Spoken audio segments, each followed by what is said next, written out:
Hello, Serenity.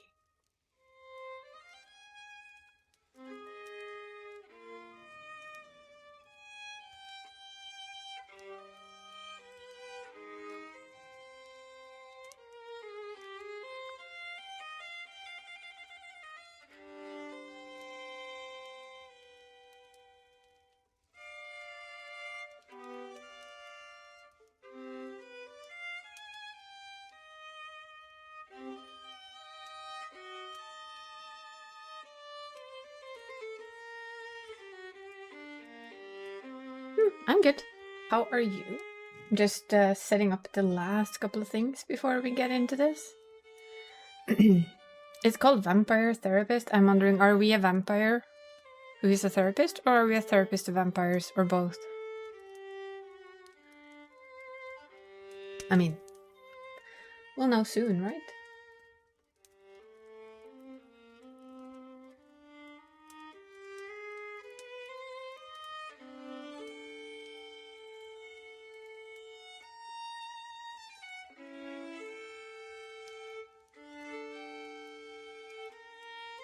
As do I. But I'm thinking, it's called Vampire Therapist. I'm thinking we're a vampire who's a therapist for like other vampires and other creatures of the dark. I think we're gonna have fun. That's what I'm thinking. At least I hope so.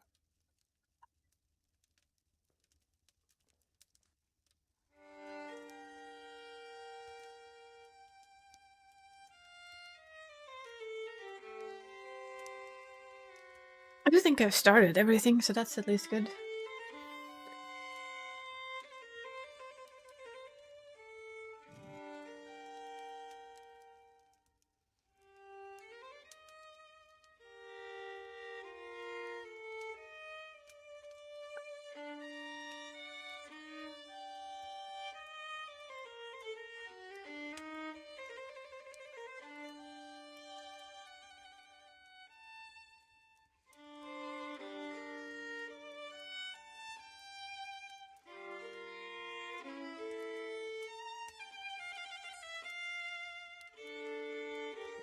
Have you tried the... Did you get the Sims thing? The 25-year pack deal kind of bob? I don't remember what it's called now. Yeah, Sims 1 and Sims 2. They just pushed that out. Bug-in awful, from what I heard. I think I remember you from Sims. Sims 2 Legacy, that's what it's called, yeah. See, I'm trying to remember names. Never an easy task. Yeah, we're gonna pop into it. Ta-da! We might have to move her, we'll see. Might have to move ourselves a little. Yeah, I saw that and my brain just went, no. I'm not paying EA a dime more. So, yeah, this looks cozy if you ask me. There might be a little bit too much of a bloodstain on the floor. That's my, like, slight... Is that bloodstain? Old bloodstain? No. Or is it just wine? Thank you for the first gold. And thank you for the daily check-in. How you doing? And before anybody wonders, yes, I do feel the weather, so it's painful right now, but it's gonna go away again. I will make it go away again. I'm ignoring it, literally. But let's see what this actually is, shall we? Vampire Therapist explores or touches on sensitive topics such as war, abuse, addiction, sexual oppression, suicidal ideation, religion, and of course, death. These may be uncomfortable or upsetting to some of the readers. We recommend that readers with a history of trauma related to any of these topics approach this game with caution. Naturally, a game about vampires also involves blood and sexual themes. Duh. Strong language is also present. Vampire Therapist was developed in consultation with a licensed therapist. Okay, I love this already. But it should not be considered a substitute for therapy. Ooh, got haircut today. Ooh, nice, nice. Unless you're a vampire. Okay, so now we know. I do like that they have actually developed this in consultation with a therapist, a licensed therapist. That is a bonus for me. So yeah, if you guys struggle with any of these things and you might think this would be bad for you to hang out in, do take care of yourself and just put it away, lurk, and just no. Don't put yourself into bad places. Not for a stream. I have told myself the last 5 years that I should have therapy. Or not have therapy, become a therapist. Because apparently I'm good at it. But that would require schooling. Ugh. Nah. Too old. I'm not a vampire either. My name is Sam Walls, and I'm a dead man. Well, howdy. Well, kinda dead at least. See, I'm a vampire. And Now, southern. if you think that means all that Dracula hooey, like hissing, wearing skin-tight leather, and hunting mortals for sport, I wouldn't blame you one bit. That's exactly the sort of thing I did in my younger years with my former gang. And let me tell you, a vampire who's good with a gun can be a real terror. I got lucky, though. I met some kind mortals who saw beyond my fangs. They taught me my letters and showed me how my thinking was keeping me from finding any kind of peace. After they passed on, I roamed America's majestic wilderness for nigh on 90 years, figuring out myself and what it means to be a vampire. And I found revelation. What I realized was, it ain't fangs that make us monsters. It's the self-defeating ways we think. Anywho, as the world started getting smaller, my old vampire gang tracked me down. Them being my kin, I wanted to help them see the world like I did, but they still have the same monster mindset I used to have. Good thing I'm a quick draw. But I got hooked up with this newfangled internet thing and found a vampire who's helping my kin find their way. Fella named Andromachos, supposed to be 3,000 years old. He invited me to come out to Europe to learn from him. I figure someone older than time has got to have the answers. I'm going on a trip, I guess. This feels like my opportunity to do some good in the world. I've been looking, and now it's time to give back. Vampires ain't monsters. Or at least, they don't have to be. And come hell or high water, I'm gonna prove it to them. Well, I like this idea. This is cool. Good start.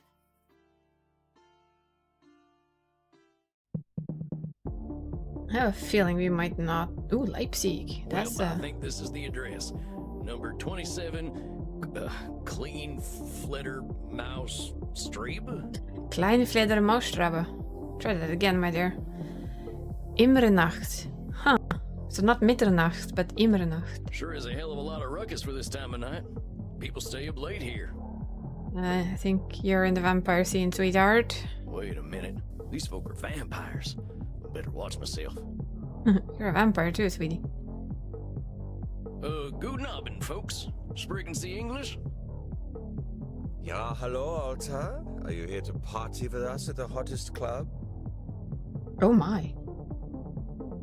Okay, I love the art style already. Hi, Mav. How you doing? We're being therapists to vampires, apparently. Or at least trying to be.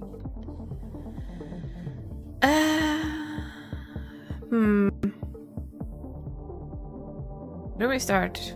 I feel like he's at least gonna want to know some things. Well, what's so special about this club? Immernacht is the greatest club aller Zeiten. The owner makes sure everyone has a good time. If anyone acts without respect, they are banned from the club forever. That's handy. You are free to do and be whatever you like, as long as you are harming no one. Und daher that they are now attracting sexy old cowboys.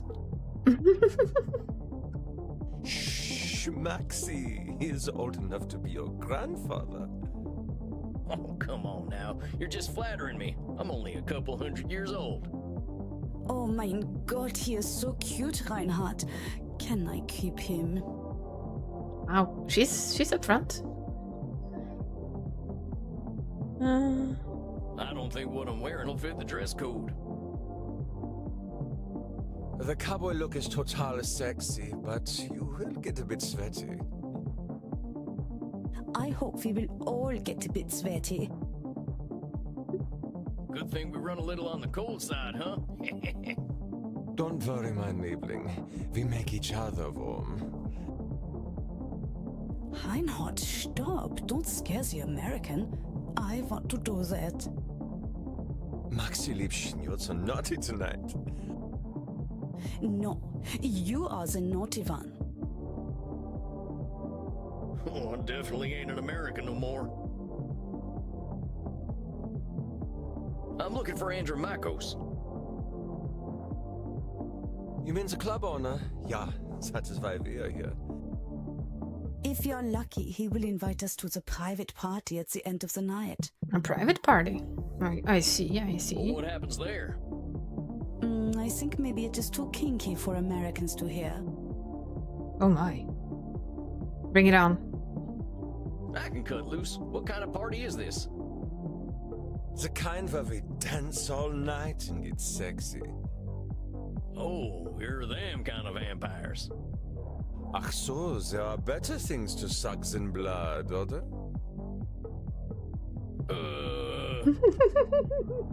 Although we have to get past the bouncer first. If we do not, I'm thinking our night is ruined. Oh, wait a second. There's something about what she just said. I can feel it. Surely you're kidding, just traded with 5 viewers. Thank you for the raid, Charlie. Yeah, this is Is this a game already? God, I love it. How did it go? Did the dailies go well?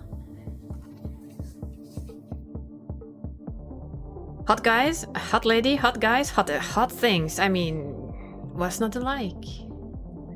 I approve of this game so far. Hot yes? Hot yes.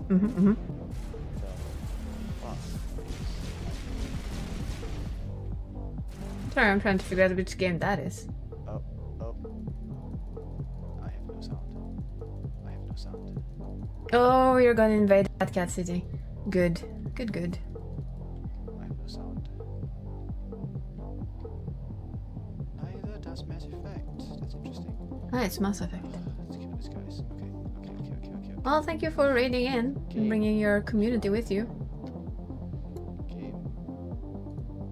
As you can, we just started. We basically have our vampire here. He's gone to Germany, apparently, or to Europe, to learn how to help other vampires. We spent some time leveling the tank and physical DPS to do side quests. Those are good, yeah. So right now we're in Leipzig, and we're trying to enter this bar. It reminds me of one of my revelations about the funny patterns in the way we vampires think.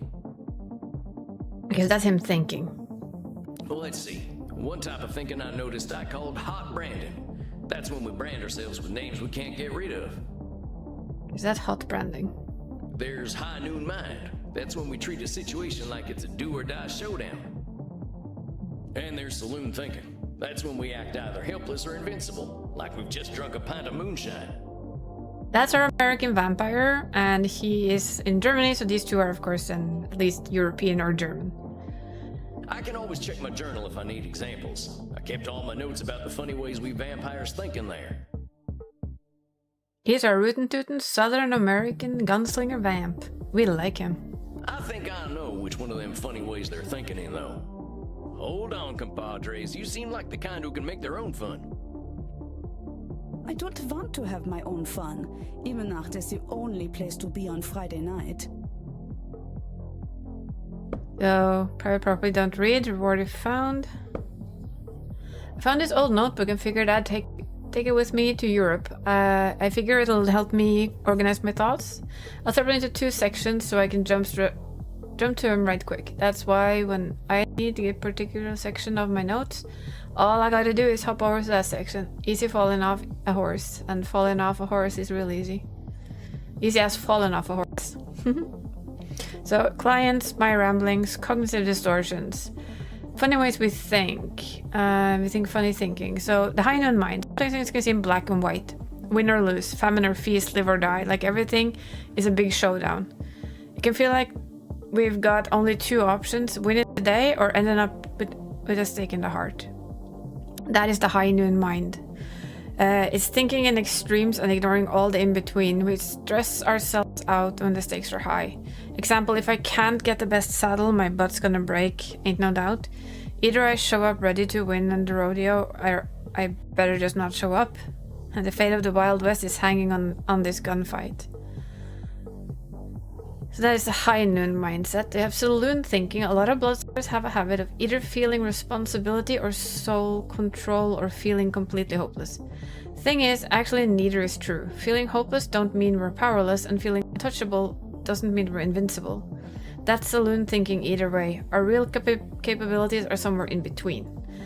With my dark powers, vampires shall dominate the mortal world. If a mortal discovers our secret, it's entirely my responsibility to deal with it. I can't deal with the bureaucracy of an international travel with my coffin. I'm stuck in the USA forever. Okay, so it's not that one. We vampires sometimes tell us awful names. I'm a failure. I'm likable. Well, not only vampires, just saying. It's like burning ourselves with a big old branding iron. Every time we look at ourselves, we'll keep seeing those names. Hot branding is just calling ourselves names that do no good. Examples. But I've missed that shot. I am such a butterfinger. Crying over a horse, you're sappy as hell. That fellow doesn't like wearing leather. He's only a vampire wannabe. I will say that they have a high noon mind then, from what we just poked through. I will say that they have a high noon mind. They don't want to have their own fun. It's the only place to be. Amigos, you're putting too much weight on this thing. It's a nightclub, not a high noon showdown. The night's full of possibilities.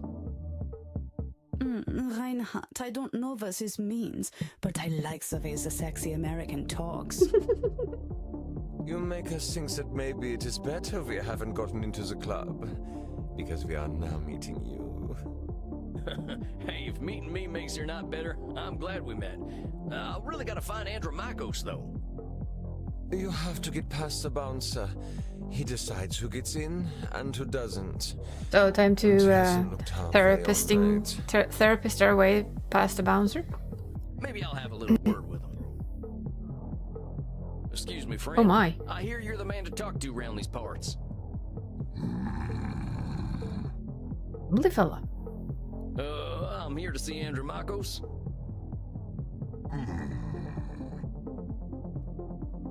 Okay. Fun night. Hey, thanks, amigo. You have yourself a fine night, you hear? Cowboy, what about us?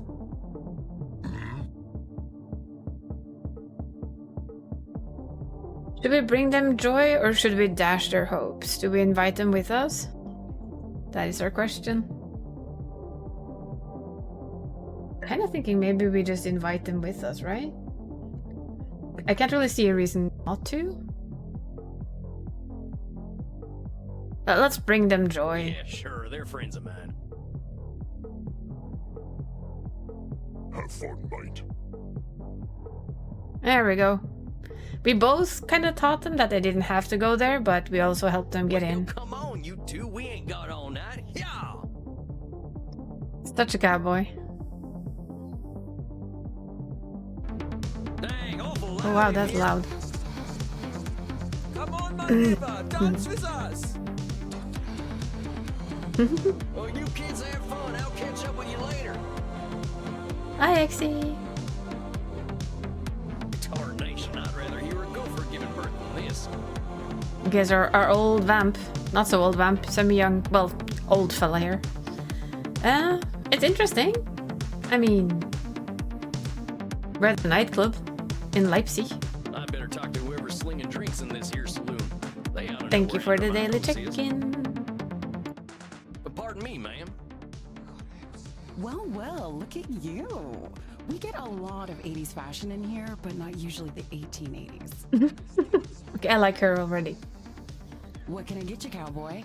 The special's Red Bull and vodka. You down? I never drink Red Bull. I'm actually looking for the owner. He around tonight? Might be. What do you say your name was? Sam Walls, begging your pardon. And he's so polite too. Sam Walls, huh? Ooh, music. Oh, I don't think I know anything about a Sam Walls. After all, I'm just a know-nothing bartender. so that would be the hot branding then. Because you just basically said that she's a nothing bartender. Yeah, we're just checking because it's not saloon thinking. I will say this is hot branding. To visit Iona's second dam come tonight, so I'll be lurking. Oh my gosh. That's fine though, lurk away. From where I'm standing, I see someone with style and confidence, not just a drink machine. Don't go branding yourself like that's all you are. Don't you go worrying about me, cowboy. The man upstairs warned me you were coming. I was just testing to see if you are who you say you are. So she's just testing, huh? Tell you what, let me give you something from our special reserve. I don't think you're looking for booze. Well, thank you kindly, ma'am. I was wondering where the blood was. I met some vampires outside, so I figured this was a vampire club. You met some gods, honey. They're here to dance and have fun.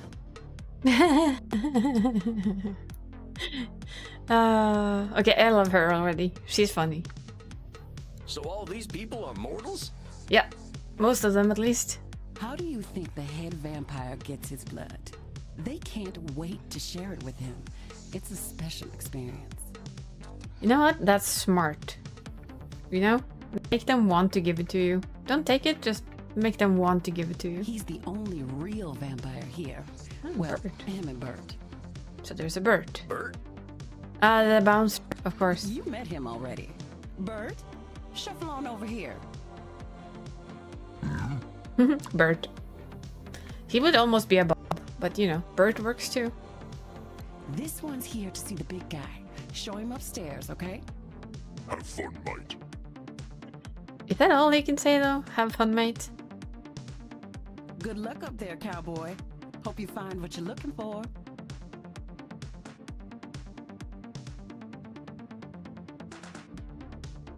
I mean, this guy's gonna have to be. Ooh, bold. Howdy. It's Sam Walls to see you, sir. The guy who's been sending you all them V-mails. And females. Vampire males. Yes, I know who you are, Samuel Walls. You have come here because you believe you can help our kin. The question is, are you first able to help yourself? That's the guy we actually see on the cover of the game. Can I help myself? Can we help ourselves? I will say I can help myself. I've been fixing myself for more than a century now. I don't think I need help. Then you must prepare to learn a most difficult lesson. That everybody needs help? We all need help, Samuel. I am pleased that you have come to receive mine. Okay, now that is handsome vampire. Let's just have it said. Dang, you scared the heck out of me. Love the yellow eyes. You must allow an ancient vampire his games. He will play them regardless. We like him. Please, sit down. What an absolute pleasure it is to meet you at last. I found your messages most intriguing. Afraid there ain't much here in the way of intrigue. I'm just a lonesome cowboy looking for answers. You know, I receive V-mails every day from vampires seeking my help. You are the very first to seek my aid in helping others. This alone makes you intriguing. I see where he's coming from. Imagine you are like, what, 3,000 years old? This is the first vampire who's come to ask for help in helping others.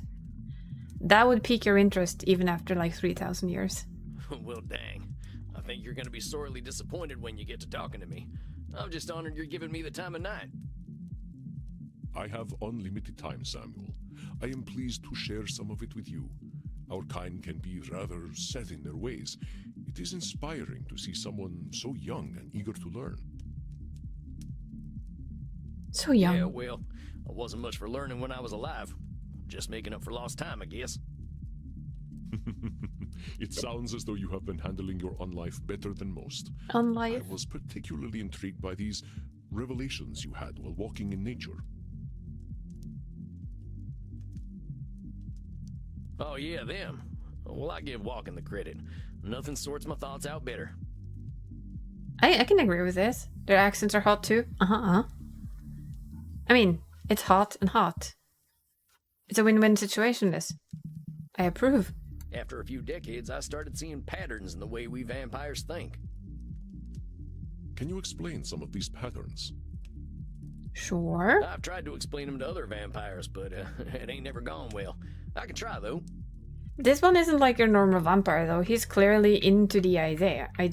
See, So, we tend to assume certain things just because we've been believing them since we were alive. Or we decide the world's against us just because we're hungry or tired or something. And when we start tackling problems that ain't real, we ain't fixing our real problems. That make any kind of sense?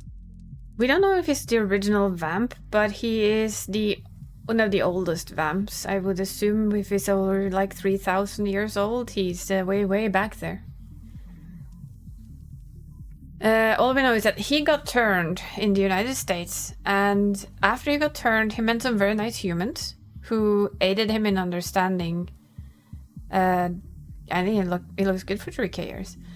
Kind of like he got into psychology with them and learned that, and is trying to kind of use it on vampires or monsters or whatever you want to call them, his own kind, to make them deal with their actual problems and not just sit there and not fix them and blame everything else. Fascinating, Samuel. These revelations that you had in the woods, mortal psychologists have a term for them. They are called cognitive distortions. Cognitive whoozy what now? Cognitive distortion, sweetie. Cognitive distortions. They are exactly as you described them. I will explain in a moment. Please, tell me about these specific revelations you had. Lurk away. Thank you for lurking. Okay, let's explain High Noon. I noticed how we stress ourselves out by making everything a battle of do-or-die absolutes. High noon mind, I call it. Like that feeling you get right before a big shootout. I must confess I have no experience with this feeling. I engaged in Mortal Kombat long before the age of gunpowder. But the sentiment you describe mirrors the words of my old friend Marcus Aurelius. He used to say that the magnitude of life's challenges often turn us into our worst selves. Marcus Aurelius? Like Mark Aurelius? You mean Marcus Aurelius, the Roman emperor? Of course, his name was Marcus. Marcus was a bedroom name. I was kind of waiting for that one. Okay, good one. You mean you and the emperor were... It was ancient Rome. Penetration was similar to a handshake. Okay, I love this game so much already. My apologies. I somehow forgot you were American. But let us discuss this High Noon mind. I believe we can broaden your definition. Mortal psychologists call this phenomenon of binary thought polarized thinking, but I like to call it Nosferatu thinking. Okay, we're broadening our horizon. Nosferatu thinking? It means you are thinking in black and white. Basically in Ultimates. I get it. That's pretty funny. I believe it encompasses the breadth of the distortion. One is not flatly weak or strong, good or evil, smart or stupid, a success or a failure. The truth is far more complex and colorful. Not every High Noon gunfight ends in oblivion, correct? Yeah, that's true. Getting shot still ain't fun, but it ain't the end neither. A perfect example, Samuel. Now, try to catch me using Nosferatu thinking. I will give you a series of statements, and one of them will contain Nosferatu thinking. I will repeat them if you miss it. If I do not drink blood, I will surely die.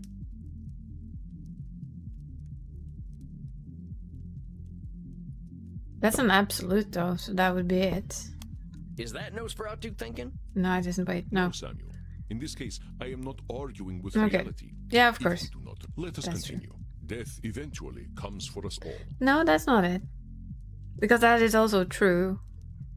Even as a vampire, death will probably come for you too. If we're thinking about it. Let's be real. Mortals will always fear our kind.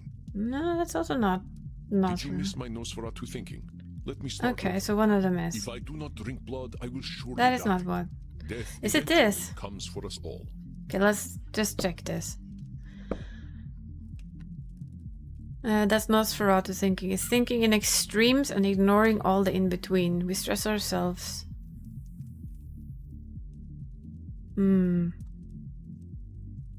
Winning a day or ending up with a stake in our heart. Death eventually comes for us all. Mortals will always fear our kind. That's probably it. That's Nosferatu thinking right there. I've met mortals who knew who I was and weren't scared. Very good, Samuel. And even if you hadn't, to say mortals will always fear us ends any hope that they might not. Always is such a terminal word, is it not? This is true. Would you like to discuss more of your revelations with me? But let's go I saloon realize that thinking. as vampires, we can get the feeling of the power that comes with immortality and strength, but then we get hopeless and aimless over time. It's kind of like the fella you see in the saloon at the bottom of a bottle of whiskey. Either he thinks he can fight everyone, or he's crying into them last drops because he thinks life's hopeless. It's saloon thinking. Two extremes that probably ain't true.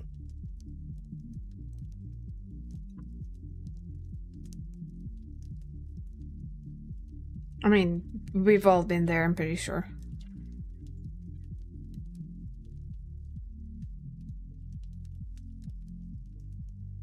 We know it ain't true, really, but it's A like you're stuck fascinating between observation, extremes. Samuel. Your saloon thinking was described in my time as the battle between hubris and nemesis, the twin excesses of arrogance and self-pity.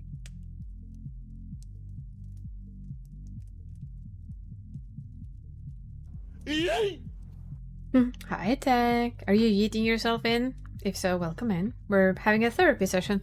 Oh man, it make me wish I'd gotten some schooling. Maybe I would have figured this stuff out earlier.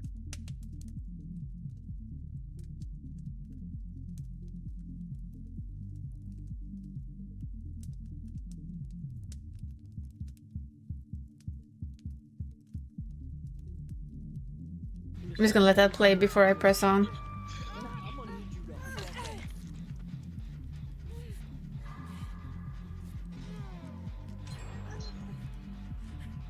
You trying to tell me something, Tech? You trying to point at me or laugh at me? No, I had to boop you, okay? Are you booping my vagina? Listen, okay?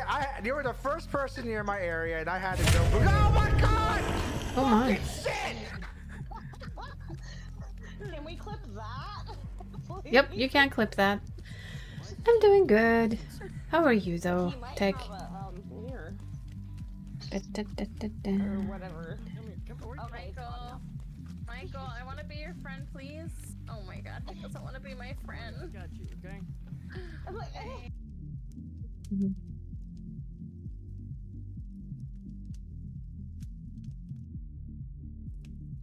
Yeah, You live forever, my friend. There is no rush. that is true. They have all the time in the world.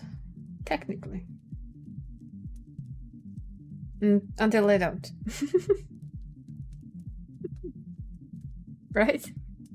What you have identified is a phenomenon where individuals perceive either an illusion of control or a lack of control. Mortal psychologists call this phenomenon you have described Control a control fallacy. fallacy. Huh.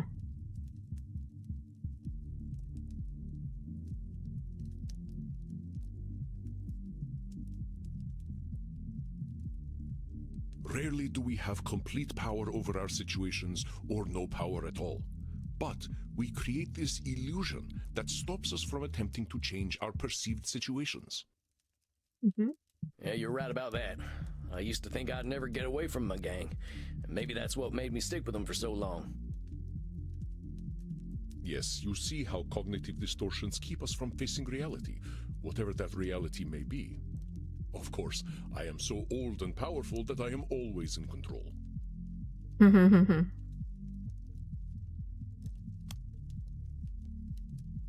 You're testing me, ain't you? That's a control fallacy right there. Well done, Samuel. I am indeed very powerful, but the cosmos holds no awareness of Andromachos. I like him. I like both of them. Of course, as you expertly pointed out with your analogy about the man at the bottom of a whiskey bottle, a control fallacy can be positive or negative. Listen to my next few statements and try to find a control fallacy. Simply let me continue if you do not detect one. The sun will eventually burn out. I will roam a cold, dead earth, and there is little I can do about it. I just like to see what they've updated. Control fallacy. A lot of us bloodsuckers have the habit of either feeling responsibility or soul control. It doesn't feel responsible or feeling completely hopeless. It's kind of that. Yeah, with my dark powers, vampires shall dominate the mortal world. If a mortal discovers our secrets, it's entirely my responsibility to deal with it. I can't deal with the bureaucracy of the international travel. I will say that that is one of them. That sounds like one of them control it fallacies. wasn't. With all eternity, heck, I think you could do something to save the sun. I applaud your optimism and ambition, Samuel, but some things we must be prepared to accept, and the death of the sun is one of them. My kitty cat died. I shall be lonely forever. I'm fine, yeah. This is just interesting. I love this. I shall be lonely forever? I'm sorry about your sweet kitty, but you can always pick up a new one. Or there's lots of them just waiting for a loving home, so you don't need to be lonely. We're having a therapy session. I hope you're in for it. It was just an example, Samuel.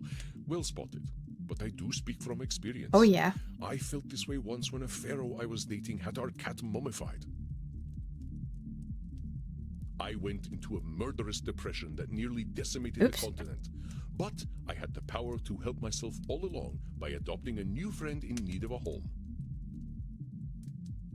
A murderous depression that nearly decimated the continent. Well done. Oh, dang, don't let me get on your bad side. I doubt you shall see it, Samuel. Did you have You can be your doctor? to tell me about? I can be a therapist. Did you have more revelations to tell about? Yeah, we have hot branding. I used to be in a gang. They were my whole existence. If you asked me who I was, I would have said, I'm a murdering bastard. Once I got away, I realized how small-minded that was. I was Sam before I was a murdering bastard, but that's how I was choosing to brand myself. My old gang's still around, and they're still branding themselves like that. They can't see themselves as anything but killers. Very astute, Samuel. I favor the clinical term, however, which is labeling. You correctly discovered that labeling is a reductive act. When we call ourselves names, even if we find them accurate, we create prophecies we are doomed to fulfill. For millennia, I thought of myself as a killer. It was not untrue that killing was how I made my way in the world. I was an unstoppable warrior and assassin. But with this label, I limited myself for ages. I did not only kill people, I also killed potential aspirations I might have had. See whether you can catch me doing some labeling in my next few statements. I am so old, I am ancient. Nah, that's not it. Call me whatever you like, but don't call me late for dinner. How shall I describe myself?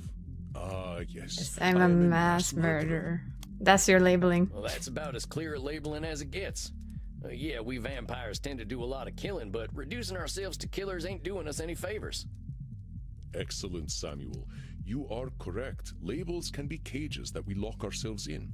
I was a mere murderer for most of my existence because that is how I labeled myself. Yeah, I did the same thing. Sam Walls, the murderer, reprobate, and good for nothing. These two are interesting, though. Those are not how I would describe the Sam Walls I see before me. Did you have more revelations to tell me about? Don't think so. I think that's all of them. Or at least the ones that were the most obvious to me. That you recognize the concept of cognitive distortions at all is most impressive, Samuel. What took me nearly 3 millennia to understand took you merely 2 centuries. Oh, come on, you're just flattering me. I'm just a dope stumbling his way through Hey, life. hey, hey, now you're labeling yourself, you schmuck. Shame on you. You just explained labeling and now you just label yourself. Calling yourself a dope. No, no, no, no, no. Are you now? Tell me, Samuel, what kind of cognitive distortion are you exhibiting when you call yourself a dope? Yeah, I'm doing some labeling. I gotta watch myself, huh?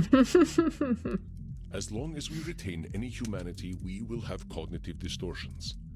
What we are aiming for is not to become perfect beings, but to understand and accept ourselves. Oh, this is going to be a long therapy session for everyone today. I love it.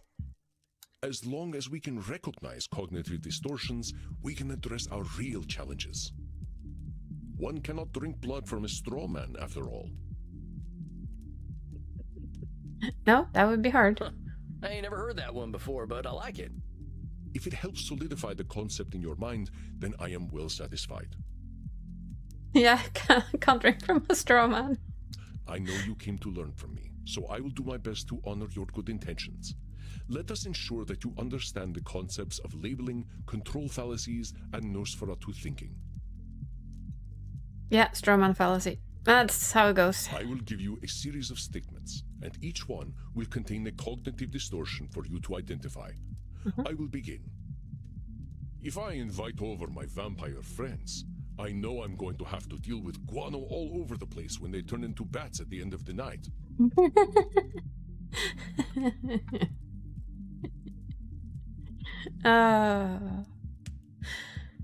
That's funny. I'm sorry. Then they all turn into bats at the end of the night. Oh, I like it. Yeah, I will have to deal with.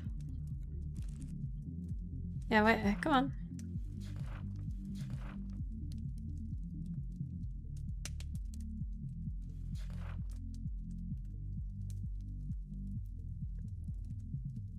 So is it a control fallacy or Nosferatu thinking? I don't think it's Nosferatu thinking though, because it is the truth. They're all gonna turn into... Well, that there's a control fallacy, sir. You're acting like you've got no control, but you could lay down I some like ground it. rules for guests. I love this. Or some newspaper. Or express concern to my friends that they have not been toilet trained. Very good, Samuel. That they've Let me not try been another. toilet trained. Okay, I am Andromachus, the ancient darkness, the scourge of the Mediterranean, the mortal's bane. That's a lot of labeling. Well, that's definitely some intense labeling. Those are some hard names to get over. Yeah. You are not wrong. Those names followed me for millennia. It was most stifling. Let me try another then. If my club's revenues do not significantly increase, I will end up living on the street. And there we have the Nosferatu thinking. That there's got to be Nosferatu thinking. There's a huge space between making a ton of profit and living on the street. Indeed, you are correct. I run my club at a considerable loss, but 3,000 years of banking interest means that money is not really an object to me anyway. Well then. Samuel, now I am not only intrigued by you, but also impressed.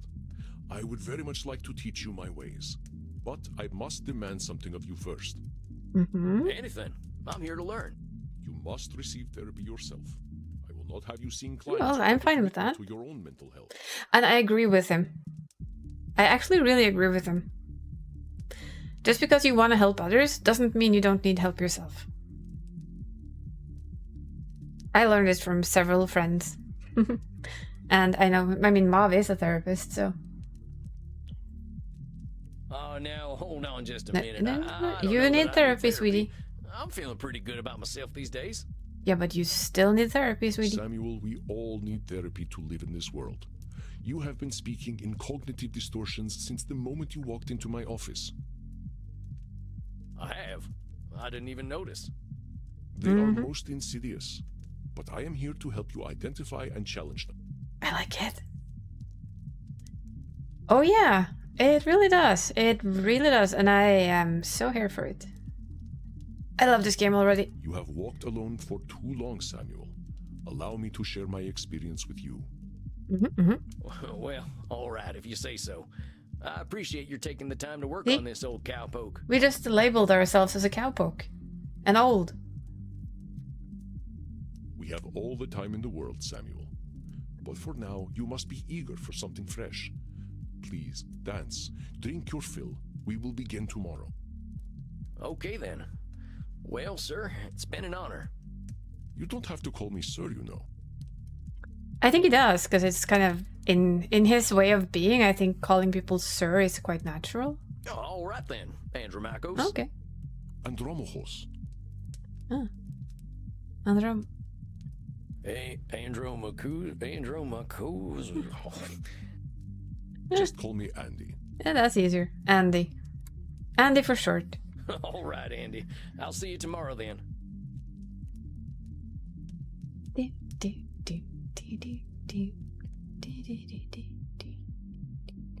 I like that he also, like, you're not allowed to just be somebody else's therapist. You need to be... Dang, look at all them mortals, sweating, blood pumping. I am thirsty. There ain't no power on this earth that'll get me on a dance floor. You're so sure about this. We all make cognitive distortions. True. Cognitive distortion types ain't weapons to beat ourselves up with. They're just ways to categorize our thoughts. Yeah. Let's see. Hisium? This is the first time I'm playing it. I wanted to play it for so long, and I really do like the therapist part of it. So yeah, this is interesting. Thank you for saying hi. We can exhibit more than one distortion at the same time, and some distortions are even subcategories of other distortions. Important. Identify cognitive distortions is just one tool in a therapist's toolbox. Empathy and compassion are some of the best tools we got. Agreed. There we have the ones we have here. Client notes. Okay, so we don't have client notes. When I start getting therapy clients, I'll put my notes up about them here. I'll update them after every session. I figure I can see how they're doing over time. That it with Andy decides I'm ready for this whole therapist business, crossing my fingers. Oh, we didn't read this. My journal. March 14, 2024. It's been about a week since I boarded the Monster of the Seas cruise ship. Monster of the Seas. I gotta say, I feel finer than Frog here. People here are eating and screwing like there's no tomorrow on account of the fact that we're in the middle of the ocean. I've drank from more necks in the last week than I can count. And since the ship's open all night, I rode a water slide for the first time in my own life. People were laughing at me for saying yeehaw, but what else would you say in an experience like that? Well then. Landed in Rotterdam the other day in Amsterdam, now arranging for transport for my coffin. Did some vampire sightseeing. Apparently this place has been acceptance of heathens like me for a long time. Went to a vampire coffee shop. They funneled in the stores from upstairs to a secret club and everyone has themselves a grand old time. Gave me the munchies, something fierce. I could go for some blood chips. Extra sodium if you please. Writing from Berlin today. I head to Leipzig tomorrow night, but I figured I should check things out here. They got a club here where people are up all night doing all kinds of kinky stuff. I'm pushing for a quarter of a millennium in years, but these folks could give me some lessons, and they did. Met some fine folk too. Apparently they got a nice art scene here. There's even a local funding for video game development. Ain't this some kind of world? I can't believe people are still playing Star Invaders and whatnot. I like it here, and I don't even have to speak German. Ain't nothing more to read. Okay then. Maybe I'll see if the bartender's got anything for me. She's a cool bartender. If it isn't Clint Eastwood again. How'd it go, cowboy? Seems I'll be sticking around. Guess I'd better get used to things around here. Good to hear. About time someone helped Andy with his work. Seems you vampires have a lot of problems to fix. We dig Crimson though. Yes, Crimson. She's awesome. Fine meeting you, Crimson. How do you know so much about what Andy's doing? Pillow talk. I'm his blood partner. No shit.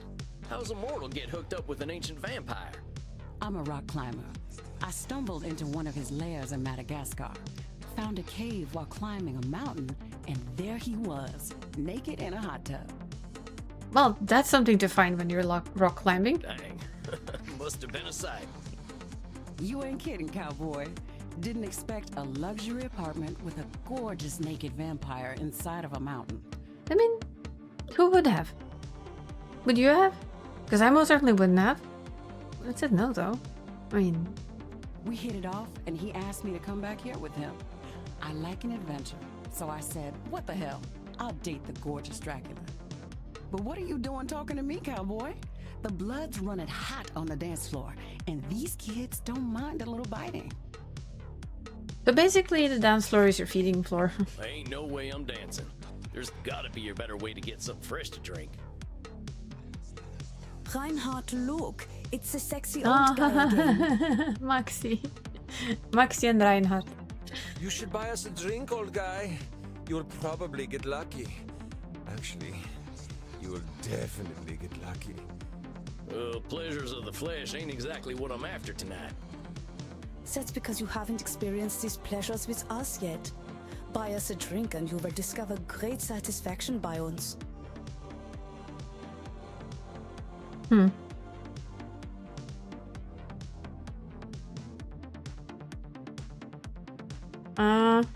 Tell them alcohol is bad.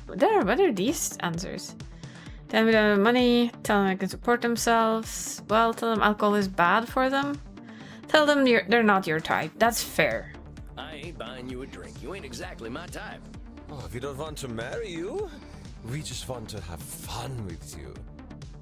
You kids are too much.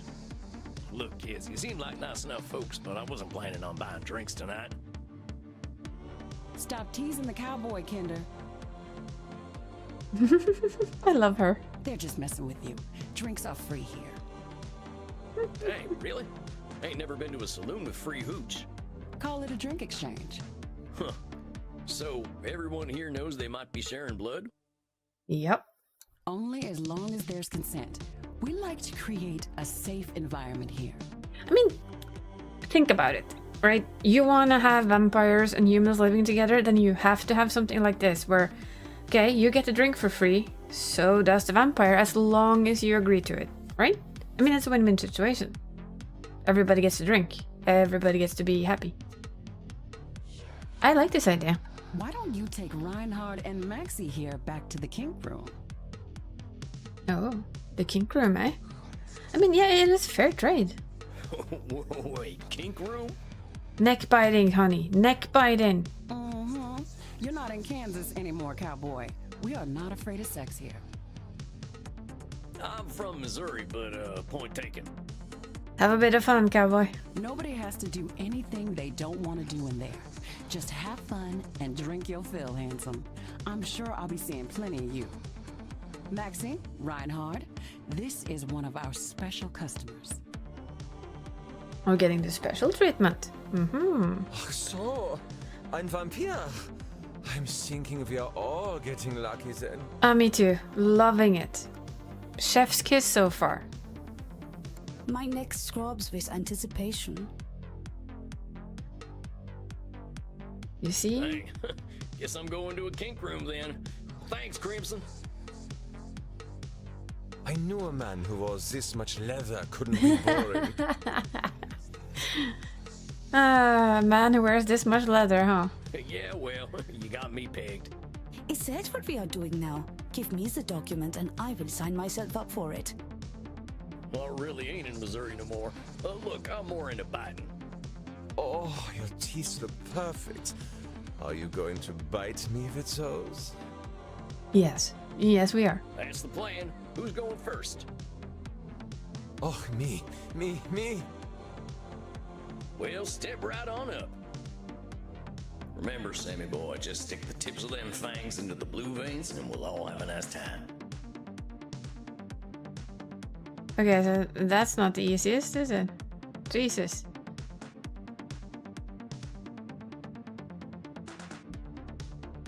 Oh, das hat sich gut angefühlt. Different kind of leather, but leather not the same. Hey, leather's leather. Let's not kink shame here. Oh, that's a good thing. Is it my turn yet? Sure thing. Come on over. Try again, Knutschkugel. I am hotter unter the cup. Yeah, I'll try to remember that. Okay, that went a little fast. I swear you moved. I didn't, Opa. I'm being a good girl. Oh wait, we went under? Where'd your neck go? It's right here, waiting for you. Wait, the blue veins? This is kind of wonky. Nicht mal. Shucks, my aim's off tonight. I guess we can skip it. Oh, Reinhardt. The hot old vampire wore me out. No shaming, just poking fun? Yeah. The hot old vampire wore me out. Maxi. I feel as though I have set up a mail server. Okay, so a geek. Reinhardt, mein Sucke Fledermaus. Ich bin so müde, sexy zu sein. I will get us a taxi cab, Liebchen. Und du, cowboy? Next time we will talk about that thing you mentioned earlier. Oh, right, that thing. I don't think you remember what's the thing. I should probably get to my coffin. Samuel, wait a moment. I see you got your fill. Are you heading out? Yeah, I figure I could use some shut-eye. I locked up my coffin over at the storage center. Storage center? Please, you can use my guest coffin. I insist. You must Guest be well coffin. rested for the challenges ahead. Guess I got a big night tomorrow, huh? I should get a good day's sleep. Wonderful. Please, follow me. Well, dang.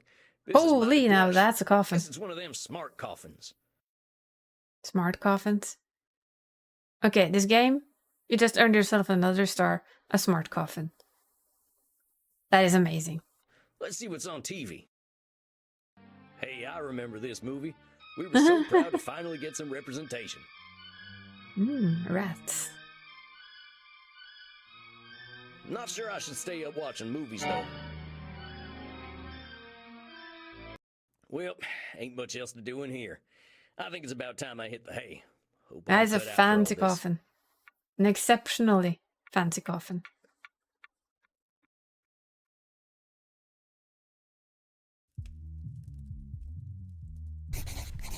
Samuel, good evening. I hope you slept well. Before I just want to see what... Okay, April 11th. Yeah, that was the day I made it to Andy's club in Leipzig. Folks were real nice here. A couple of goths were real friendly. They got a darn tootin' bartender and even a friendly greeter. He doesn't talk much, but I can tell he's the introspective sort. Looks cozy? I know. Now, Andy, that's one hell of a vampire. He's just got this presence. You can tell he's 3000 and it is freaky as heck. He makes you feel at home. Butt naked. I don't know how else to describe it. Oh, and I went to the kink room. Yeah, Samuel's the kink room. My big brother would have gotten a kick out of that one. I ain't gonna write about it here. I should get some sleep in this fancy coffin and lent me anyway. Like the dead, as they say. I was hoping to save you some breakfast, but I've already sent them on their way. Oh, that's all right. I'm still pretty full from last night. I mean, this looks pretty cozy to me, but is there blood on the floor? Them goth types were practically throwing themselves at me. I am not surprised. Perhaps I should be concerned that some of my guests will follow you home. There's a risk of that. Well, gosh, if I still had mortal circulation, I'd be blushing. Why are you so embarrassed, Samuel? Ah, hell. Guess we should just save it for therapy, huh? We gonna get started now? If you like. Why not? I'm eager to get going. Let loose, Doc. Very well. Let's start with the first question any therapist asks then. What brought you to me? Why is becoming a therapist so Good questions. important to you? Do wish to help others is my guess he's gonna answer. Well, gosh, I remember what it was like. Being all angry, hungry, and scared all the time. It ain't no way to live. When I see vampires acting the way I used to, I just need to show them there's more to unlife. I love that they call it unlife. And why is that up to you? That is also a good question. You, of all people, know how lost our kind can be. Preying on the weak, dating mortal high schoolers. I've got to make them see their potential. That's what I'm here for. I know it. That is a lot of responsibility to place on yourself. It is. It's a little bit of Nosferatu thinking there. You got a funny look in your eye. Am I doing one of those distortion things? You are most perceptive. Yes.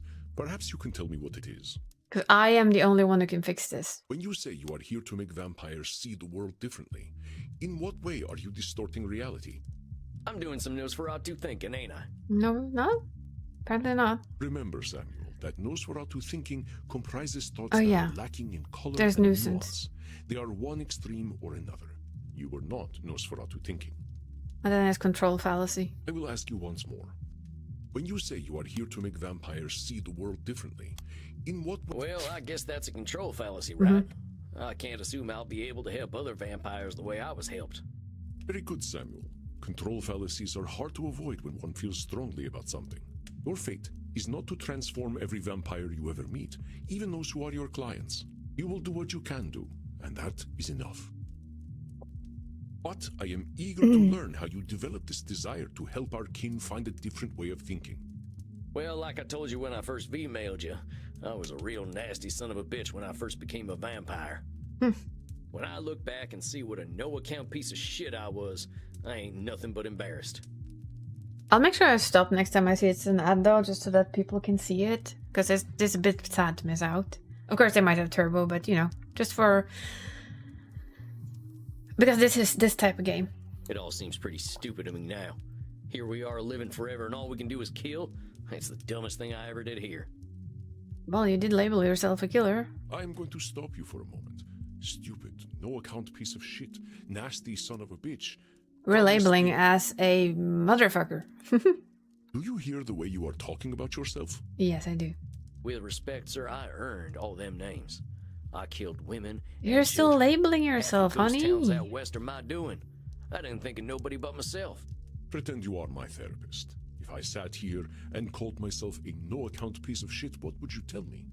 That you were labeling. I'd say you were doing some labeling. And I guess I'd tell you to look at yourself a little more kindly. Extend the same compassion to yourself then, Samuel. How are you to move on from being a nasty son of a bitch if you are labeling yourself? I mean, if you think about it, we label ourselves all the time. Right? And he's not wrong. If you can realize that you are labeling, then you can be kinder to yourself. If you wish to be a guide to other vampires, you must start with compassion for them and for yourself. So, now that you've gotten all that horrible name-calling out of the way, please tell me, how did you find your sense of purpose? Well, I was on the run, you see. The Wild West was ending and the Pinkertons were starting to get the better of my gang. I went into hiding and found a strange group of folks out in the country. They knew I was an outlaw right away, but they didn't judge me for it. They didn't even care that I was a vampire. They welcomed me like a friend, even shared their blood with me. So, nice people. They taught me how to appreciate the beauty of the night, and I started seeing things I'd never noticed before. They taught me my letters, philosophy, and how to question things instead of being scared of them. I think about them every day of my own life. They somehow freed themselves of all the judgments of the time and were better off for it. These must have been the 19th century American transcendentalists, yes? Yes, sir. I'm glad I died when I did, because their like just don't exist no more. Once my community died out, I started walking. That was something else they taught me how to do. There ain't nothing like having a walk and a think. I walked in nature for about 90 years, and just took in all the grace and beauty of my country. I guess I was kind of selfish, though. I should have been helping other vampires the way the Transcendentalists helped me. No. Why? Exactly. Why? Why waste 90 years walking when I should have been helping others? Seems pretty obvious Could to you me. though? I Because could it's have an... done a lot of good in that time. I mean, to me, just to interject where my thinking is, because we're gonna do this a lot in this game, and I hope you don't mind. My thinking is, you didn't waste 90 years walking and taking care of yourself. You took care of yourself and got to a point where you can start thinking of actually doing stuff for others because you were ready. Before that, you weren't ready. You still needed time to get over everything and, fix everything. But your should turns that which you could find fulfilling into a duty. You create an extrinsic motivator. That's a fancy word. Should statements are another cognitive distortion. Should often statements, created yeah. by your own mind. Nature asks almost nothing of you. So I love checking. Should statements. Sometimes we judge others and ourselves with the arbitrary rules on how things should be. And then we get hoppin' mad when our expectations aren't met. Should statement can put a lot of pressure on us, but there ain't too many universal rules. Heck, we should probably be dead because our hearts ain't beating, but it seems that ain't true. Examples: I'm a vampire, I should live in a castle. When you're in a gang, the gang needs to be your family and no one else. A cowboy must never show fear. Even if your should comes from a place of good, it creates undue pressure. Mm-hmm. And what do we do once we are pressured? We resent the shoulds. We procrastinate. And as you know, we have a lot of time to procrastinate. Yeah, vampires have a lot of time to procrastinate. You got that right. Why do today what you could do next century? That is true. Exactly. Should statements remove the intrinsic joy from that which you find fulfilling? Hold on, though. Ain't there some things we really should do? Of course there is. Of course, there are things we must do. But nature herself tells us what they are. We invent the rest. Ooh. Here, let me give you an exercise. Okay. Listen closely. See whether you can find the should statement that is a distortion. I should go to the vampire dentist. You know what they say. If you have bad fangs, you get bad blood. I don't feel like that is one of them. I should drink blood today. I should take my blood partner Crimson out on a date. I should be wary of sexually transmitted diseases. Did you miss my should statement? Probably. I should go to the vampire dentist. You know what they say. If you have bad fangs, you get bad blood. Okay, this one is actually tricky. What do you guys think? I'm reading that again. Sometimes we judge others and ourselves with arbitrary rules and things we should be, and then hopping mad when our expectations aren't met. Doesn't feel like that one. I mean, yes, you should go to the dentist, right? But you're not gonna hate yourself if you don't, are you?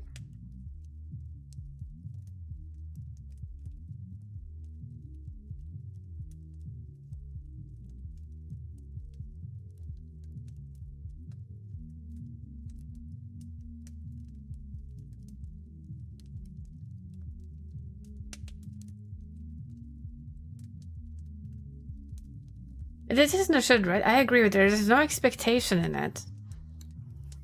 I should drink blood today. There's also not an expectation. You should drink blood because you're a vampire. You kind of need it. I should take my blood partner Crimson out on a date. This one, though, I'm more uncertain of, because then you have an expectation. There you have the out on a date.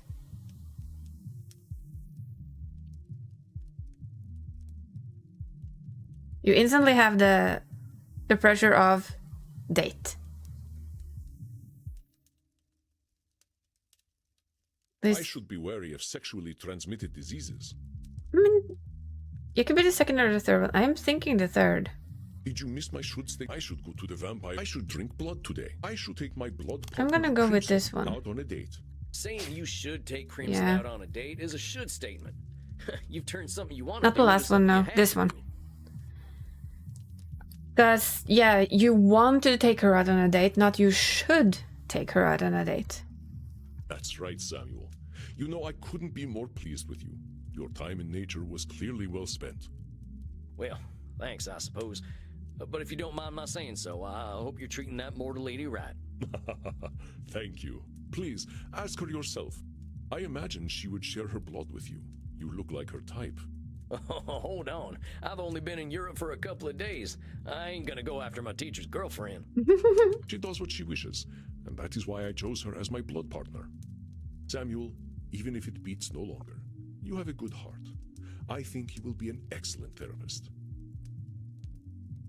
I think so too. We'll work on it. That good heart of mine hasn't amounted to much. Hey. But I'm willing to give it my best shot. No undermining ourselves. With praise, aren't you, Samuel? Mm-hmm. Every time I say something positive, you find a way to negate it.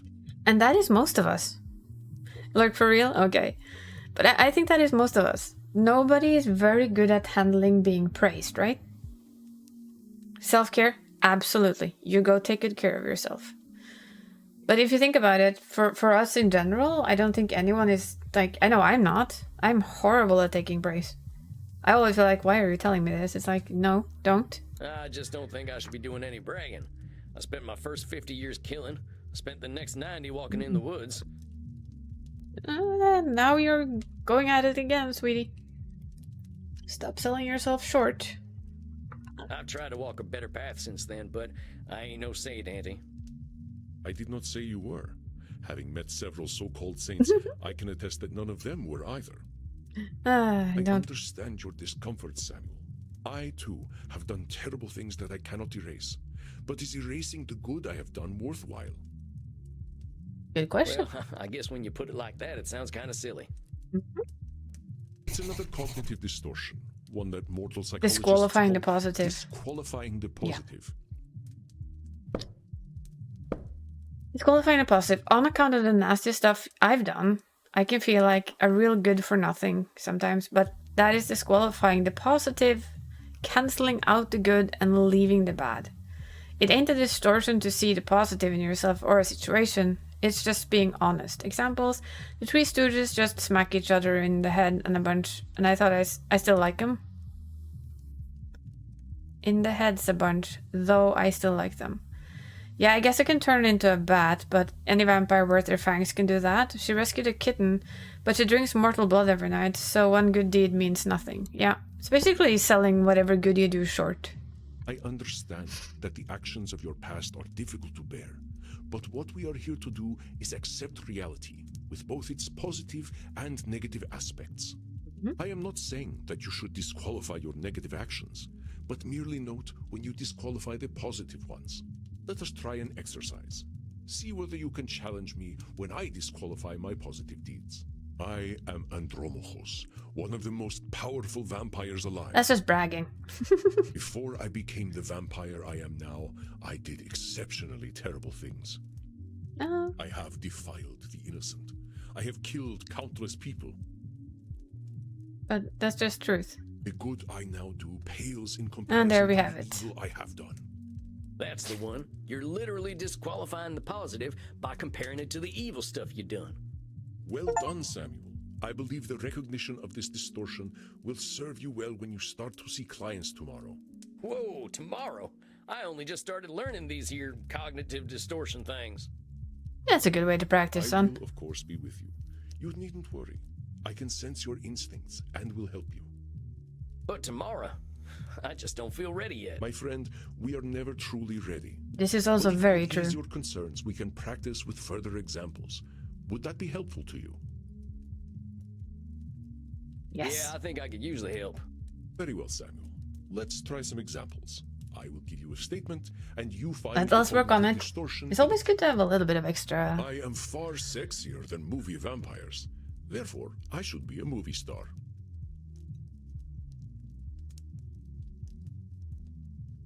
I'm far sexier than movie vampires, therefore I should be a movie star.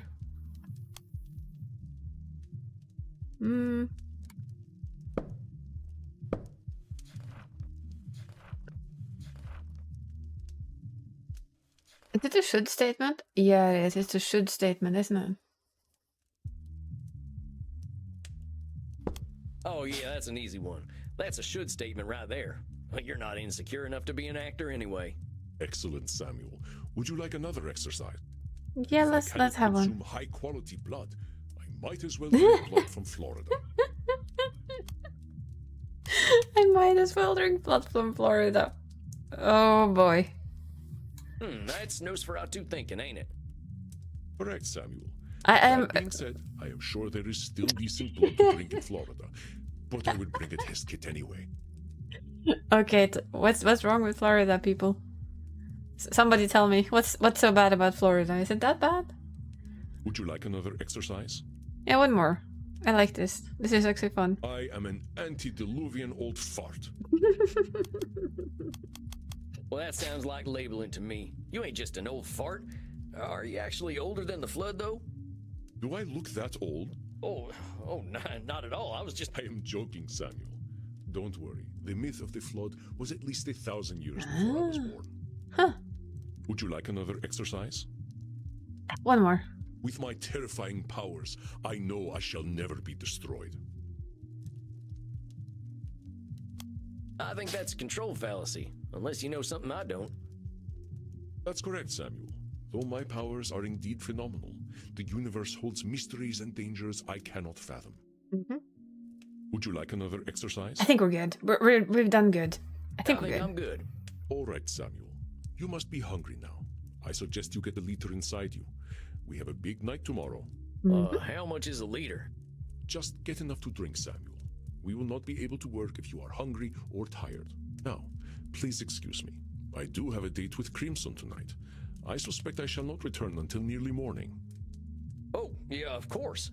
I hope you have a nice night out, Mr. Andy. You as well, Samuel. Rest in peace.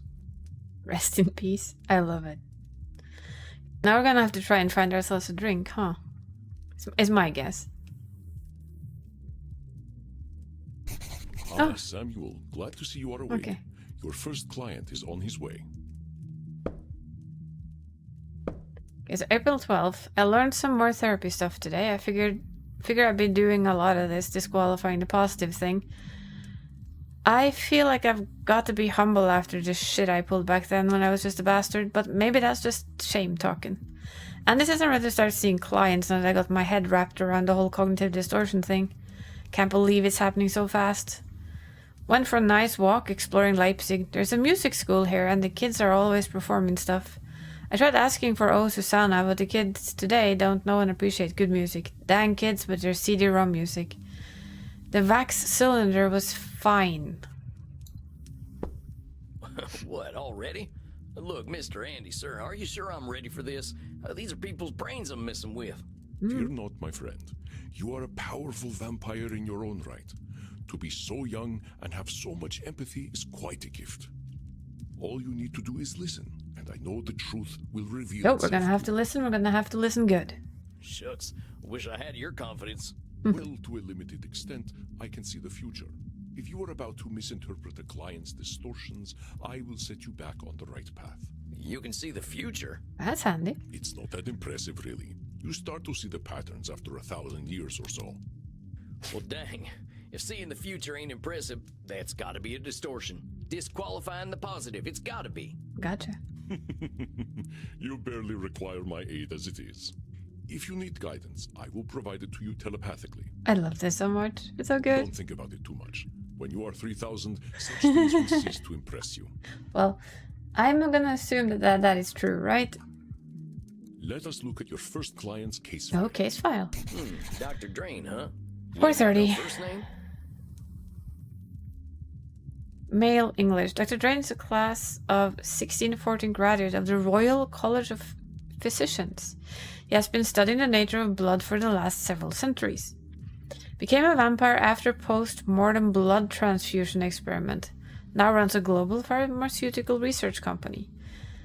Is now concerned that he has developed an addiction to a drug of his own formulation. Suggestion detected strong irritability on the phone. Investigate Drain's sleeping and drinking Many habits. vampires go by one name. Families and titles seem to become more abstract after a certain age. Looks kind of angry to me. Huh. So is it funny that he kept the title?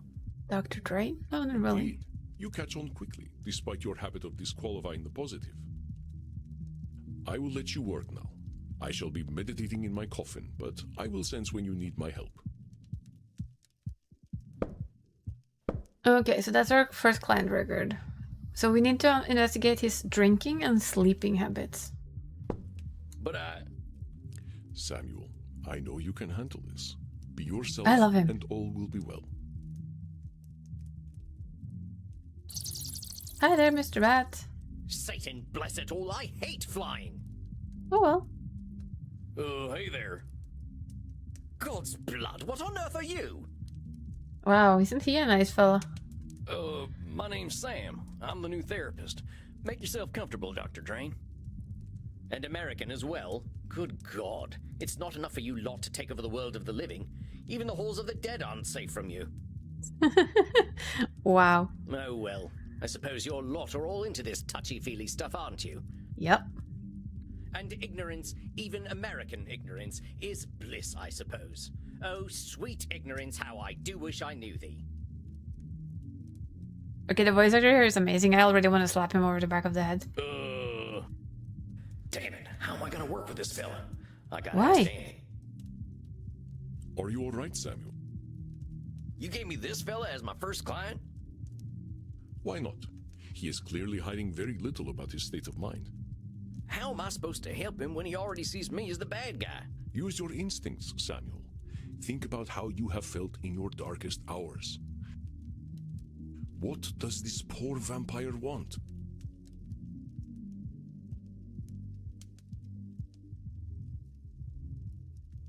He wants a reality check. He wants to leave. Yeah, he definitely wants to leave. He wants to complain.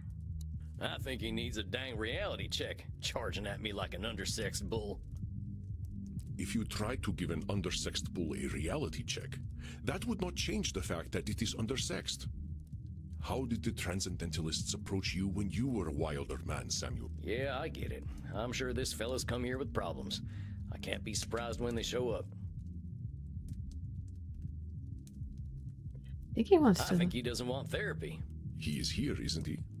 That alone is a significant step. Did you commit every drop of your blood toward a new way of thinking when you started your own journey, Samuel? I guess not. Just seems awful funny to come all the way out here and act as if he doesn't want any help. That's the thing, isn't it? If you come there, you're still gonna be defensive. He's just getting comfortable, I expect. Or at least his version of comfortable. I think he just wants to complain. Perceptive, Samuel. He can hardly stop himself, can he? So, what? I just let him complain? Yeah, let him complain. Of course. Just give him a starting point to let it all out. It will make him feel better. Well, if you say... Don't worry, Samuel. You are doing wonderfully. I will release your time now. We can even stop time. Jesus. Ugh.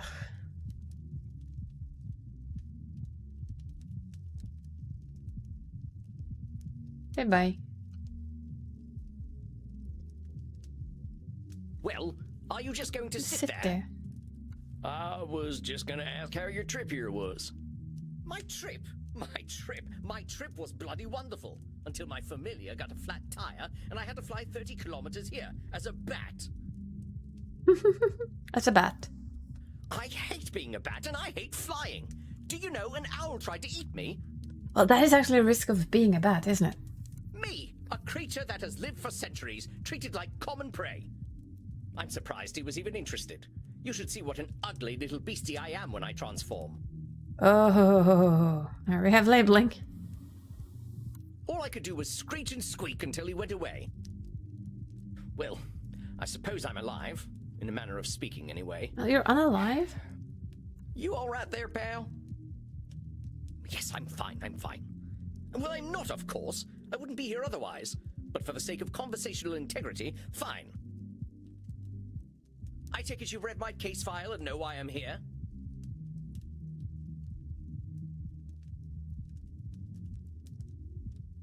He has an You're addiction. here for an addiction problem. Yes. Embarrassing, isn't it? Is it? What's to be embarrassed about? I remember when Ulysses S. Grant was president. Didn't seem to bother him. Oh, well, of course. How wonderful it is that I share the mental failings of people who only live a single lifetime. Oh, it just makes you more human, honey. Hey, come on now. There's a part of us that's still mortal. Can't help that, just like we can't help being dead. So I'm discovering. Look, I just need some tips and I'll be on my way. Just give me all the tricks. Whatever one does to make addictions go away. You have to work on what's giving you the addiction in the Tips. first place. Let me think. There are no easy solutions. Oh, I want to go straight for that one. Partner, there ain't no tips that'll magically cure you. But I'm here to listen. That is the truth. You know, I never in my life thought anyone would ever call me partner. Like partner, but not with a T. And I know how you English love your tea. Thank goodness we can still process tea. We cannot live on blood alone. I appreciate the concern, though. I must admit, I rather saw myself above this whole addiction thing. But tell you what, let's not worry about being above or below anything. You're here now, so let's see what we can do. What exactly are you addicted to? It's a form of plasma, a catalytic compound of my own design, a necessary component of my own scientific goals. You're losing me. Well, let me try to make it simple. Yes. I have been able to replicate and even alter the molecular patterns that vampiric erythrocyte surface receptors receive. Our unique physiology gives us an increased ligand affinity, which is how we are able to process blood the way that we do. Well, this guy's funky. I can extend this receptivity and thus achieve my true goal, synthetic blood, freedom from the hunger that plagues us, and hope for all humanity. I see we're already kind of hopping into control fallacy here. Well, dang, that sounds pretty impressive, Doc. Well, it doesn't work without a vampiric catalyst, and that is the plasma I am addicted to. Vampiric catalyst. Pathetic, isn't it? I have spent 400 years trying to That's steal disqualifying the the secret of blood, only positive. to be engulfed by it, like Prometheus walking into a fireplace. Oh god, we're starting to think like one, aren't we? Pathetic? Doc, where the heck would you get a word like that? You've come up with a synthetic blood. Man, I can barely get my spurs on some mornings. Maybe you've had a setback or two, but give yourself a little credit, compadre. Credit? For wasting 400 years? Practically speaking, I'm in the same place as I was back when King James was in power. You're Only now I have a disqualifying the drug problem. positive. Perhaps I must face facts. My professor was right. Nothing we ever do will make a damned bit of difference. That's Nosferatu's thinking. Jesus, there's a lot of them in here. Samuel, listen to him. Do you Oh, yeah. recognize his patterns of thought? There's some distortions in there, ain't there? Oh yeah. I knew you would sense them. Invite him to talk more about this failure of his. I'll do my best. Now hold on just a minute there, cowpoke. I've heard you talk a lot about failure. But it sure sounds to me like you ain't thinking clearly if you think you're a failure. I am a realist, that's all. Look No. at me. 400 years of study and still dabbling with leukocytes. Yeah, but that's just disqualifying the I don't know positive. many people who would call working with leukocytes dabbling.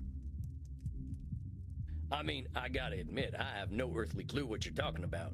So unless you made up all them science terms, I think you might be doing more than playing with a chemistry set. Perhaps, but if we consider all there is to know about blood, I know precious little. But you know something. Yes, I concede I might know something about blood. I would hope so after 400 years. You still got more knowledge about blood than most, whether it's been 4 years or 400 years, amigo. True. Let's get back to what you were saying, though. I'm saying I am surely the oldest, most well-studied doctor in the world. I should have achieved more than this. That's a should statement. Well, who said you should have achieved more? He does. Isn't it obvious? I should have something to show for 400 years. of You work. have. And what happens if you don't? Absolutely nothing at all. Exactly. You just keep working. Well, that's my point. That is not as encouraging as you think it is. Ain't meant to be encouraging, just showing you a little reality. Well, it's all my fault, really. I cannot seem to motivate my scientists to reach the necessary level of dedication. It's always shocking to me how little urgency mortals have around death. Wait. Is it Nosferatu thinking? No, come back here.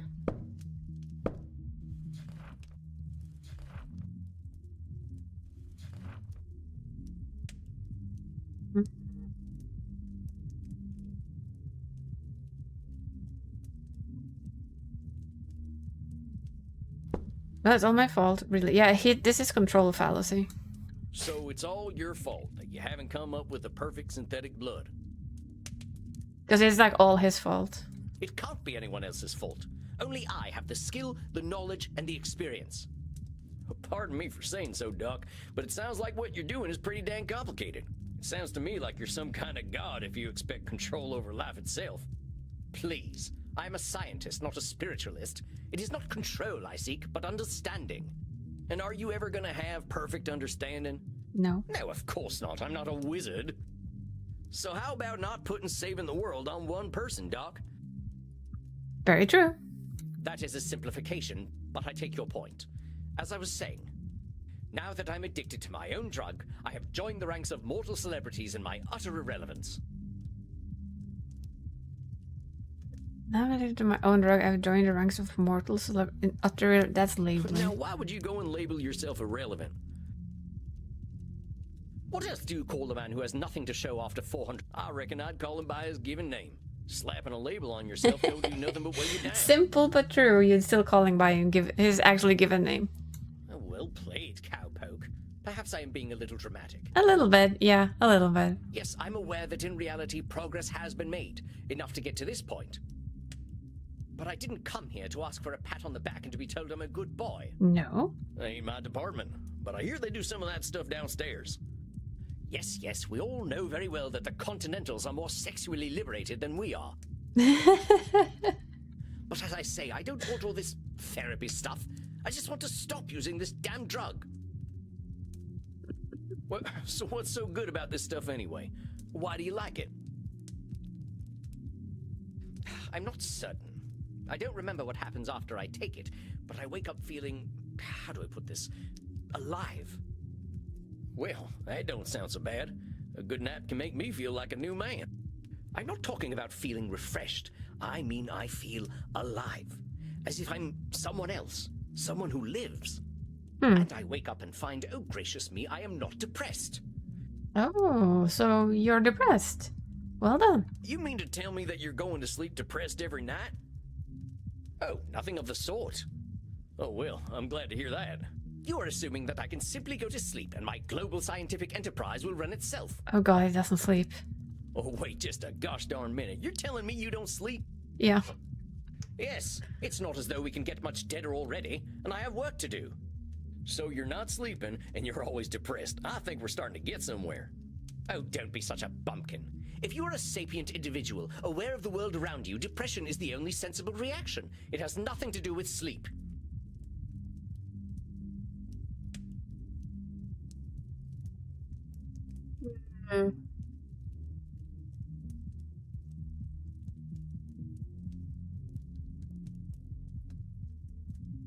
Which one is this? It's not labeling, it's not disqualifying the positive.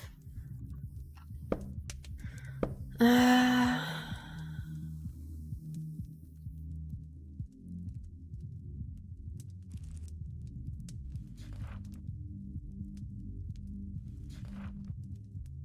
don't think it's Nosferatu's thinking either. It's thinking in extremes, because it's not an extreme, is it?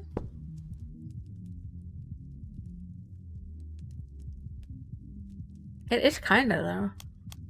Come on now, it's a big world out there, and different things are depressing to different people. Everyone reacts to things differently. Ain't it true that a sensible person, as you call them, might even be a different degree of depressed?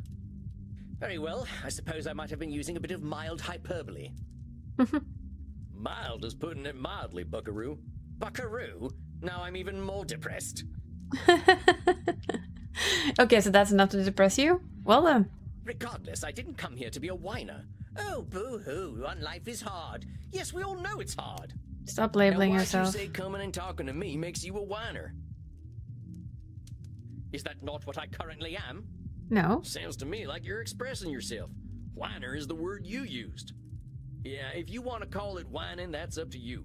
But that's entirely your label. Oh, very well, call it moaning or whinging if you prefer. Labeling, honey. Moaning, whinging, bellyaching, still all just labels. I don't believe I shall be using the term bellyaching in any case. But as I was saying, in the moments I wake up, I feel free. I suppose it must be what being an ignoramus feels like. Wow.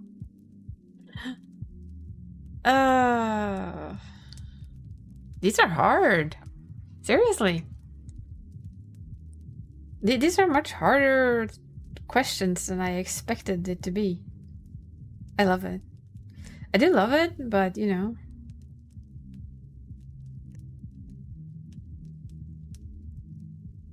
I really do.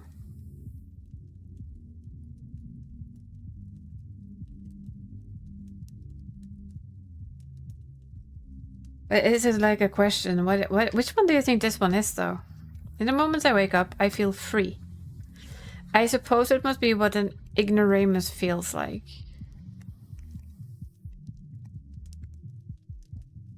I don't think it's Nosferatu thinking. I think it's control fallacy.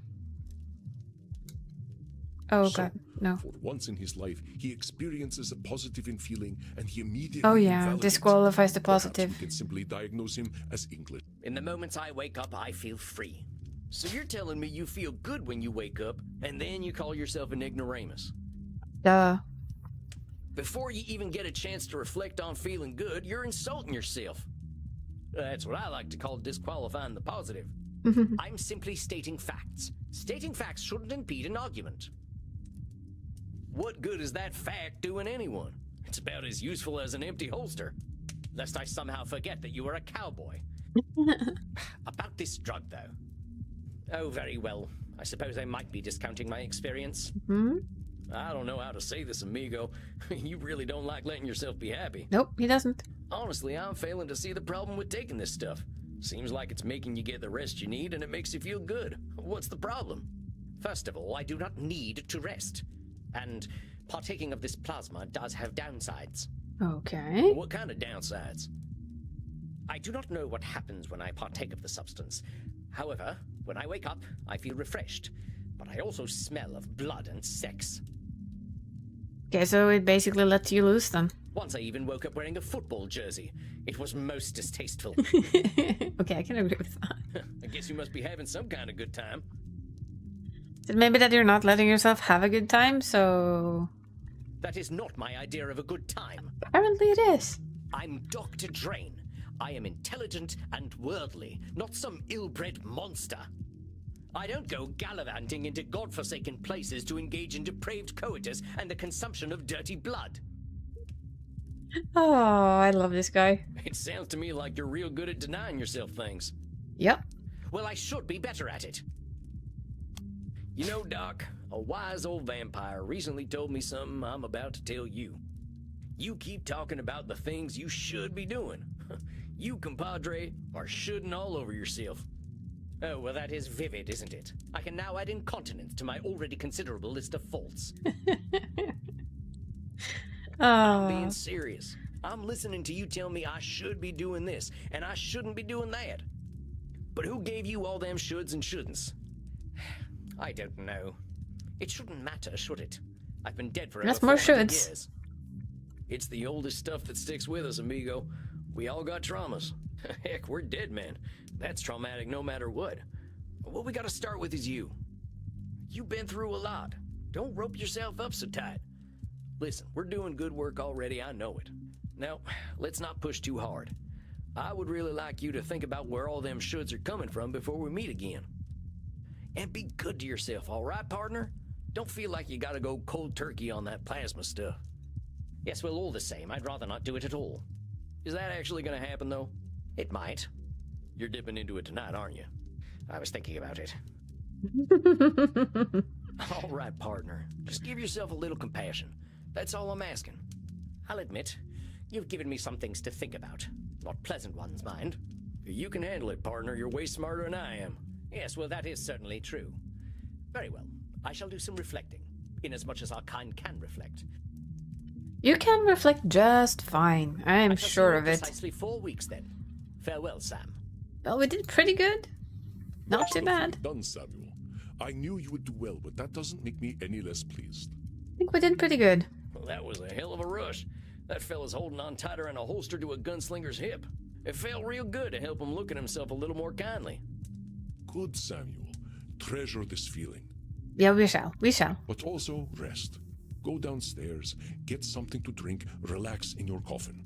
Yes, we'll relax in our coffin. Next week you shall see a new client.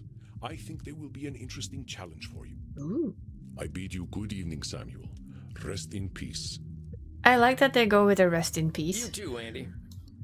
Well, I guess it's time I got me some grub. Do we get to see us getting grub? Or is it just... Oh, yeah. Well, that's it, I guess. My first client. Can't believe I'm doing this therapy stuff already. Sure could use a drink. I'll check in with Crimson. Well, if it isn't Yosemite Sam, how you doing tonight, partner? Kind of going from Clint Eastwood to Yosemite Sam. I'm not sure that's a bonus there. Better already, hearing from someone from the States who knows the lingo. I'm not from any states, cowpoke. District of Columbia girl here. I figured you must have been coastal. You sound a little more, polished than I do. You should hear my German. Oh, maybe some other time. My brain's full tonight. I had my first therapy session with a real client. Oh, yeah? How do you think it went? I will say it was I reckon great. It was a bullseye on my end. Well, not fully, but you know. You should have seen me. Labeling, blam, disqualifying the positive, kapow. I'm glad to hear it. Someone has got to sort these vamps out. They know how to hold on to their problems. Yeah, I guess nobody holds a grudge like a dead person. You ain't kidding. Living or dead, once people hit 70, they get pretty dang set in their ways. You know Andy still uses a typewriter? I can't get that gorgeous man to see the light. Keep it up, cowboy. You're a breath of fresh air for these ancient ones. Anyone ever tell you you're wise beyond your years, Crimson? You must have had some life. Afraid I'm exactly as wise as my years. How old do you think I am, cowboy? Be a vampire though, or a human? Don't fall for the trap. I'm gonna do the gentlemanly thing and not hazard a guess. You would have gotten it wrong anyway. I'm 50 years young. Well, she's young looking then. 50? I died around that age and I looked like shit. But you ain't a vampire. Like I told you, I'm Andy's blood partner. He shares his blood with me too, just not enough to turn me into one of you. I've been 30 for a good while now. Okay, so sharing your blood with a vampire keeps you young without you turning if done right. That's good to But know. you ain't joining our team? Sounds like a story. Not for tonight, Buckaroo. I bet you're thirsty after a big night. Andy told me to give this to you. Oh yeah? What is it? We had a group of Americans come in last week who donated their blood. Andy can't stand the stuff. He says the blood glucose levels are too high, but he thought you'd appreciate it. Okay, so American blood is too sugary. Are we surprised by this statement? Sorry, my American friends, but no, we are not. I admit it. No, we're just not. Oh, it ain't so bad. I gotta ask though, what does Andy's blood taste like? To me, it tastes like life itself, cowboy. Probably because that's what it I ain't is. sure I understand. Never you mind. Look, Tex, I've got some customers to serve, so go enjoy your juice, okay? It's like life. That's kind of high praise for your blood. Of course. I'm keen to get some rest anyway. You have yourself a fine night, Crimson. I like Crimson though. She's like one of my favorites so far. She's really good.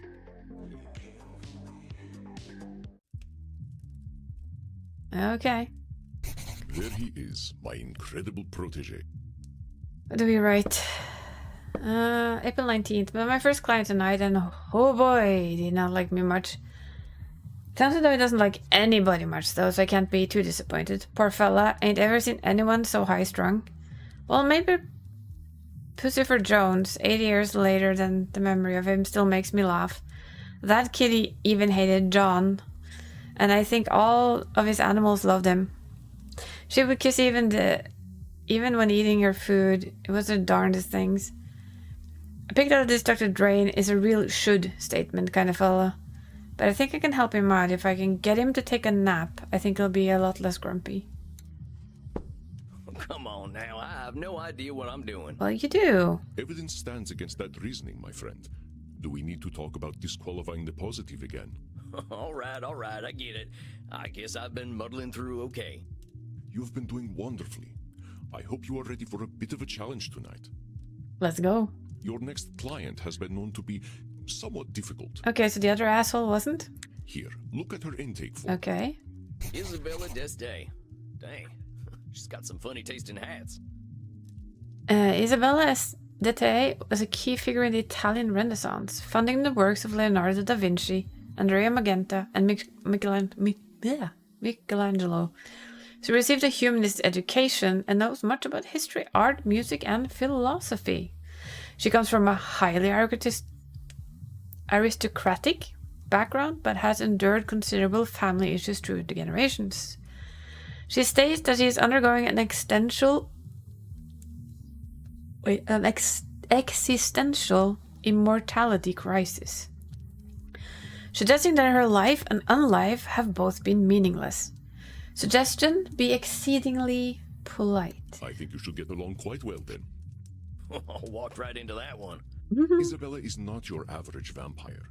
She was once the powerful matriarch of one of the most influential families in Europe. She fraternized with popes and kings. Oh, wow. And she also wielded great power over the art world. Some say that she was the model for the Mona Lisa. Okay, can you see that? Because I can see that. I know her. How are you doing? I mean, I don't see Mona Lisa in that, but I don't know. One of them highfalutin types, huh? I don't think she's gonna like me much. You can be polite. She is as human as any of us, Samuel. I already know you will find a way to relate with her. If you say so. Remember, you can always seek my advice if you feel lost. You are not alone, but I hear the beating of elegant wings. Breathe, Samuel. The beating of elegant wings. Oh, and do be polite. Be polite. Goodness. So you are the new therapist Andromachos told me of. Oh, wow. I was not expecting that clothing. someone so rugged. Sam Walls at your service, ma'am. You are a therapist. Well, that's what I'm here for, ma'am. Enough with this, ma'am. I am not running a whorehouse. You may call me Senora. Okay. Oh, wow. Can't you see Signora? Alright, Signora, that's as All fuck. right, Senora. You have seen my what? Have you been peeking under my skirts, young man? Huh? What are you talking about, lady? Signora. Say it. Signora. Signora. Signora. Signora? Porca miseria, this is not going to be easy, is it? Nope. Therapy ain't never easy, Senora. So, therapy is always easy then. I said it ain't never easy, Senora. Is therapy easy or is it not? Not, I guess. Oh, how are we to examine my inner demons if your own speech is so diabolical? This is gonna be interesting. You know what? Let's start over. Greetings and salutations, Senora. I am most honored to receive you in my humble office. Very well. I suppose it will do. Like we said, need to be stupidly polite. I'm just here to help, Senora. It says here on your intake forms that you've been having a tough time lately. A tough time. Indeed, yes, it has been a tough time. The realization that not only am I a corpse, but that I have been a useless corpse for nearly 400 years is a tough time. So what set off this feeling that you're a corpse? I saw a film at the cinema. Oh dear. Don't ever watch films at the cinema, kids. It's gonna tell you you're a corpse. Hey, I love the cinema. I think if we're gonna bond with her or anything, I think it has to be the Hollywood glamour. I can't get enough Hollywood. All that glitz and glamour. Them celebrities sure know how to look good. Per favore, they look like employees of a peacock brothel. Okay, not the right one. The battle between licentiousness and chastity has ended, and chastity has been utterly degraded on the battlefield. I thought you might like it. Ashamed of themselves, parading their young flesh for the adulation of fools. I could teach them about proper fashion, but alas, they would be incapable. No, you know, of if you hearing get my into a music. historical movie, she would be perfect. I can tell I'm barking up the wrong tree here. Let's go back to this movie you saw at the cinema. It was a most terrible film, one that shook me to my core. The pain of it lingers with me still 5 years later. Is anyone else than me, like, kind of afraid to know whatever movies he's watched? Because I'm wondering. What movie did you watch? Well, movies can be pretty powerful. Heck, I remember seeing one of the first films. There was a train coming right for the audience. We thought we were dead for sure. This film was not powerful, it was meaningless. It said nothing, did nothing, less than nothing, as loudly and garishly as possible.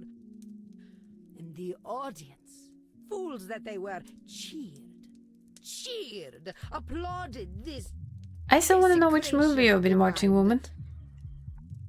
I hate this film with all my being, for it has done the cruelest thing. It has revealed the dark truth. This life that I cling to has no purpose. Dang, what the heck was this movie? Space Wars. Rise of the Spacewalker. So Star Wars then. Oh my goodness. Wait a minute. Space Wars, the big science fiction franchise? Yes, I believe it is important to understand modern media diets. Oh my god. Modern media diets. But that's the movie that gave you your personal crisis? Mind your tone. Do not think me a fool. I know it was not high They art. massacred that movie? That is true. But the money it made, it would make even the Pope blush. Ah. This stinking trash. This is what the people want. No, not only. You see, I understand now. My attempts to infuse art with meaning were pointless. All that I am, all that I ever was. That is Nosferatu thinking. dead. You don't seem that dead to me. We're having this conversation, ain't we? You ain't just lying there decomposing. It is no different. I might as well be rotting in the ground. I think you might get pretty bored. Are you getting smart with me, boy? Yep. Look, I'm just talking facts.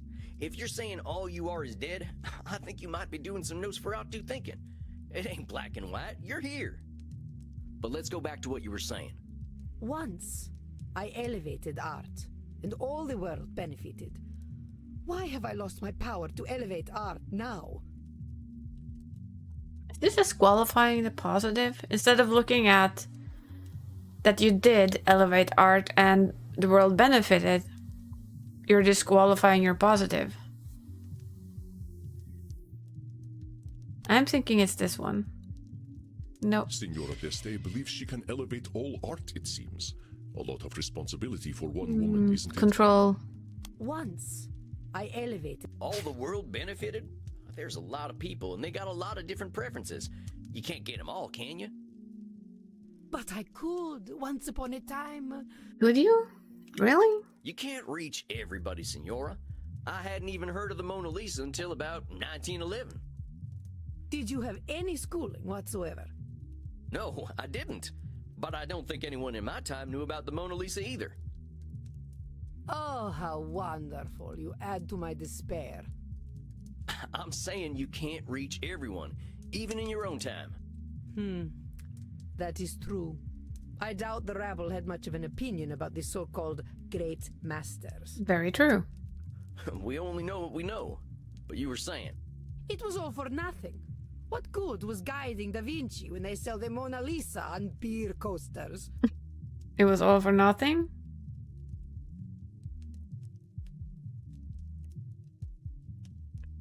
Are we back in Nosferatu thinking?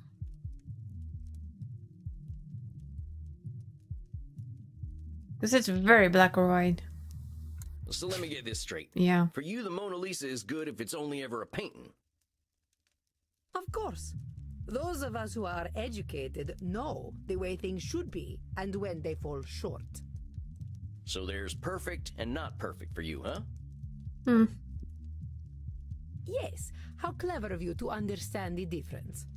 You're not giving yourself a lot of room in between, are you? No, there is no in-between. There is. There ain't much that's perfect in this world, Signora. You must be disappointed a lot of the time. You have no idea. But as I was saying, it should not be so. Art should have meaning, purpose. Beauty should expose truth. That's a lot of should. You're saying art should have meaning and purpose, but does all art need those things? What is the purpose of creation otherwise? To enjoy it. How about if I just like doodling? Ain't that a good enough reason to draw? Exactly. It is a pointless reason. No. Or maybe I want to do something pointless. All I'm saying is that I don't have the same shoulds you do. Perhaps you should. But I don't. I'm gonna do what I'm gonna do. Which is a speak like a peasant. Heck, that's what I am, Signora. Ain't nothing gonna change that reality. Let's get back to what you were saying. But it seems I am just a dead woman. A walking corpse who is not worth listening to. I should walk into the sun. Yeah, we're back at the Nosferatu thinking. The Lady d'Este certainly Okay. does not use kind terms to describe herself, does she? No, she doesn't. But it seems I am just a dead woman. Ah, yeah, of course, A labeling. walking corpse. Now, why have you gotta go and call yourself names? They are not names. They are my reality. I am a dead woman, and I am a corpse, am I not? No, you're Signora Isabella, and you happen to be a Is that vampire. all you are? This is how I am defined by the world. No, doubt it. Seems to me you're the one using them names. Hell, I think I'd be a little afraid of calling you a corpse. As you should be. Allow me. You know, you make me sound rather mad. Like an old woman, railing at the world, screaming into the void, all to no purpose. Look, Senora, all I'm trying to do is show you where you're a little rigid in your thinking is all. You're expecting a lot from the world and a lot from yourself. It ain't no surprise that you're gonna be disappointed over and over again. I suppose that is some insight. Indeed, I have been in a state of Oh, wow. disappointment from the moment I was Ouch. 16. What happened when you were 16? That's the I question. got married. Oh dear. I think I get it. You absolutely do not get it. You are a man. Well then, help me understand. Frankie, my husband. He taught me the meaning of disappointment. Wow. He taught me the world was built upon lies. These things men proclaim as values. Truth, beauty, the spiritual. They were all fiction. But if men did not live according to principle, I would. I would set the example and shame them all. Yet, what a fool I have been to think humanity had greater aims. So, what's this greater aim you're talking about? I received a humanist education as a child. I was taught that the pathway to God was through rationality and a questioning mind, not slavish devotion to tradition. This world is not Eden, but it could be. Or so I thought. So you're talking about a literal pathway to God? No, fool. A pathway to godliness. To live according to our natures. Our true natures.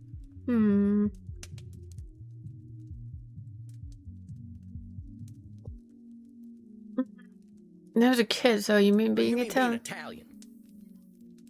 Madre de Dio, what are you talking about? What is an Italian? I care nothing of nations and their petty squabbles. Like mortals, they die and are forgotten. Don't like vampires Oh, then. sorry. I just figured on account... What accent? Never mind. Well, talk to me about this pathway to God. How do you reckon we find... I reckon nothing. I've always known that we can find our way back to God by fulfilling our human potential to be the greatest souls possible.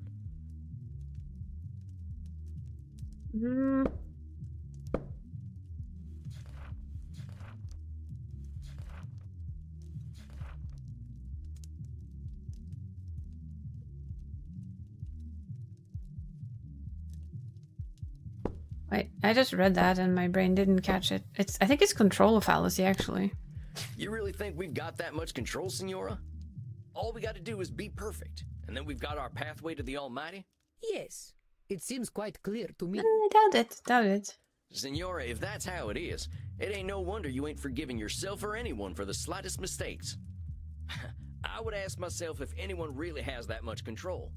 But keep talking. I have always known we must master ourselves and our baser instincts. Virtue must triumph over vice. That is Nosferatu thinking. No? You know there have been many entities over time that Okay. have tried to control humanity. They have all failed, and the Signora would do well to remember it. It's I another have control always fallacy. known we must master ourselves and our baser instincts. You've been around Yeah. a while, Senora. In all that time, when have we mastered ourselves and our baser instincts? Not a single day. Men especially have But not you too, bought honey. into their depravity. All right, fair enough. So us fellas have disappointed you every day for a few hundred years, right? Yep. Ain't that proof that nothing you do is gonna change that? An evil thought, Mr. Sam Walls, but true, I concede. We're in agreement then. It's a little bit of a control fallacy to think that's gonna change because of you. Well, let's keep going. I have always known that the earthly lives we lead are disgusting, and only war and death can come of them. Oh, these are getting hard.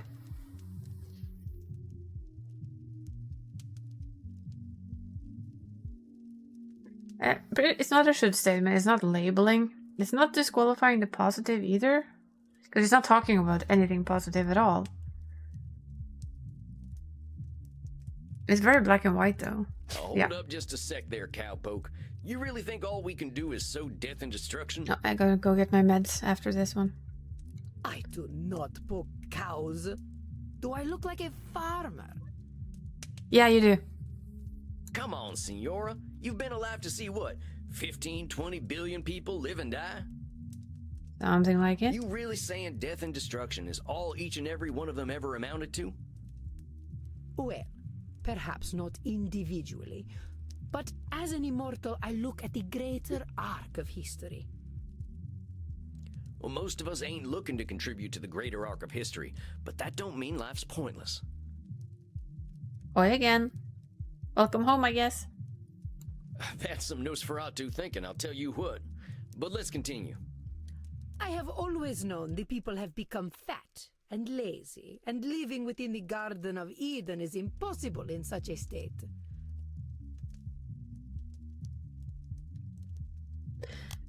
But she's not labeling herself, she's just labeling people. But it still is a labeling. Sounds to me like you're coming up with labels for kicking people out of the Garden of Eden. Is that all we amount to? Fat and lazy? Look around your own country, boy. Look at me. See my disgusting rolls and saggy features. I mean, it would be good to do with the future here. You have the picture of it, right? Because that's the hair he's gonna get as soon as they just release it. I really want him to have in-game hair, because for me it's like every time you log on without the funky, the fun stuff on, he looks so different. So I will try and I will use that when it comes out. So you can, yeah, you draw him with that here. That would be fine. Look at me, see my disgusting rolls and saggy features. Oh boy. Would you let me into the Garden of Eden? Why not, if you were nice? Well, sure, why the heck not? I am glad you are not the gatekeeper then. He has very high expectations. You rather have a gatekeeper who wouldn't let you in? Listen, Senora, you gotta go easy on yourself with them labels. Well, let's keep talking, though. I have always known we should act with dignity if we would take our place at God's side once more. So a should statement, probably. But I'm just gonna go grab my meds. So a quick little break, we'll just leave them sitting there. And I'll be right back.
back. Is this a should statement? What do you guys think? Is this a should statement?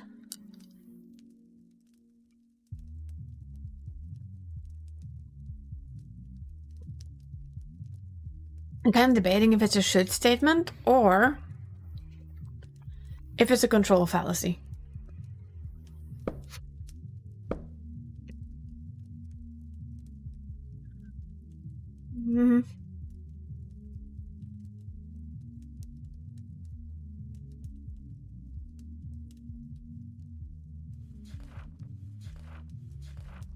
You think a should statement? I'm kind of there. I should live in a castle. I should, I guess. I think this here's the meat of it, Senora. The filet mignon. The filet mignon? I fear your French is even worse than your Italian. Here's the thing, Senora. Who came up with all them shoulds that'll take you to God? Why, the greatest thinkers of history that I studied in my youth. Plato, Aristotle, Cicero, Aquinas. All Sounds good like a names. bunch of dead guys to me. They really had it all figured out way back when, huh? Well, of course not. How foolish do you think me? Not at all, Senora. Just questioning where all them shoulds are coming from. But let's keep going. So you think you are so very clever, do you, boy? That by pointing out my distortions, you have won? Oh. That is where you are truly the fool. I already know how wrong I have been, that I have been chasing an impossible fiction all my life. Okay. Indeed, I now believe that even if we did follow the pathway to God, once we reach the end, we would discover that he, too, was a work of fiction. Well. By the way, guys, if you need your medication, remember to take your medication. It is always good to stretch, have a drink, take your meds if you need them. When I say God, I mean goodness, propriety, intelligence. God himself is a lie. I see. So you've lost your faith? Yes, it has crumbled to dust, much like myself in this fat, wretched old body. Beauty and truth are lies. Ideas developed by ugly men to justify their existence. Well, that is blunt. While we occupy ourselves chasing those ideals, they create space wars to leech our money and our vitality. I mean, kinda not wrong, I guess. Kinda.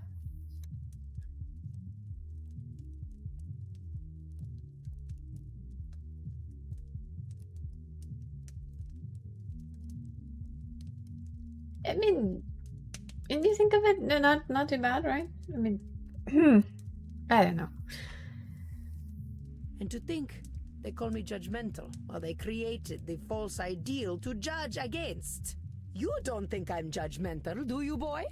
A little.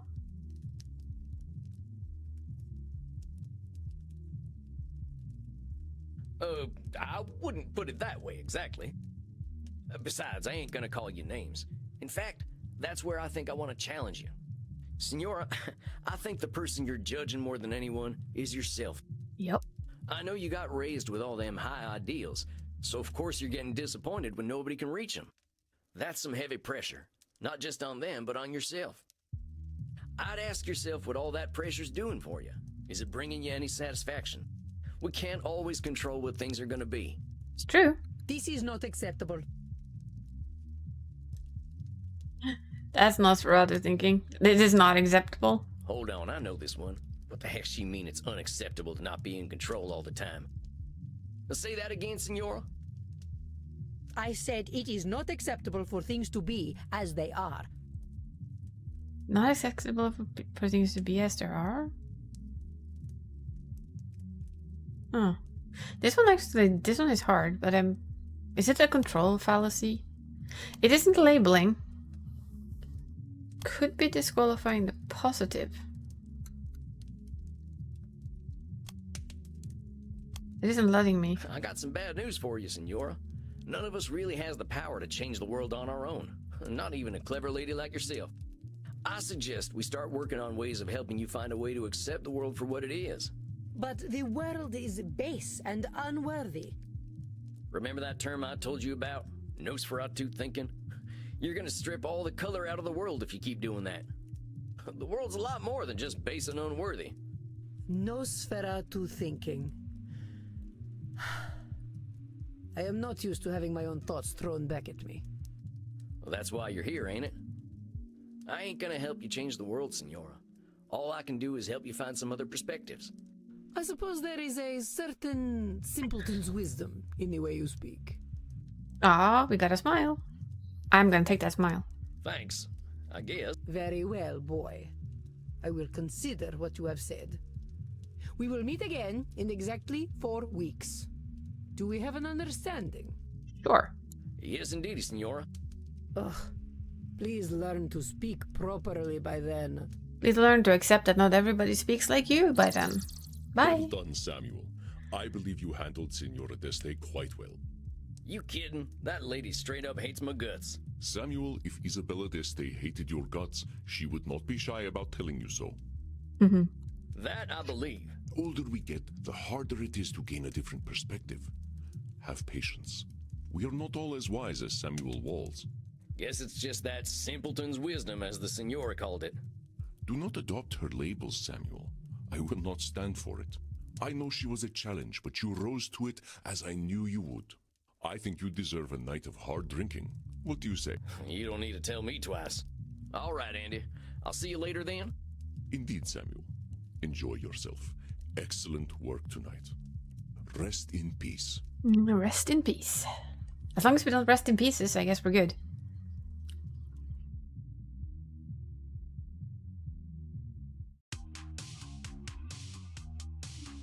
Dang, I think that's enough abuse for one night. I could use a drink and a quiet night. Isabella thinks her life was meaningless because modern art is meaningless too. Apparently the rise of the Spacewalker movie set her off.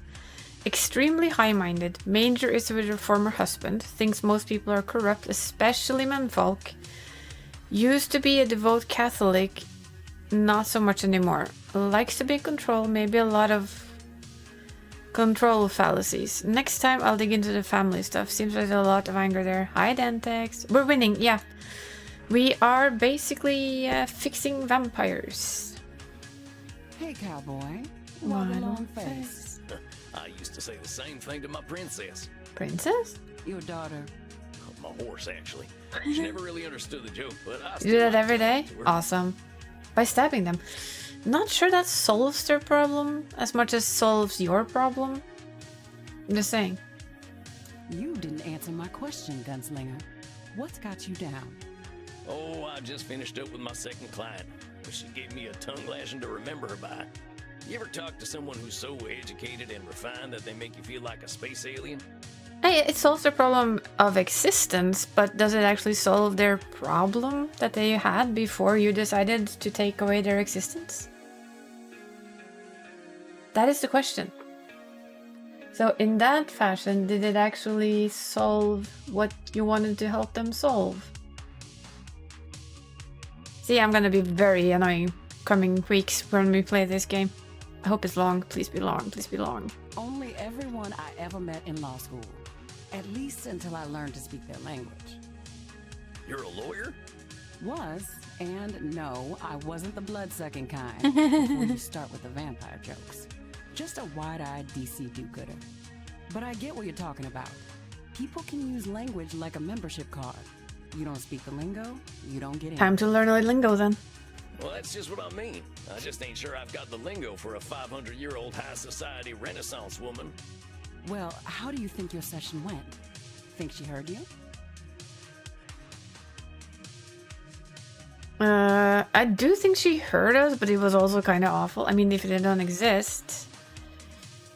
No, this is true, but it just solves your problem. Even though they don't have the problem anymore, you didn't solve their problem, you just took away their existence. I think I will say it was That lady awful. ripping into me from the moment I saw her. She was calling me peasant like it was the worst thing a person could be. She looked at me like I was a dog that had just done its business on the carpet. How am I supposed to get through to someone who doesn't respect me? Well, let me ask you this. Is she coming back? Yep. Well, yeah, she said she was coming back next month. Sounds like her words and her actions aren't lining up. Far as you know, she could have a crush on you. I do love this woman, though. I doubt that's it. But you got a point there. If she'd gotten nothing out of our session, I doubt I'd be seeing her again. And I don't think Andy would praise us either if she got nothing out of her session. Maybe I'm just tired. I could use a drink. What are you in the mood for? Men? Women? Something a little more off the beaten path? What is something a little bit off the beaten path? I think I'll have some takeaway tonight. What have you got? Here, try this. Should put some color in those cheeks. You really ain't squeamish, huh, Crimson? Nah, healthy blood never hurt anyone. I've been hanging around vampires for 20 years, and they aren't so scary. Not even Bert? What, that old pointy-eared teddy bear? He's a total sweetheart, unless someone gets aggressive or touchy with the customers. I like Bert. What does he do then? They get a stern warning. And if they don't listen? Why, then he eats them. Well, maybe he is a teddy bear. I met Teddy Roosevelt back in the night, and I'm pretty sure he would have done the same thing. Speaking of which, I gotta thirst something fierce. I think I'll head back to my coffin for a little rest. But you have a good night, Crimson. You too, Sam. Don't let the Draculas bite. The Draculas? There's more of them than one? Time to crack open a warm one. Look at this coffin, though. Jesus. That is a luxury coffin. That's the good stuff. Now, maybe I can find a quote from one of my favorite books that'll help give me a little inspiration. Or I could watch the Three Stooges hit each other a whole bunch. Or I could just go to sleep. What's it gonna be, Sammy boy? Let's read. My profession is to be always on the alert, to find God in nature, to know his lurking places. I always like that quote. I ain't a God-fearing kind, but it's true. There's a natural beauty behind the man-made world if you know where to look. Isabella D'Este's all culture and breeding, but underneath, she's got her vulnerable and beautiful humanity too. I just gotta... all right, that's enough for one night. Time for some rest. I hope my next client will be a little easier. I will say that I'm very happy that this game has a voice, so that we don't have to read everything. I was dreading it a little if we were going to sit here and read all of the lines, but yeah, so far I'm just super enjoying myself. I hope this game is long. Long, please be long. Scribbles. Samuel, good evening. I am glad to see you looking so fresh and well slept. Ominous music. Had a doozy of a client tonight by the name of Isabel D'Este. D'Este? Yeah, whatever. Holy hell, it is one strong lady. I was shaking in my boots half the time talking to her. I read up on her Wikipedia, and I was glad I hadn't done that before our session. I would have been even more scared. I'm surprised we could even have a conversation. She was the Pope Leo X's sister-in-law. How the heck do you deal with family like that? I've had a nice week otherwise, been exploring the graveyards here in Leipzig. They're real fancy here. Guess that ain't no surprise, and this place has so many goths. Uh-oh, something tells me I'm in for it tonight. The truth is seldom unseen by you, my friend. I love him so much. The voices are so good, I know. Tonight, you face perhaps one of the most difficult challenges a therapist can face. Oh. The fact that you may not be able to help... That is the harsh truth, though. That is the epitome of harsh truth. You cannot help everyone. You can try, but you might not be able to help everyone. Not everyone will listen, not everyone will do what you want. And I think that is kind of the harshest lesson you're gonna have to learn. In truth, I have failed to help clients with this particular disposition many times. Hey, I'm new at this. You're nigh on 3,000 years old. If you can't help them, how can I? Different perspective, my dear. Different perspective. You're gonna have to try. You're also gonna have to accept that maybe you can't. That's the idea. It's not guaranteed that we can help every client. To think we are powerless to help any is a cognitive distortion itself. I believe you know it.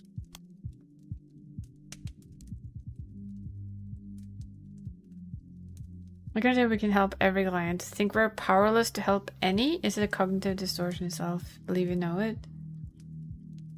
Yeah. Come now, Samuel, you are more capable than this. No, okay. What distortion is it to believe that we cannot help anyone? No. Yeah, all right, control fallacy. Duh. I know. I can help some. That's right. Here. Take a Okay, at this let's look at this case file. Theater feller, huh? I've known a few of them in my time. They can be a little, self-absorbed. Okay, Edmund Kean is only 237 years old, male, and British. Edmund Kean was a highly influential Shakespearean stage actor during the Georgian... I can't read today. Georgian period? Whatever. He is credited with more personal interpretations of a character as opposed to a pantomime performance. He lived in a tumultuous life on stage, dealing with alcoholism, sex scandals, and entitled behavior. He wishes to return to the stage, but expresses a great anger at critics who might review him poorly. He demands respect as the greatest actor the world has ever seen. Oh, wow. So, yeah, this is going to be interesting. He's looking for therapy because people don't like him, it says? He is one of the most revered actors in all of history. So he might have a few cognitive distortions. Oh, boy, is he going to have a few. I think he's going to have more than a few. Saying.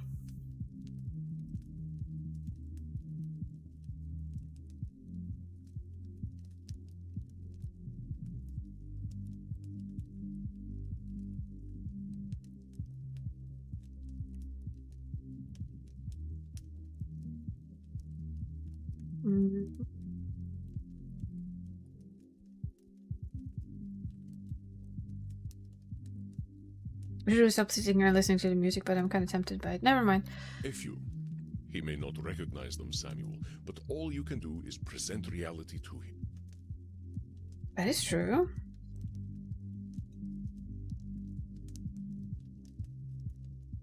Not everybody wants to hear about reality, though. Remember, I will give you whatever advice I can. Good luck, my friend.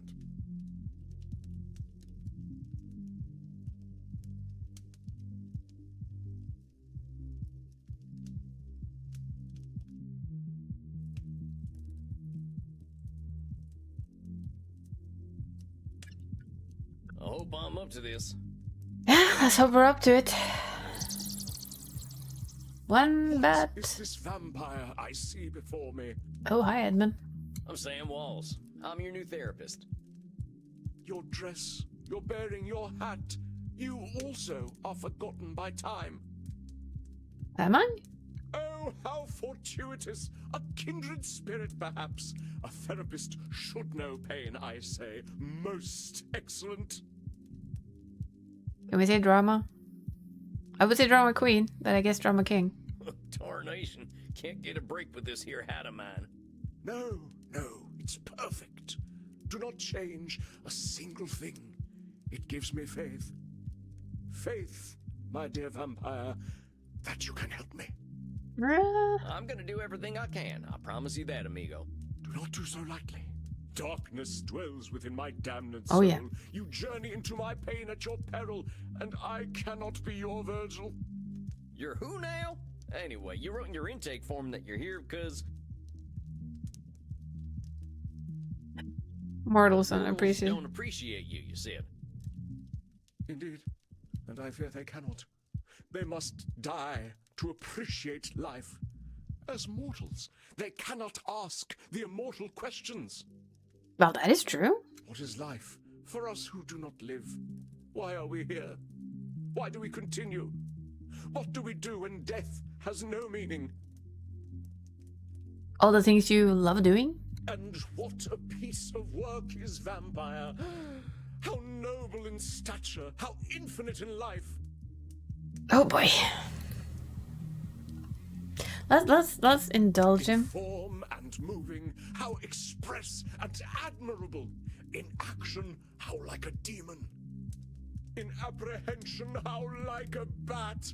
Ah, the beauty of the night! Okay. All right, that's enough of that. Before we answer the question of why we're all here, why are you here? Well, that is, what exactly drove you to me, partner? Oh, that. Well, a pustule of a theater historian I recently seduced and killed sprang the seeds of doubt in mine corpus. Wait. Recently seduced and killed? Okay. He was writing a biography of the great Edmund Kean, and I thought mayhap that I would favor him with a secret or two. Oh boy. He said my acting style would now be considered archaic. Well, yeah. It is archaic, you dunce. Though I drank him to the last, I fear his cruel barb was sharper than my fangs. This embossed carbuncle of corrupted blood caused me to doubt myself. Are all men such fools? Will I ever find my audience again? Or did they die long, long ago? Yeah, they probably did die a long time ago, but you know what? There is an audience for it. Help me purge these mortal concerns from my mind, dear man. We're always gonna have doubts, compadre. That's normal. But I think I can help you see things a little differently. So, he said your acting's out of date. Why don't you just tell me why it bothered you so much? Because it's simply not possible. Acting became a noble craft entirely because of me. In truth, I am perfect. Sorry, fella, I gotta stop you for a second there. You really saying you're perfect? Nobody's perfect. No, not at all. I'm not a narcissist. Oh, yeah, you are. I would find myself quite inept at, say, street cleaning or dishwashing. But as far as acting is concerned, yes. If an actor be assessed, you would assess him on the scale of Edmund Kean. Is there really an actor called Edmund Kean? I'm literally curious. Oh, come on. You ain't ever forgotten a line? I suppose, on occasion, a line has left me due to circumstances beyond my control. But that is the fault of alcohol, not of Edmund Kean. Oh. So in those times you were drinking, you might not have been perfect. And the acting world kept on turning. Oh, come now. I was clearly exercising some dramatic license. It is not so black and white. Well, that's exactly what I was trying to say. But keep talking. We got some more stuff to sort out. Oh, there are celebrated actors in these times, yes. But any success they have is due to my beating the path for them to follow. This feels like control fallacy. Because of me. This No? is a special client. Okay. Remember that his distortions can be about others, not just himself. Oh, there are celebrated actors in these times, yes. But any success they have is due to my beating the path for them to follow.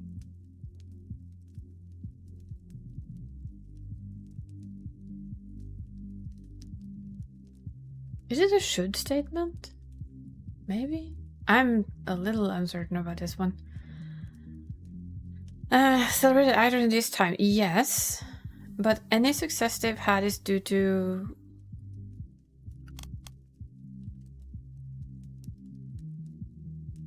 No? This is a special client. Remember that his distortions can be Is it a should statement then? Celebrated actors I'm in actually these not times, sure. Yes. But any No. This is a special client. I have no idea. There are celebrated actors in Oh these wait, times, this is yes. disqualifying the positive, But isn't any it? success they have is If due it's to my labeling, beating I'm the gonna be path for them dumb. to follow. Oh, wait Yeah. a minute. You're saying that every actor's success comes Duh. straight from you. Of course. Even the greatest among my art would have been consigned to obscurity had it not been for my advancements. Every single one of them ain't had nothing of their own to give to the theater? Well, I suppose one or two actors in the last 300 years have impressed It was disqualifying everybody else's positive. Well, don't you think they deserve their own success? I suppose mortals are owed their 15 minutes of fame. One must have some pity for them. We are not monsters. But the actors of modern times, they are shallow, beggarly parrots. Parrots That's labeling. who screech the lines, but do they know them? Do they feel as we feel? So you're saying modern actors are parrots? Indeed. They are only mimics, and thus no better than a well-trained bird. You don't think they're actually birds, do you? My dear boy, they live such short lives. What else can they do but ape the words and actions of their forebears? But when you call them birds, you're just labeling them that. You ain't giving them a fair shot. Oh, come now. I was clearly employing a little dramatic license. Yeah, you have a lot of dramatic license, Edmund. A lot. But we're here to talk about truth, right, compadre? It is my gentle direction that takes the craft to higher echelons, and mine alone. Acting does not evolve without me. Now that is completely black or white, no? Listen carefully. Edmund is assigning a lot of And responsibility. it's control. I was wondering. It could either be that.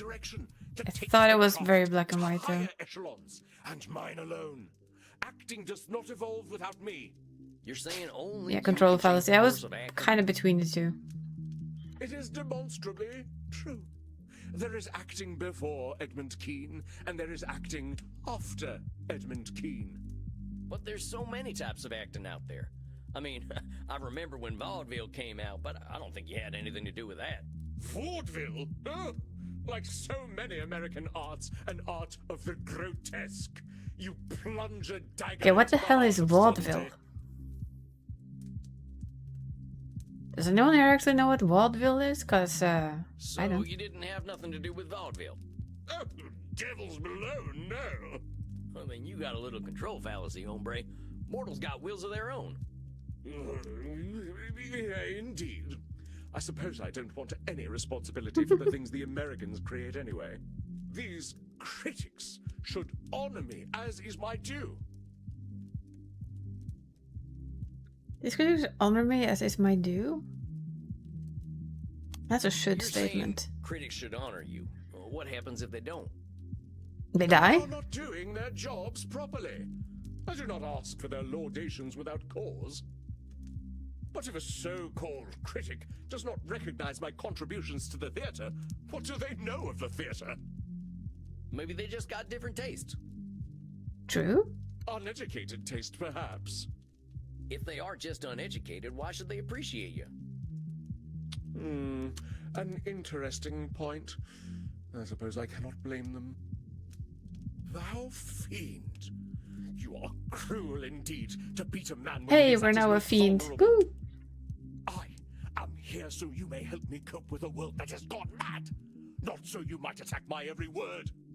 I'm doing no such thing. All I'm doing is pointing out your reality. If we're gonna cope, we gotta be honest about the world. Ouch. And I say that you are a villain. I come to you in desperate need, and you respond. Yeah, he's not gonna be interested right now. Desperation. Is he? Why would you do this to me? Do you not know what pain I am experiencing? Do you not know that I, as an actor, feel every sling and arrow more keenly? Do you? Art thou a therapist or a murderer that you would push me so to the brink? Do you want me to commit suicide? I'm sorry. I wasn't trying to hurt you. I want to help everyone who comes to me. Samuel, a moment, please. Andy, I got a real problem here. I think I'm not cut out for this work. This fella's right. Why am I attacking him when I should be helping? First of all, should statement. You will do what you will do, and that is all, Samuel. But look at the candles. What do you see? The candles? Oh, they seem fine to me.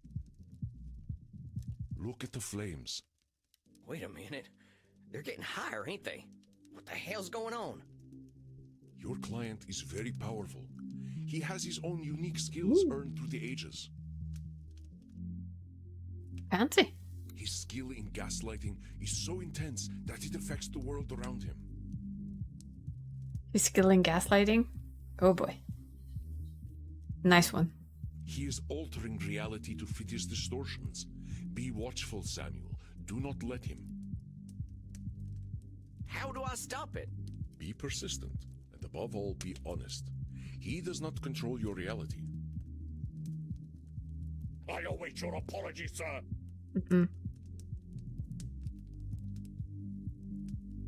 I don't have I anything don't to have anything apologize. to apologize for. Mm-hmm.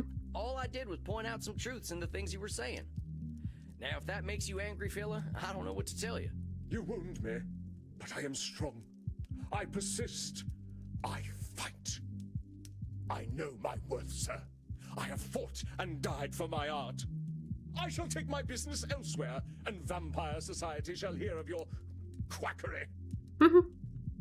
Stop him, Samuel. It is not anger, but fear that drives him. Show him he has nothing to fear from you. I don't know if we can say like easy boy easy. That sounds very rude. I wasn't trying to rile you up, none. I wasn't trying to rile you up none. Yet I bared my undead soul to you, and you treated me like a pincushion with your sharp pricks. Aww. Pricks ain't got nothing to do with this, Edmund. And now you seek to proposition me? Of course, it always goes like this. To you I am a void, nay, a whore, to use as you please. Wow. Now this is a drama queen. Oh boy. Well, you are all alike, I say. Go on then, use me. You are losing him, Samuel. It is time to remember what makes you special. You are not just a therapist, and you are not just a vampire. He is afraid, but you will conquer his fear. So should have really gone with this whoa boy. Okay, so easy boy easy would have been right. Easy, boy, easy. So we do go a cowboy way. I get it. I shall not go easy. I shall not. Ain't nobody gonna hurt you. There's a good vampire. A good vampire? What on hell? You're safe now. Ain't nobody here to hurt you or make you feel bad. But I'm your buddy. That's us. We're just buddies, ain't we? Okay, so we need to use his specialty in these cases. Okay, good to know. Yes. A friend. A friend. A friend who wishes to help me. Correct. You feeling better there, compadre? I must confess that I am. Though I scarcely understand how. Hey, well, that's just great. I want this to be a comfortable place for you. Yes. Yes, I do believe you. After all, your profession is in many ways similar to acting. It is no wonder that we find common ground. How is therapy like acting? It is the exploration of the soul. Is it not? Well, I mean, that's not wrong. Into pain and truth. We see those pains and truths and reflect them onto the cruel world. I ain't sure I quite see it like that, but it's true that reflecting is important. Kind of funny when we can't look in a mirror, huh? One of death's cruel ironies. Thus must we see our reflections in the mortal audience instead. Well, that tells us a lot about him, though. Interesting. I care a lot about what the mortals think about you. Of course I do. Why should I give a fig about what we dusty old folk think, eh? Most of us are stuck in our relative pasts, if you'll pardon the offense. Well, you're not wrong. But all them folks die. You're what, 300 years old? Don't remind me. Yes, they die, but I cannot. I must not. If I do not exist in their hearts, there is only the purgatory of oblivion.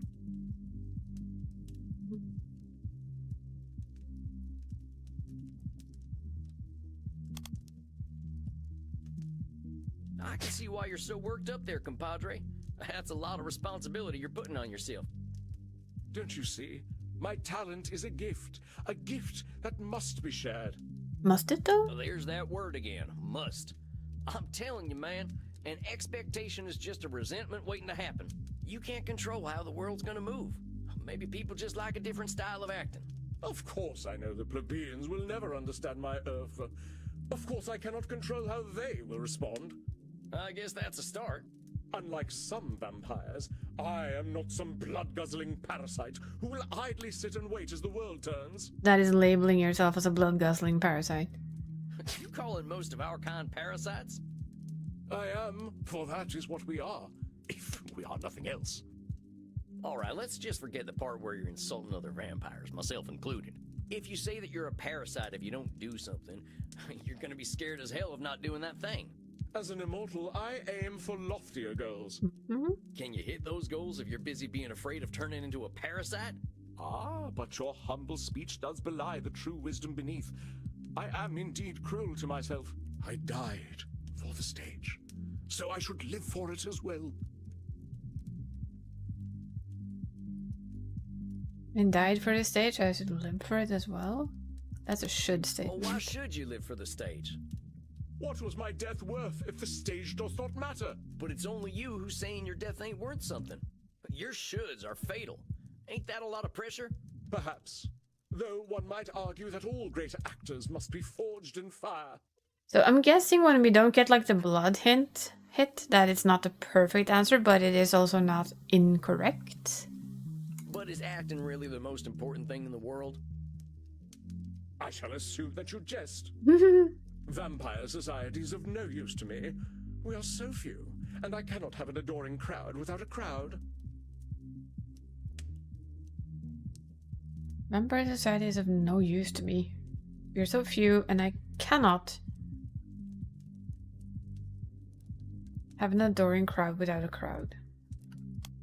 Vampires ain't got nothing to offer you. Nothing they can give, no.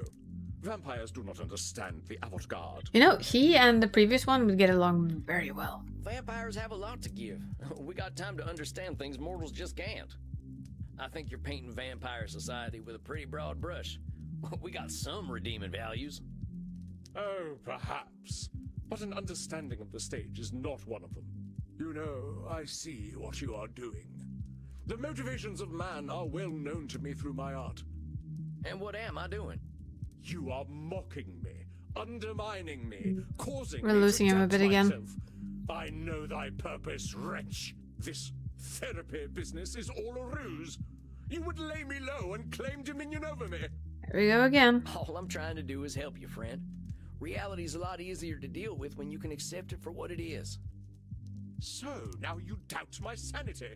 Is there no end to your japes and jabs? I shall not break. Oh, you shall see. The tides of cruel seas will crash upon me, but I do not wither. I know thy game, trickster. You wish to keep me in your debt. The more I doubt myself, the more you take from me. I just see that the flame back here is much higher again. And there too. You think you are clever, but thy tongue outvenoms all the worms of the Nile. There's worms in the Nile? What have you to say for yourself? Speak, that I might hear thy bile.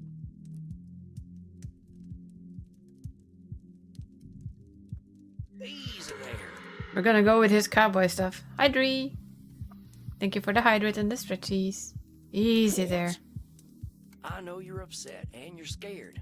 I ain't gonna hurt you. You want to hurt me? Nope. Good vampire. Ain't you sweet? Yeah, it's all right. You really don't want to hurt me? You'll keep me safe? Most insecure vampire ever. Yes, we'll keep you safe, honey. We're safe. Ain't no place safer than right here. We're friends. That's right. You're my buddy now. Just my pal Eddie. In truth, I am oft left bereft of friendship. Our kind can be difficult. You mean vampires?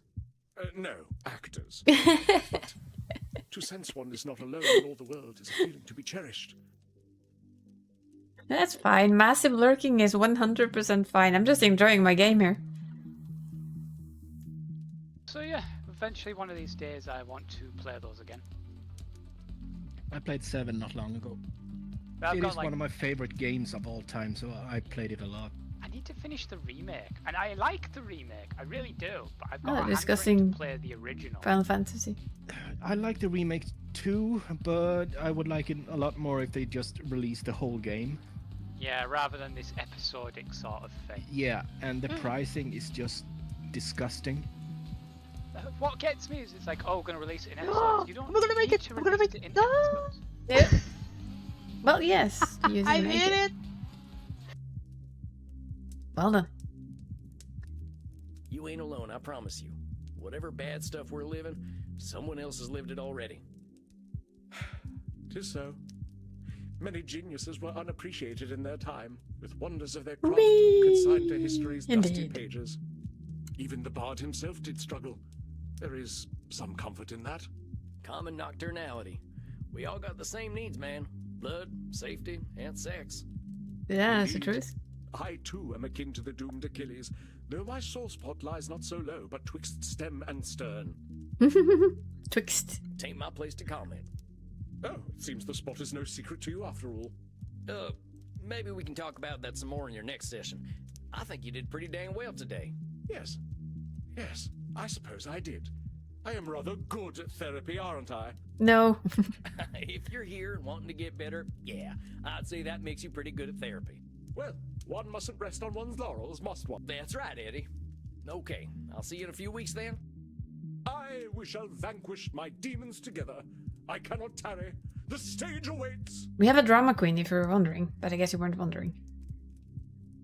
Oh boy. What the hell was that? One of the darker malignancies of the mind, dear Samuel. You sure I'm up to this? Yeah. You were masterful, Samuel. You were able to take your knowledge about cognitive distortions and turn their definitions outward. And we must speak about this equine ability of yours in your next session. Oh, that. Yeah, I learned a lot about myself through my horse. Oh hi? Oh yeah, oh hi. This is like extremely handsome. And then the kind of cute handsome. And that voice on Mr. Extremely Handsome is, oh boy. Save it for our next session. Rest, Samuel.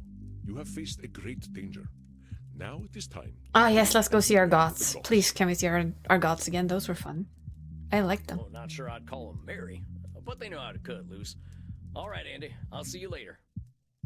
So we're the cowboy therapist, and that one is the 3,000-year-old therapist. Good night, Samuel. Rest in peace. Rest in peace. I love the fact that they say rest in peace. I'm gonna say this forever. Please be a very long game. I'm having way too much fun. Well, that was one of the weirdest experiences of my life. Edmund is afraid to get back into acting because he's afraid of getting anything but universal praise. Self-centered mindset? Believes he determines what acting must be. Diminishes the thought and opinions of others. Champion gaslighter. Tried to convince me I was attacking him. Sees the world through theater. Next time I'd like to dig in on where all this comes from. Why is this fellow so insecure? Yeah, why is he? I probably want to forget that. I should go talk to Crimson. If it isn't Sammy the Kid, plop that butt down. Got a shot prepared for you. She has a new name for him every time. I love it. Well, thanks, Crimson. What is that? Bloody Mary? No, a Bloody Steve. Bloody Steve? That's what he said his name was. Of course it is. How's the crowd tonight? You know, it's funny. They're a little on the weird side tonight. Must be a full moon out. Oh, you ain't kidding. I just had my first therapy session with the strangest fella I ever met. The actor type. Used to be an international celebrity back when I was alive. Seems like fame's a nasty drug. Yep. That we can agree to. Like Andy says, people are people. Doesn't matter what era they're from. That is true. Feeling good about your session, though? I think it went He was well. pretty confrontational, but he was happy to talk about himself at least. Andy says the real clients to worry about are the ones who've got nothing to say. I get that. Being a human isn't easy. You gotta be pretty damn privileged to have no problems at all. Well, this fella definitely has plenty of problems. I think he'll be keeping me busy. Yep. It's a big world out there, cowboy. Full of vampires with no self-awareness. Well, ain't that the truth? Well, here's to change then. To change? You, drinking Andy's blood there? Andy's? Nuh-uh, this is a plain old mortal drink. You think anyone would want to drink that man's blood from a bottle when they can get it straight from the source? I suppose they wouldn't. I'm not proud to drink blood, Sam. Wouldn't be doing it out here. I didn't mean to cause offense, ma'am. Not your fault. I guess I shouldn't be offended. Who's telling you that you shouldn't be offended, Crimson? I know We are this pulling blood off drinking the stuff is stuff. complicated. Damn right it is. Look, I have customers to deal with, but let me give you some advice, Buffalo Bill. No therapy in here. What happens at Eminard happens with consent. Got it? All right, that's fair, and my sincere apologies. It won't happen again. It allowed me to. That's right. Oh, dang it. I've gone and made myself unwelcome. I better get out of Crimson's way. You. Oh, hi. Wow, look at her. That's a whole lot of eyes. Huh? Do I know you? I know you. I've been watching you, vampire. Yeah, clearly. Yep, that's me, drinking blood to live. Yes, you do.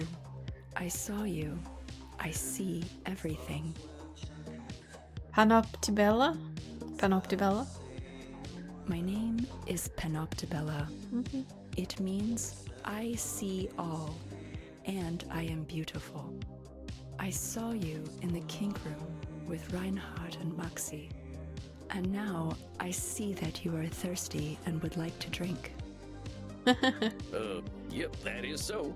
Come, drink from my neck. I wish to see what it is like. Do we even want to try this again? Yes, I see now. That was very pleasant. Thank you. You will go to your coffin now to sleep. Well, if you wanted to cuddle. It is normal for vampires to enter a state of torpor after consuming the blood of another. This lady is kind of weird. I wish you an excellent torpor, vampire. Thanks, I guess. I guess I better get some shut-eye. This night has gone on long enough. Yeah, she was a kind of weird one, wasn't she?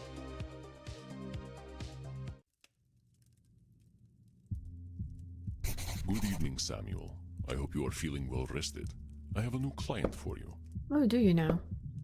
Just finished up with a new client and there's a guy with a lot. Fell and nearly burned the saloon down with a gaslighting How can you have gaslighting superpowers? That's so bad. He's an actor type, which I don't have a lot of experience with. I never really got into the theater stuff except for maybe vaudeville. Something about watching people tumbling and smacking each other with blunt objects just speaks to the soul. Oh, so I pissed off Crimson last night, tried to do the whole therapy thing on her without her permission, and she was hopping mad. I gotta remind myself that just because I'm learning to become a therapist doesn't make me everyone's therapist. Another one? I think my caseload's starting to get a little crowded. Worry not, my friend. I shall not unload all the world's cares onto you. I know how strongly this next client requires aid. She is a great deal older than most of the clients you've seen, and sometimes it is harder for the elderly to see reality. It took me far too long to do so. Yeah, oh hi indeed. Oh hi is back.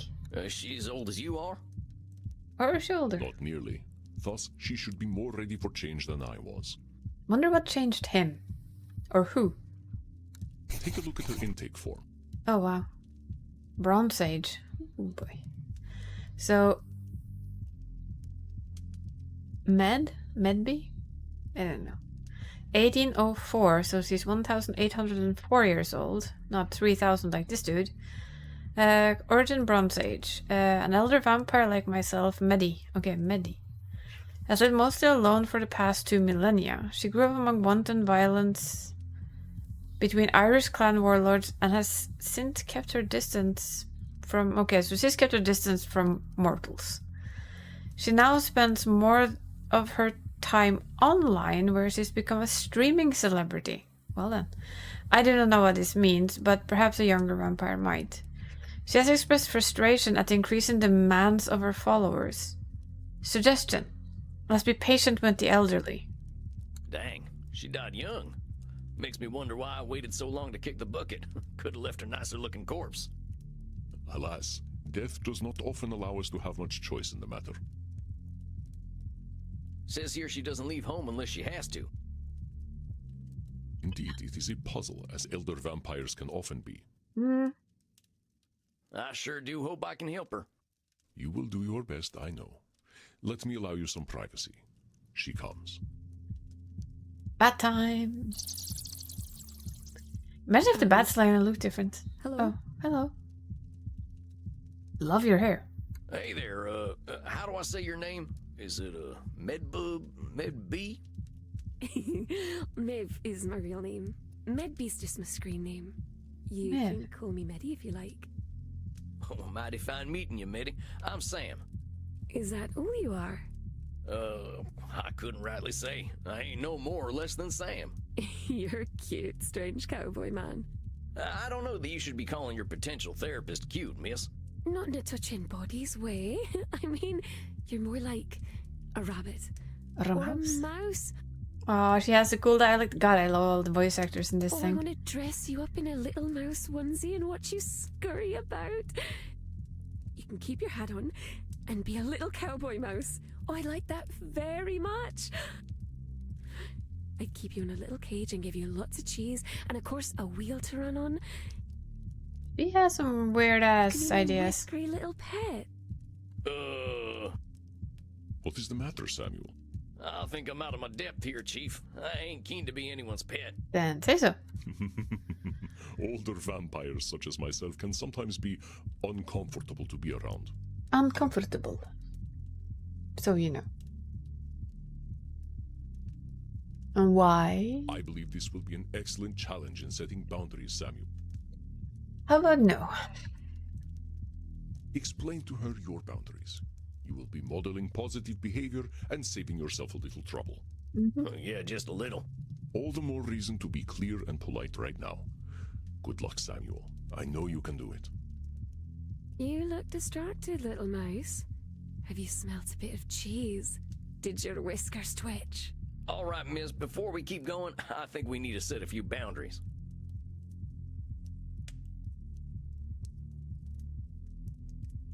First of all, I ain't gonna wear no onesie. I don't think I could find one that'd fit. I could sew one for you.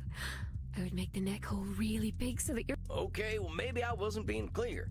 I don't want to wear a onesie. But it would make me happy. Well, wouldn't make me happy, miss. Fine. But I don't like it. Don't need cheese. Cheese, you know that. We only drink blood anyway. Mortal food doesn't exactly agree with us. But a mouse who doesn't eat cheese is hardly a mouse. But I'm not a mouse. Then why do you have twitchy whiskers? I just like the way they look. So do I. That's why I think you should eat some cheese. Well, I ain't gonna. Take it or leave it. You're very mean for a mouse. This stuff about putting me in a cage and making me your pet are things you should be doing with a blood partner. Besides, I make the rules about my own body. If I don't want something, you gotta respect it or find a new therapist. You don't want me to do things to your body? No. You cut that out. I'm serious now. Very well. Be that way. So old vampires are a little bit weird. I think that about covers it. Very well. It's a little boring. People usually let me do what I want to do to them. Well, this is less boring then. It's something new. I suppose you're right. It's very clever, strange cowboy man. May I still call you a mouse from time to time, though? No. If it'll make you feel comfortable, I guess it ain't hurting me. But let's get to you and why you're here. Now, it said on your intake form that...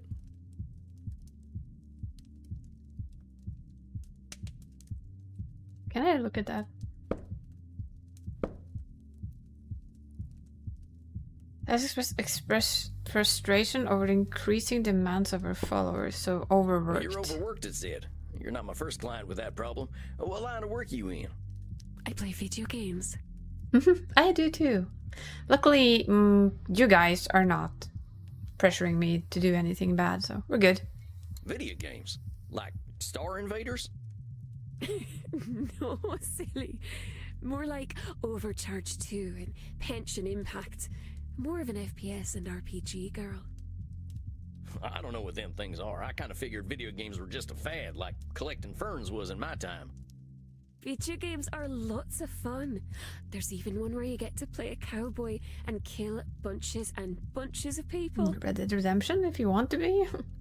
Then you get to pretend you feel bad about it. But after that, you kill even more people. Shucks, that there might give me some flashbacks. But you're working by playing video games? How's that? I stream on Glitch. I have millions and millions of followers. I stream on Glitch. I do not have millions and millions of followers down there. Thank fuck, because that would be scary. Wait just a gosh darn minute. People are paying to watch you pee? Of course not. That sort of thing would be on my Only Zealots page. If I could pee. Which I can't, because... So, vampires don't pee. Now we know. Alright, you gotta walk me through this.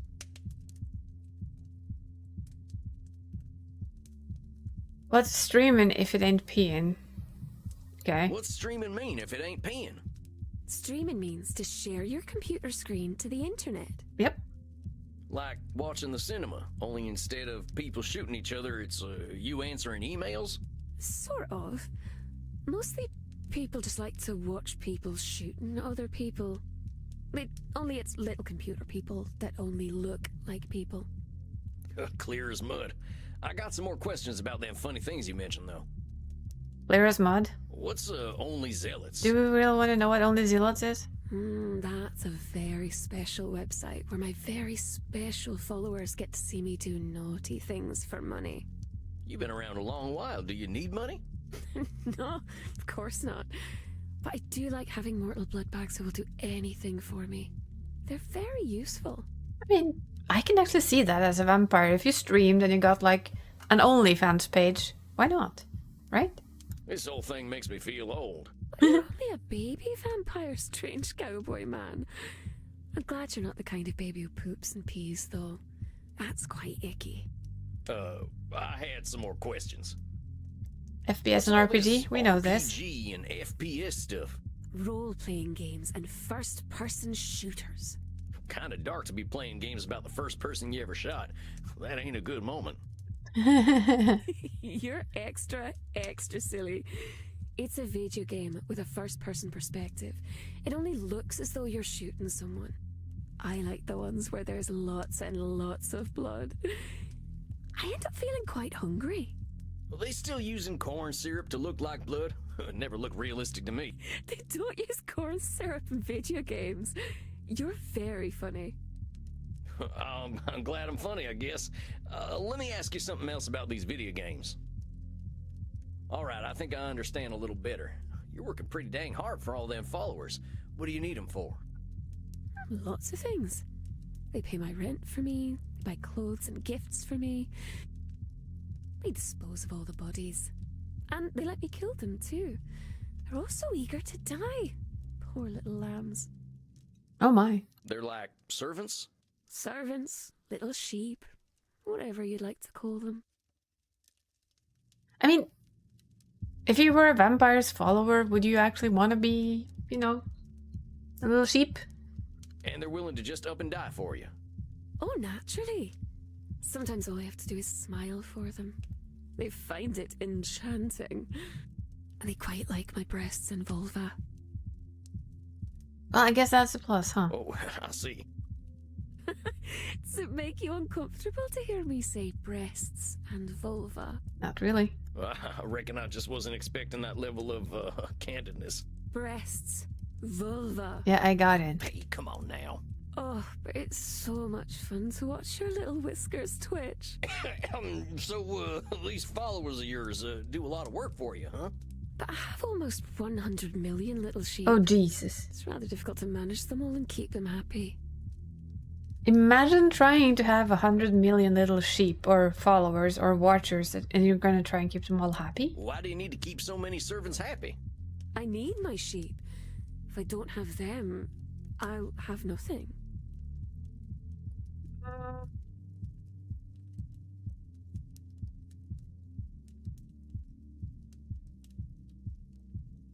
If I don't have them, I'll have nothing.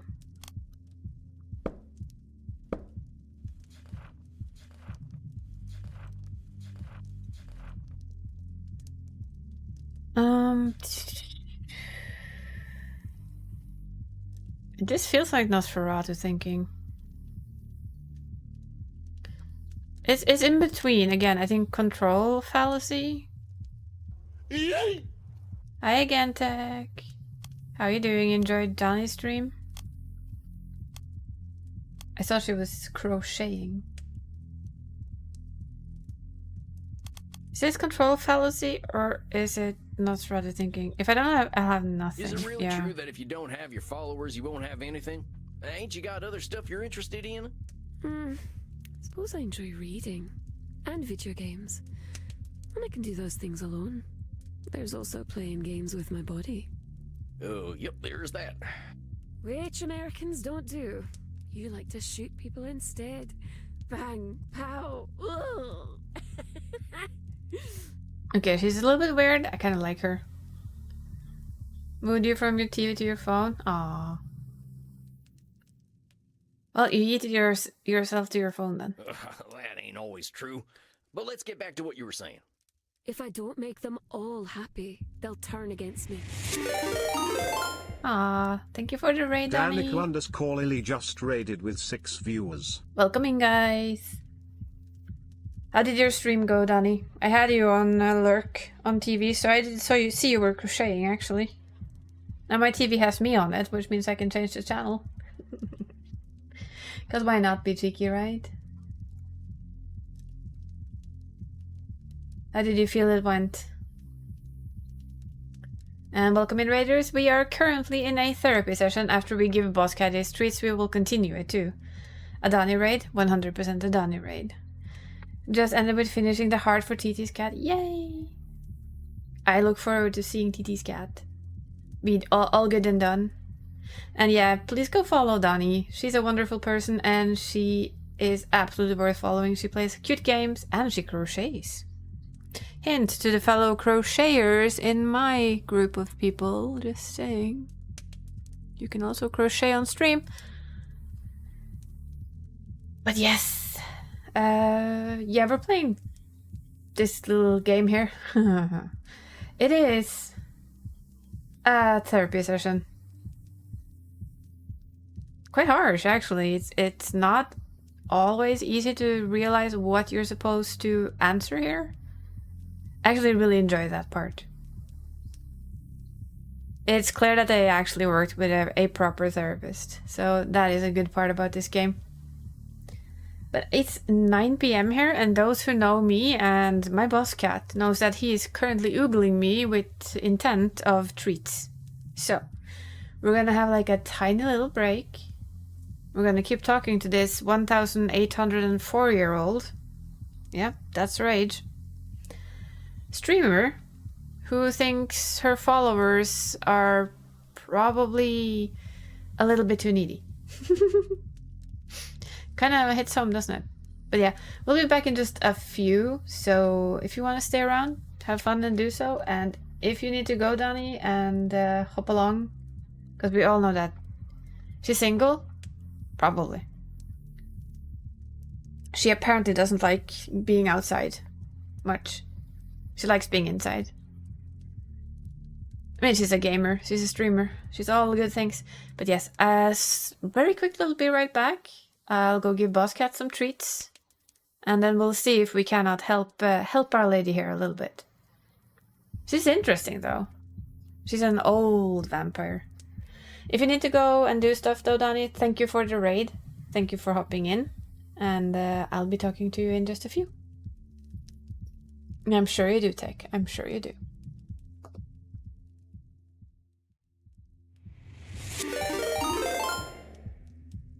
Techlifts just raided with 1 viewers.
There we go. Bosca's just looking and was like, "Was that all? Yeah, I put the rest in your work bag. You can get the rest yourself, sweetie."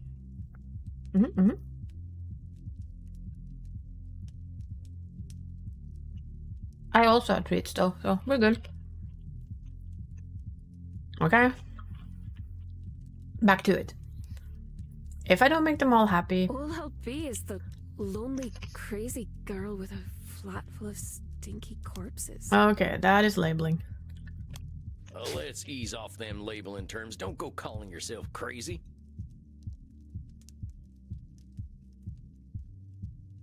I will say though, this is very therapy-ish, or therapy-like. It's goes quite deep. But I am crazy, and I know how strange I sound to these short-lived creatures. I reckon I might sound the same if I were around as long as you and seen some of the stuff you've seen. Besides, crazy ain't got any kind of real meaning. What's sane? You've been around a while, you know them definitions change all the time. I mean, what is normal, honestly? I suppose that's true. Don't think any of us are really sane. I think that's a heck of a lot closer to the truth. I just want to look at my body parts anyway. Don't have much else to share, it seems. I should make my little sheep happy. After all, they are willing to die for me. Hold them horses just a minute there. I still gotta challenge you on a few of them things you just said. I need my sheep. If I don't have them, I'll have nothing. If I don't make them all happy, they'll turn against me. That's some pretty extreme thinking. Your followers can't all be that fickle. I guess maybe they can. Makes you wonder though, how exactly is it to be like a huge ass streamer with people who have like all of these things they want from you? I'm guessing it's no strange thing that, at least from what I heard, like every big streamer has some kind of not mental issue, but you know. They have issues with, well, actually mental issue. Mental problems? Mental health problem. Because the pressure becomes so big to be perfect, to do well, to make all the content, be like the best. And I admit it, and I can say it as a small ass streamer, that's not what I want. I just want to stream and have fun. And if that means that somebody is here watching me and enjoying it with me, then I won. The idea that you can make everyone happy is something that ain't in anyone's power. If that is the truth, you can't make everyone happy. No way. And assuming you have no control and they'll all turn against you ain't true either. That is true, I suppose. I can do things you couldn't dream of. But I won't show them to you because you're an American. Amen.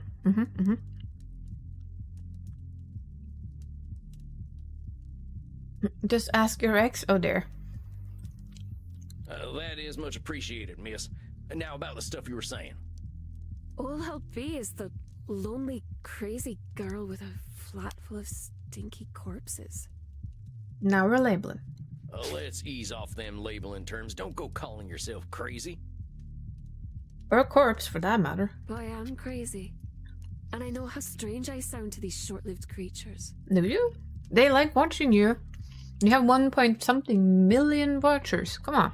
I reckon I might sound the same if I were around as long as you and seen some of the stuff you've seen. Besides, crazy ain't got any kind of real meaning. What's sane? You've been around a while, you know them I suppose that's true. Don't think any of us are really sane. Exactly. As long as anyone enjoys the content I'm putting out, I won. I don't care if there's just one of you, or 10 of you, or 100 of you. Actually, 100 would start feeling a little bit uncomfortable because that's a lot of people. I admit that. And it would be very hard to kind of keep up with things. I think that's a heck of a lot closer to the truth. I just want to look at my body parts anyway. Don't have much else to share, it seems. Come on now, you've been around for nearly 2,000 years. Mhm. How in the heck could you have nothing to offer? I'm sure you could tell me all sorts of things about history and the places you've been to and the things you've done. Yep. If I talk about things I like, my followers abandon me. Fickle little bloodbags. Enjoy, I Lisa. always like it when I shoot. Yeah, I enjoy tech too. Sadly, you stream when I sleep a lot of the time, and that is sad. I need to be in more tech streams. Not while I sleep, although I do that. Eats my battery on my phone, though. That's a problem with your followers, not you. Don't go disqualifying the positive things about yourself just because they don't see them. And this is the thing for me with a lot of streamers. Let's say that you get something you really, really love, right? For the stream. Let's say, I don't know, okay, new Be Right Back follows, and, you know, the whole setup, the Be Right Back screen, the starting soon screen, the ending screen, and you absolutely love it. But your followers don't like it.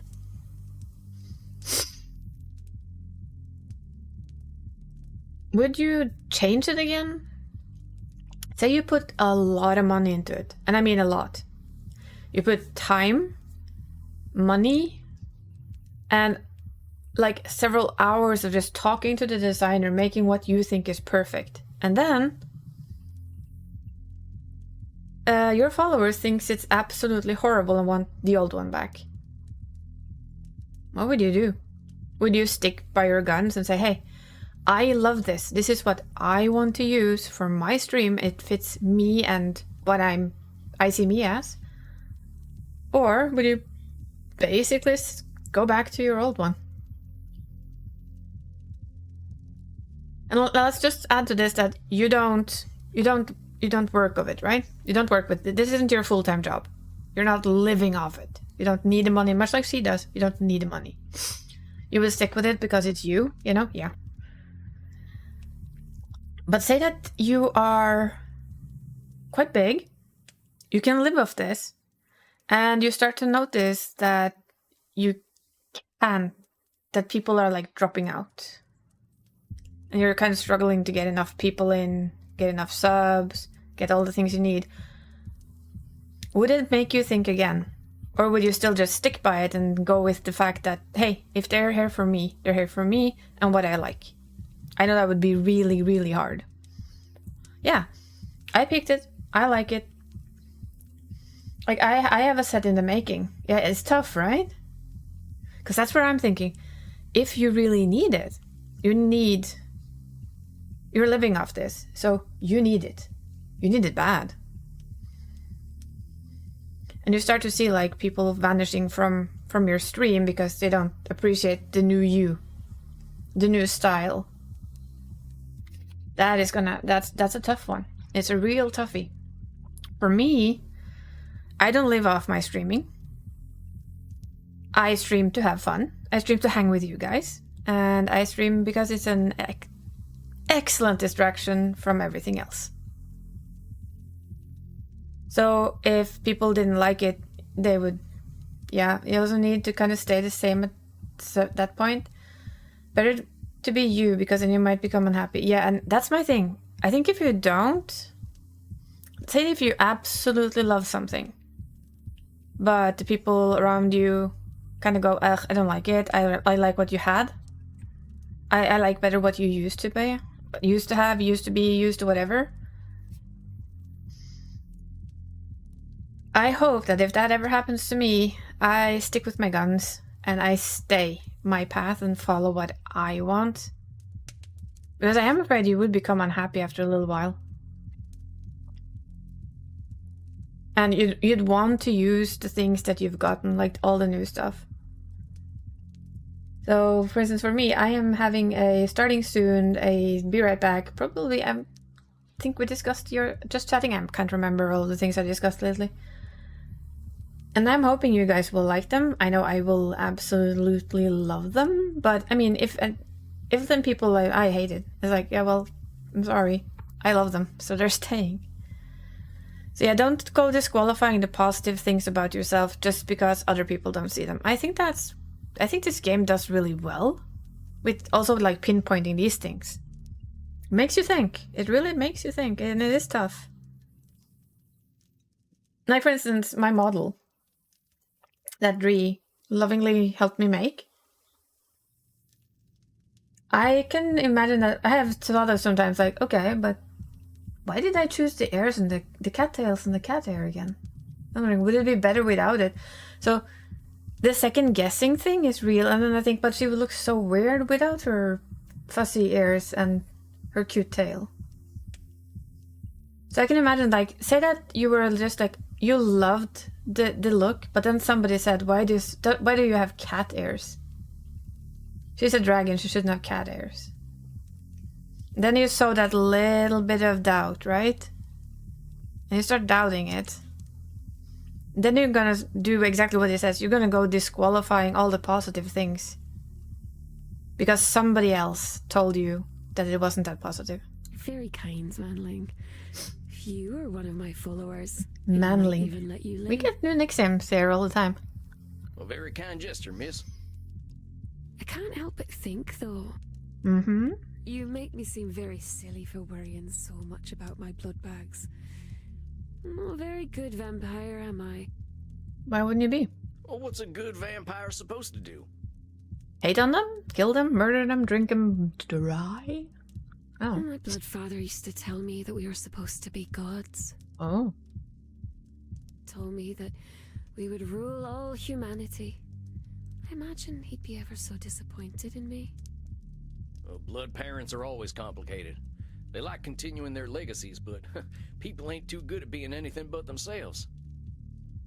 That is hopefully true. I wish someone would tell him that. He's a very bad listener. Well, you should be proud of yourself for getting away from him. I know it ain't easy. I didn't leave him. The druid sealed him away long ago. Makes you wonder who the hell is her blood daddy. If it's sealed away. It'll slow our soul when he escapes. And there will be nothing we can do. Oh, it's gonna be ever so much blood. Is that a should statement? Or is it Nosferatu thinking? That's a tricky one. But nothing we can do? I'm gonna say Nosferatu thinking. I think we can handle a vampire. There's a lot more of us now. And I bet the bastard ain't even heard of a gun. You don't understand. He's a wizard. Oh. Well, last I heard, wizards ain't bulletproof. Let's give ourselves a little credit. I ain't gonna worry too much about this fella. Besides, if he is coming back to kill us all, we only got so much time to enjoy, right? True. These dang followers of yours have got you stuck at home, though. It's better this way. It's not safe outside. It's not safe outside? Well, why do you say that? Because there are bad people out there. They've tried to burn me, touch me, enslave me. They are cruel and horrible. This is kind of tricky. It's not labeling. It's not disqualifying the positive. It's even control. It's not that either. I'm thinking this one is that one. I know Yes. you've been through some tough times, Mitty. And you got a hell of a lot of reasons to think people are all awful. But those experiences ain't the be-all and end-all. There's a lot of bad, a lot of good, and even more in between. True. Maybe. But it's safer to assume that it's all bad. Mortals are very afraid, and when mortals are afraid, they are quite cruel. That is also true. That's more of that all-or-nothing thinking. There's billions of people out there now, and more differences between each and every one of them than you'd expect. But I don't need to endanger myself anymore. I have my sheep. And what if you don't? They don't. I'm sure we'll get to talking about them real soon. We can talk about them now. They help me stay in my flat. If I stay in one place, I have power. Instead of them burning me, I can burn them. And touch them and enslave them. That is control fallacy. With all due respect, miss, you're playing with sunshine here. Life is always going to change. That's the one thing we can be sure of. Your retreating from society is only gonna make it harder to face the changes ahead. Such as when the machines arrived. Machines? Oh. What machines are you talking about? Well, she's old, so this could be like any machine. The ones in the factories. The ones who made me leave the bog. Did not like that very much. Not at all. Oh, look, I didn't want to upset you. You're here to handle the world a little better, and that means being honest about what might happen. That makes sense? Yes. The machines keep getting stronger. I should be ready for them. All right. Well, let's keep talking. They used to call me Calich Namona, the Witch of the Bogs. I like it that way. I like it when they think I'm a monster. That labeling.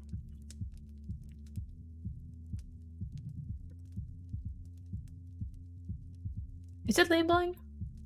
Hold on a sec, Mitty. I get that there's safety in people thinking you're some kind of monster. But what I can't abide is you calling yourself one. Names have power. You know what they used to call me? Fuzzy McWhiskers. Scaly Tail Sam. Scurrying Sam. No. They called me Slaughtering Sam.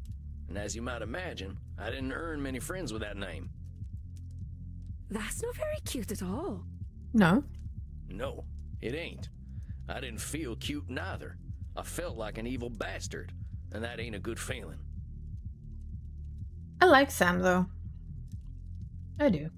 I didn't say I liked being a monster. It just makes me feel safe. Then let's find a way to help you feel safe without calling yourself a monster then, huh? But keep going. If I want to be safe, I should show them what a monster I really am from the safety of my lair.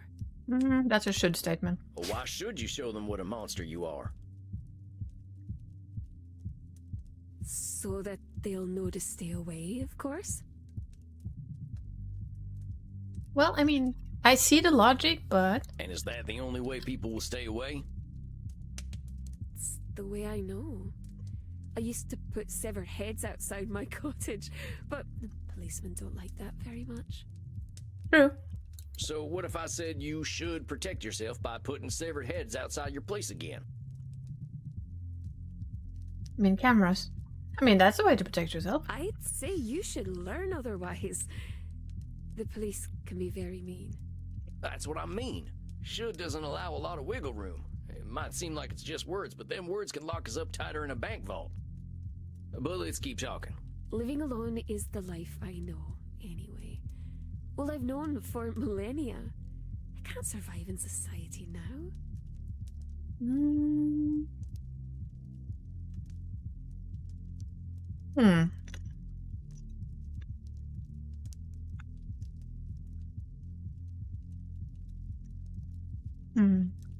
Need to think.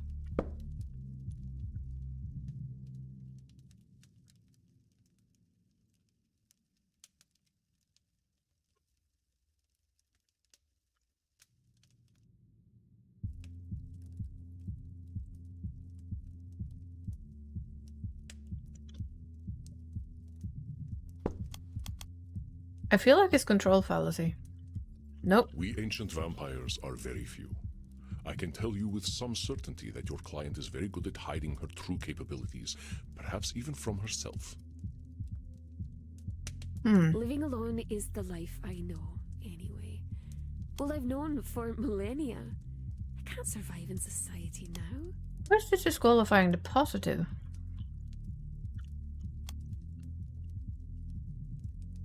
No? We ancient vampires are very few. Living Then alone. it is this one. Yeah. You're what, some 1800 years old?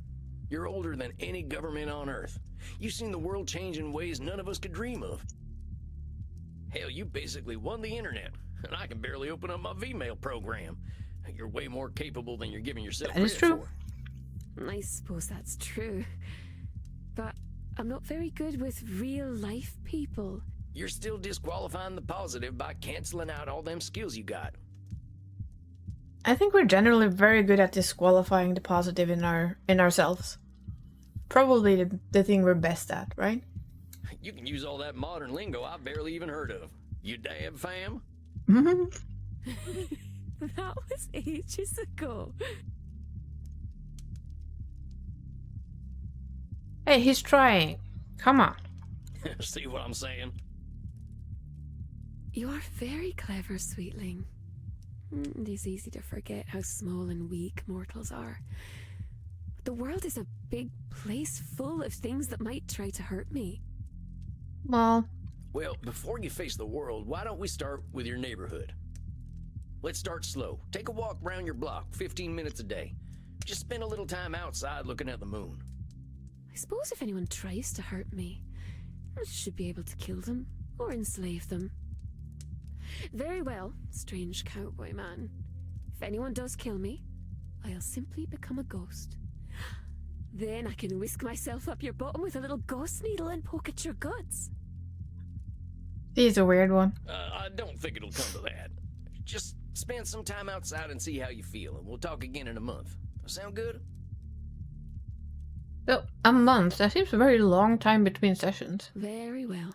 I suppose my followers outside must be eager to carry my coffin home. I promised I would eat them when we got there, so shouldn't keep them waiting. Farewell then, little mouse. Hoo-wee! Okay, so how does she keep followers again if she keeps eating them? Just wondering. Well done, my friend. You seem a little out of sorts. Are you quite all right? She was something else. Mm-hmm. Literally. Like so many of our kind, she simply struggles to adjust to a constantly changing world. Yup.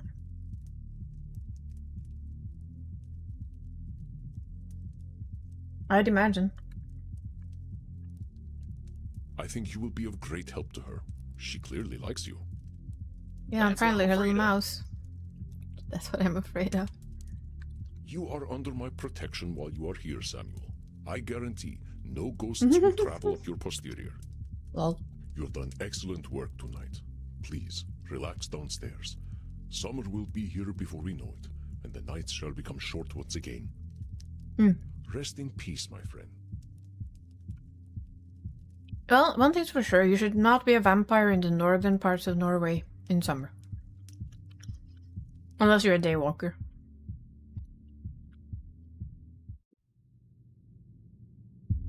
Tarnation. I'm glad the kids here aren't glued to their little TVs. Med is feeling overwhelmed by her followers on social media and their demands. She relies on them for food and help dealing with mortals. Talks about mortals as if they're all the same. Spends a lot of time online. Hi. Creates a strong one-way attachment with her followers. Needs to get outside battle boundaries. I think next time I should figure out why she thinks she got such a simple view of mortals. Maybe she'd better off if she didn't see them just as ants. I wonder why that is. I'll bet Crimson knows. Giddy up, little doggy. Giddy up, little doggy. You see, has a new name for him every time. I ain't heard that one in a while. Truth is, I'm running out of cowboy terms. What can I get you, handsome? How about a kind ear for my troubles? You got a real old school way of seeing bartenders. But in this case, you're right. I am a good listener. Lay it on me.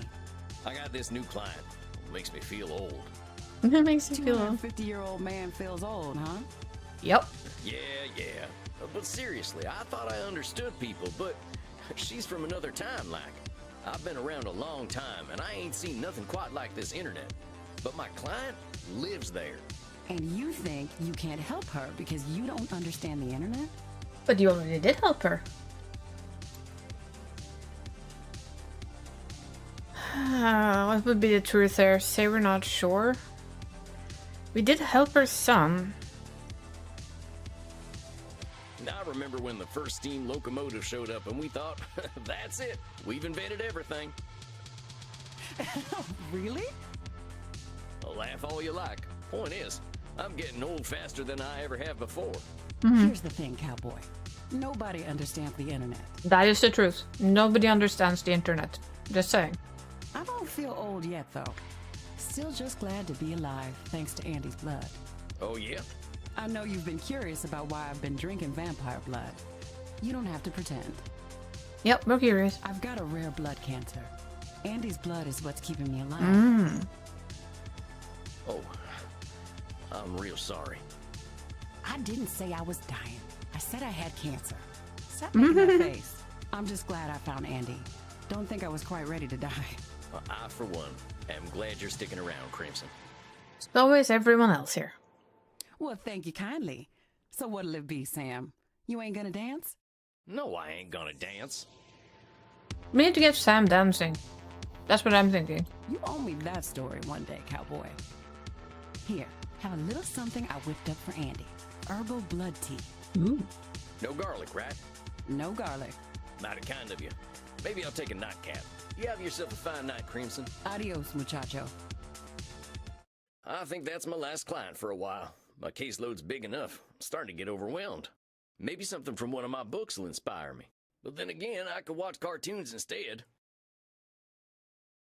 I don't know, watch a cartoon for I once. used to have a crush on Betty Boop, and I ain't ashamed. Ah, Betty Boop.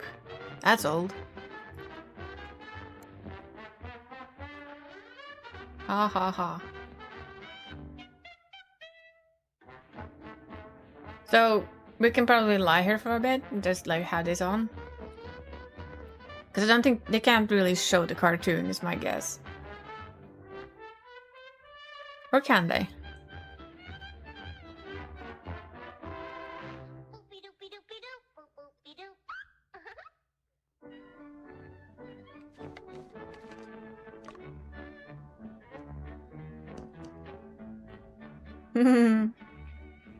Alright, Araya.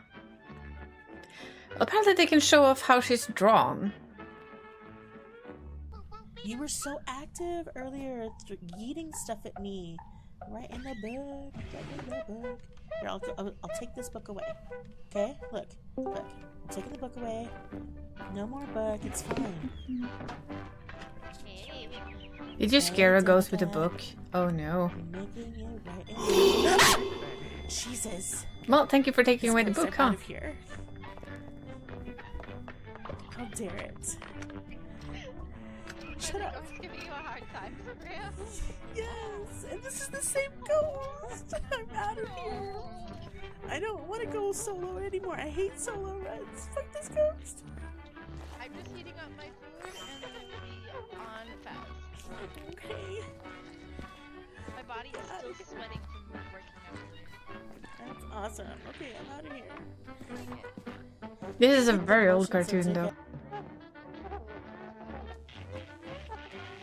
Do you hear Donnie giving you a hard time? Yeah.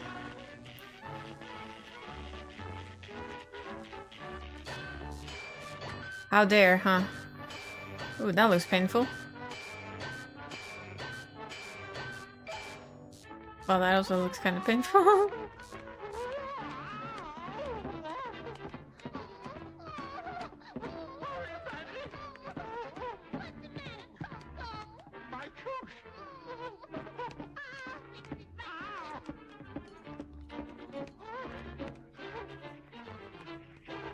Wow, she good.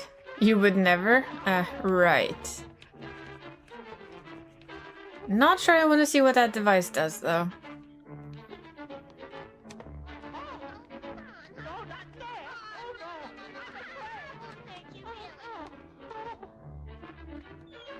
Thank you for the alert, Araya.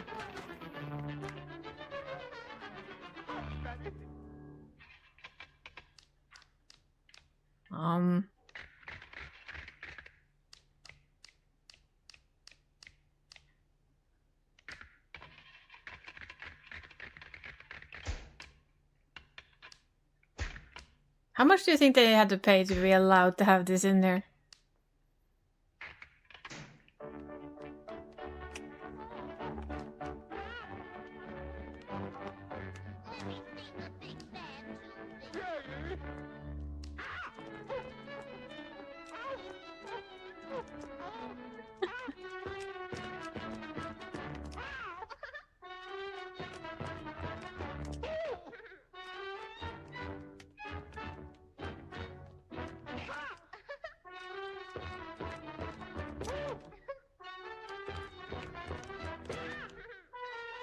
Nah, not the way I would like my tooth pulled, to be honest.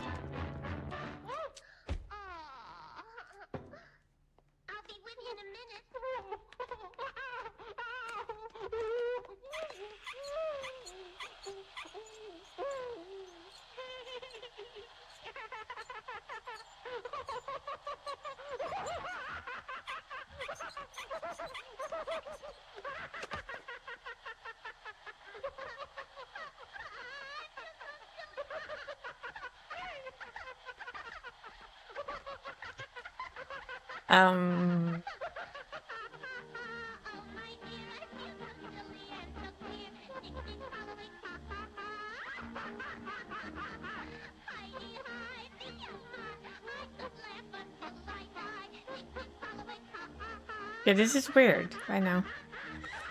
Makes me wonder though if this is a real one or if it's like made for this.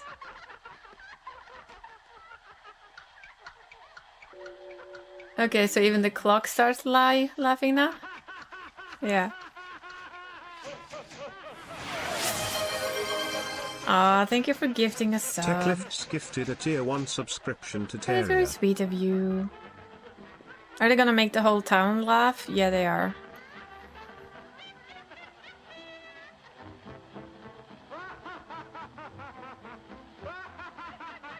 Yeah.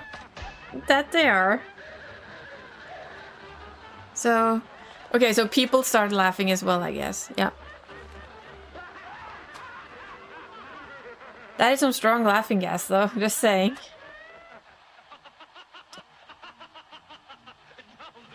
Are we gonna give our vampire nightmares by now?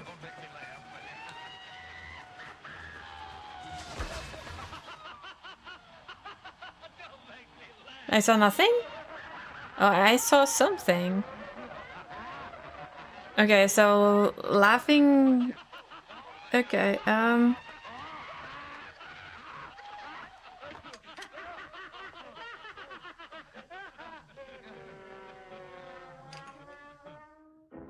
think the ink bottle just melted.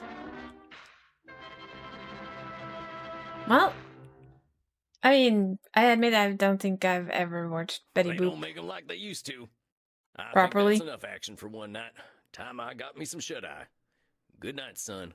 I like that the bottle with the glass for drinking and everything is so funky. That is quite a coffin we have. A fine evening to you, Samuel.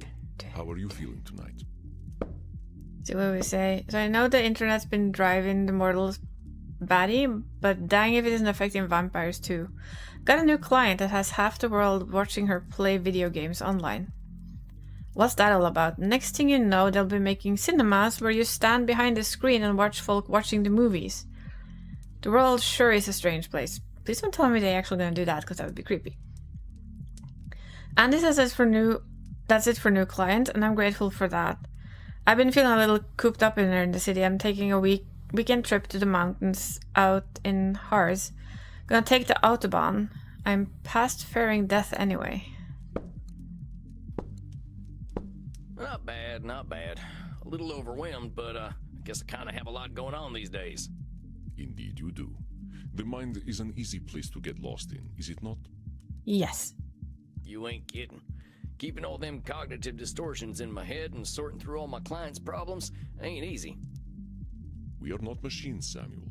I believe you will find that you can never handle everything at once. Also true. There is a term the mortals use these days. Multitasking. It's a kind of meta-control fallacy. Even we must handle thoughts one at a time. I guess.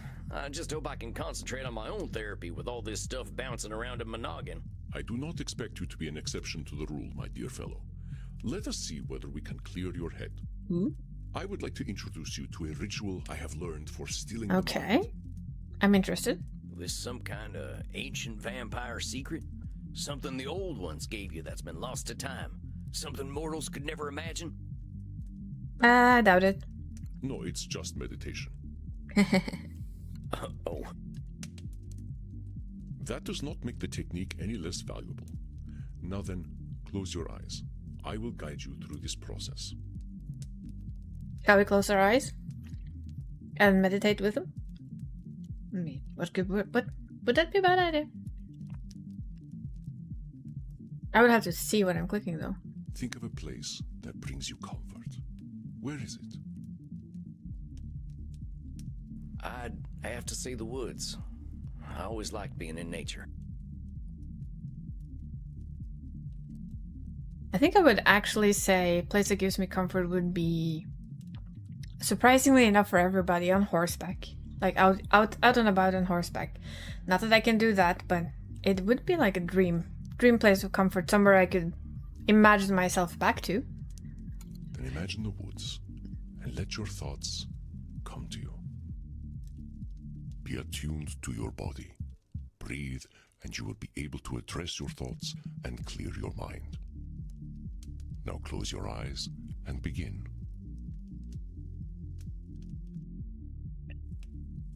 Let's see. Breathe in. Okay. And get cut out for this. Just breathing slows down your thoughts. At last, to clear a thought, hover over it. I ain't cut out for this therapy thing. Andy sure is a tall glass of water. I miss my princess. I kinda miss farting. Focus, Sam, focus.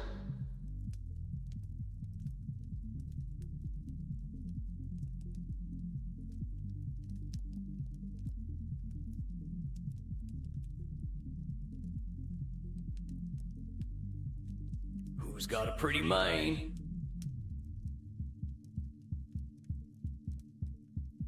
Wonder what's on Batflix. Batflix? Should I hook up with Reinhardt?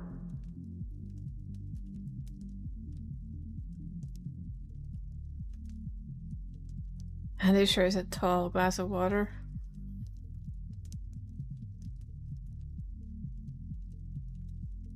I'm so bad at meditating.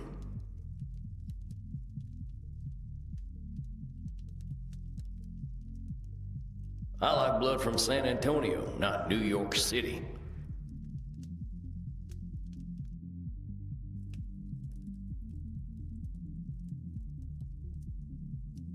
I feel like I'm bad at this.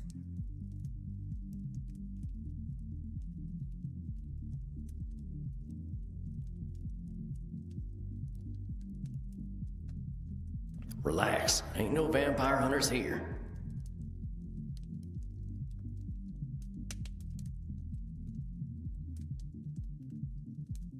Oh, we can do that one yet.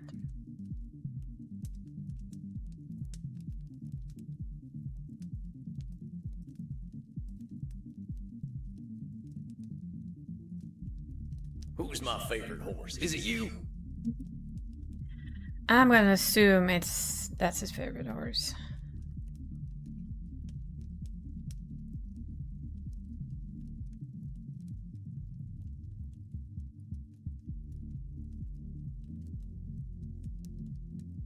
Gonna have to get over that Andy is a tall glass of water. There. I don't think we have any more thoughts now. Right?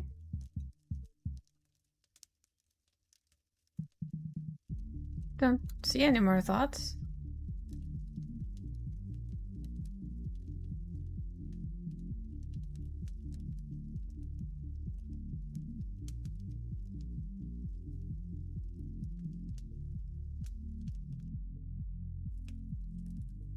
So, I guess we do this. How are you feeling now? Felt like we discussed, Doctor. Yeah, alright. Fine, really. All them thoughts just feel like thoughts. What sorts of things came up for you? Well, I thought about my clients. I thought about all them cognitive distortions.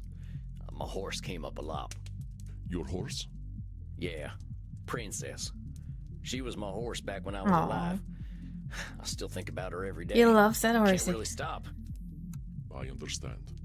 I have bonded with many horses in my own life, but it sounds as though the loss of Princess was particularly fraught. Yeah. Would you like to start there?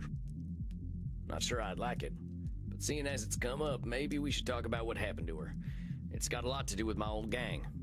Ooh. I mentioned them before. The Mystic Bastards was their name.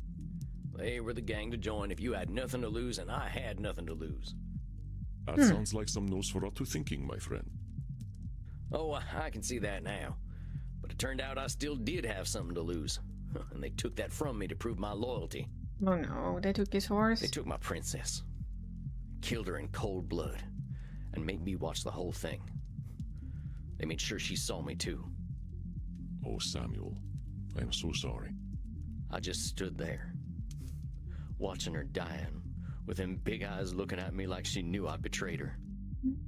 They knew what it would take to break me, and it's my fault for letting them do it. But Samuel, these Mystic Bastards, it sounds as though these loyalty tests were a cruel, mechanical part of their indoctrination process. Yep. Break him down, bring him in, make him accountable, hold him tight. These are the actions of a cult. Correct. They had no special care for you or your princess. Well, it sure as shit worked. They knew where to hit me, and it's my fault for letting it happen. No. What they did, Samuel, had little to do with you personally. You were vulnerable, and they took advantage. This is what cults do. Oh yeah. That is exactly what they do. But Samuel, you are exhibiting a cognitive distortion known as personalization. We have a new one. You are attributing the Mystic Bastards' actions entirely to your own supposed failings. We got ourselves a new one. Okay, personalization. Often we assume that things happen because of us. Heck, often they do. That's what we get tempted by personalization, wrongly linking external events to ourselves in cases where realistically there ain't no definite link. Sometimes people actually are out there to get us, or we do cause events, but sometimes we're doing some personalization. The Vampire Country Club doesn't allow cowboy hats. They made that rule just to discriminate against me. The cow got spooked and ran off. They must have been scared of my face, not the thunderstorm. A vampire hunter found my lair. Something about me must have screamed, "Target me." Yeah. While it is natural to grieve for your horse, holding yourself solely responsible is neither fair nor accurate. Hold on a sec, my head's hurting. I can't hold on to all them distortions all the time. Ain't personalization a lot like a control fallacy? Yes. An astute observation, Samuel. Personalizations are often a form of control fallacy. While control fallacies often manifest as a belief that you have more control over external events than is actually the case, personalization is a more specific tendency to believe that external events are reactions to you. But let us leave control fallacies out of the picture for now. You are correct that keeping all distortions in mind at once is unrealistic. I would not interrupt your thoughts if I did not think personalization important. You are shouldering the blame for Princess's death. I can see that. Well, if it ain't my fault, who else's is it? The people who shot her? The Mystic Bastards, of course. Let me put it into perspective for you. I will make a series of statements, and you help me identify the personalization distortion. I overslept in my coffin because I forgot to set my alarm. No, that's fine. I bit Crimson's neck last night and missed the vein because I was distracted. It was entirely my fault. Batflix raised my subscription price again because they knew I would pay no matter what. Well, that's the personalization. Batflix has no earthly clue who you are. They just raised their subscription prices anyway. Batflix. Do we need Batflix? I know Hilda's hairstyle is live! Now just give me the other one that we're not gonna name yet. So that I have the one I want for my Benui too. Yeah, I'm gonna straight up get that one for the Ellison lady. You know I was gonna get hers so quickly. So very quickly. $5 isn't bad? No, it isn't. Just as your gang planned to isolate members from their former lives. Do you see the connection? Might have to wait a little, but that's okay. Yeah, it's okay. Yeah, that's one that I've always wanted since the first time I saw it. I was like, oh my god, I need that. So now I can have it. But I also want the next one. Of the person we're not naming, yes. Yes, yet. Just because I know somebody here is lurking and she has not gotten that far into the game yet, so we're keeping it on the incognito. I guess so. I was just I want that one too. At the time. Ah, calling yourself stupid is what distortion? It's labeling. Yeah, it's labeling. But I should have known anyway. Aw, thank you for the bitties. I just thought I was bad news too. Techlifts just cheered 15 bits. It is the way a cult works, though. They take away... They isolate you and make sure that you can only listen to what they say. And then you become just like them. You should have known. That's another distortion of reality, Samuel. Should statement. Alright, fine. Should statement. Whatever. So what the hell am I supposed to do, Andy? Say nothing's ever my fault and I don't gotta know nothing? Thank you, Tech. Thank you for the bitties. Techlifts just cheered 15 bits. That's a lot of different bitties you got there. It's a lot of howling. It's a lot of Techlifts howling. just cheered 15 bits. Thank you, thank you.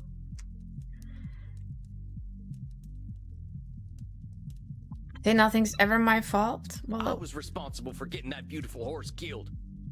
She trusted me, and if I'd been someone else, she wouldn't have had to die in that awful way. Poor Sam. I am not asking you to lie to yourself. Far from it. And I am not suggesting that you absolve yourself of all responsibility. But what would you say if a friend came to you with the same story? That is a very typical, I feel at least, it is a very typical thing for therapists to do. And I know I do that too in a lot of things that I say. It's like, but if somebody came and told you that, how would you feel? Because sometimes you have to see it from the other side and it's not that easy. Would you tell them what they should have done? Would you call them stupid? You said yourself that you joined your gang because they were the gang to join if you had nothing to lose. I do not think this is a circumstance most people choose. He had nothing to lose. Well, he did, but he thought he had nothing to lose. Yeah, I suppose. Remember, Samuel, we are trying to reframe our thinking by clarifying these distortions. I know it may feel as though I am picking on you, but I am not. Let us forget what you should have done to make room for a different distortion. You are drawing a direct link from your emotion to the death of your horse. Ooh. This is a distortion called emotional reasoning. We're exchanging some of our distortions for this. Let's see what it says. Emotional reasoning. Emotional reasoning is when we act like our feelings represent reality. But no matter how unhappy we are, feeling alone don't define the world. I asked Andy, ain't everything emotional reasoning? He said no. Emotional reasoning is reasonings specifically when we project our feelings onto the world. The world can feel like garbage when I feel like garbage. That doesn't make it reality. I get the shivers walking into this ghost town, so it gotta be haunted. I feel uncomfortable around them young vampires. They must be up to no good. This horse trader feels trustworthy, so he must be. Let's do the deal. Yeah. I understand the guilt you feel, Samuel, but your guilt does not act on its own. This terrible thing, it did happen, and some choices you made undoubtedly created the circumstances for it to occur. You are not blameless. Okay. But let us restrict your blame to what you have actually done. I'm sorry. I get awful worked up when talking about my princess. You should have seen her, Andy. She had these eyes. She looked right into my tainted soul and still loved me. Horses kind of do that. All animals do, to be honest. I understand, Samuel. We feel tremendous guilt when we fail an animal. When we look at reality, it is not to dismiss our burdens, but to process them fairly. I mean, This guy lost his cat died, and he basically almost destroyed an entire continent. So let's be honest here. We all need to work on ourselves a little. I would like you to understand emotional reasoning so you can see how emotions color our thoughts. Please listen and call me out when I am using emotional reasoning. I feel anxious. Perhaps it is the garlic naan I smell from the Indian restaurant next door. Would you feel anxious as a vampire if you smell garlic naan? The mood in my club is somber tonight. I am sure it is a reflection of my own dark mood. That seems to be an emotional That's reasoning. the emotional reasoning right there. I don't think them folk in the club know too much about how you're feeling. Exactly. Our emotions can feel all-encompassing, and that is purely I biological. think basically everyone needs to work on themselves. I will say nobody's perfect, but there's always something you can work on. So, yeah. I like this game. It makes me think a lot. You know your worth, and hopefully someone will see that. And you know what? If they do not, then they are not worth you. It's that simple. If they cannot see your worth, then they're not worthy of you. And that is just how it is. There's no other way around it. And it's definitely 100% their loss. We are animals, Samuel. There is a small cluster of brain tissue at the base of the cranium that tells us we are safe or that we are about to die. The complexity of our existence is at odds with our biology, but we have the logic to recognize it. Well, if reincarnation's a thing, I think I'd rather come back as a horse. I would like to come back as a spoiled indoor cat with a loving family. Thank you muchly. What? It's the truth, Tech. I'm being 100% serious. It is the truth. And that goes for anyone in my chat. If somebody doesn't see that you are worth it, and you know your worth, and they don't see it, then they're not worthy of you. It's very simple. Because you are worth it. That goes for everyone in here. It is indeed a boon and a curse to have human complexity of thought. No kidding. If I were a horse, I'd know better than to join any cowboy gang, let alone the Mystic Bastards. I'd be happy with a bag of oats and a field to run around in. How did you end up with the Mystic Bastards in the first place? That's a good question. Well, like I said, I didn't have much choice. Nobody would have taken me in at that point, except a hangman, maybe. I wasn't a vampire yet, so hanging didn't sound too appealing. The last job I did got my brother killed, and after that, my wife left with my daughter and I never saw him again. Can't say I blame her. I didn't have nobody. Ain't no surprise that a vampire gang would be the only people to take me in. Aha, so that is how you turned. Yes, sir. It wasn't pleasant. Not the candlelight and writhing body sort of affair you see in mortal vampire stories. That is terrible, Samuel. The turning is never easy. How did they find you? That job that got my brother killed? We partnered up with one of them Mystic Bastards for it. He knew where to find me. And he knew you were vulnerable, and that you had no place to go. Definitely a cult. I've thought about that. Were they setting me up all along? Oh, yeah. Maybe. But whether they were or not, I really didn't have any place to go. I know when them wanted dead or alive posters go up, folk find dead easier and more fun. That's probably true. People saw me as outlaw scum when I was a kid, and there was no way they were going to be kinder knowing I was in a gang. You know this for a fact. You are certain that no one would have any pity on you at all, that your only recourse was to join your gang? I will say that he was certain at that time, or maybe not certain, but it felt that way. I guess I don't actually know that no one but the bastards would have taken me in. Sounds like a cognitive distortion, huh? I think you see the patterns now. It may seem like pedantry, and perhaps it is, but pedantry is the search for ultimate truth.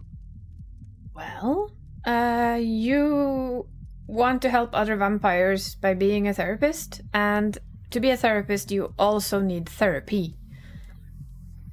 So we start with like one therapy session with him where he teaches us like what we're looking for, like these things down here, which are all of these. Cognitive distortions. So he's teaching us them as he's giving us like a therapy lesson. And then we use these when we now probably re-meet all of our customers that we've already talked to once. I don't think we're getting any new ones. I think we're only doing the same ones. Spoken like a true pedant. It comes with being terrifyingly old.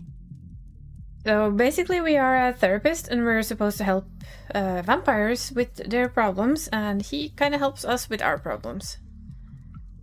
That is the game. You discovered the cognitive distortion before I could point it out to you. Yay. It is a cognitive distortion similar to Nosferatu thinking, so let us put that particular distortion out of our minds for now. Yes, things were grim for you, but your experiences caused you to assume that there were none who would favor you with a kind eye. You were exhibiting the cognitive distortion of overgeneralization, the idea that no mortal could accept you. And it has been done alongside a licensed therapist, so you can kind of feel like, yeah, they know what they're talking about. And it might be make-believe store scenarios and vampires, but it feels true enough. Feels real. Overgeneralization is when we take one or two experiences and then assume future experiences will always be the same. Mortals overgeneralize when they think all vampires date high schoolers, based on that one vampire book they read.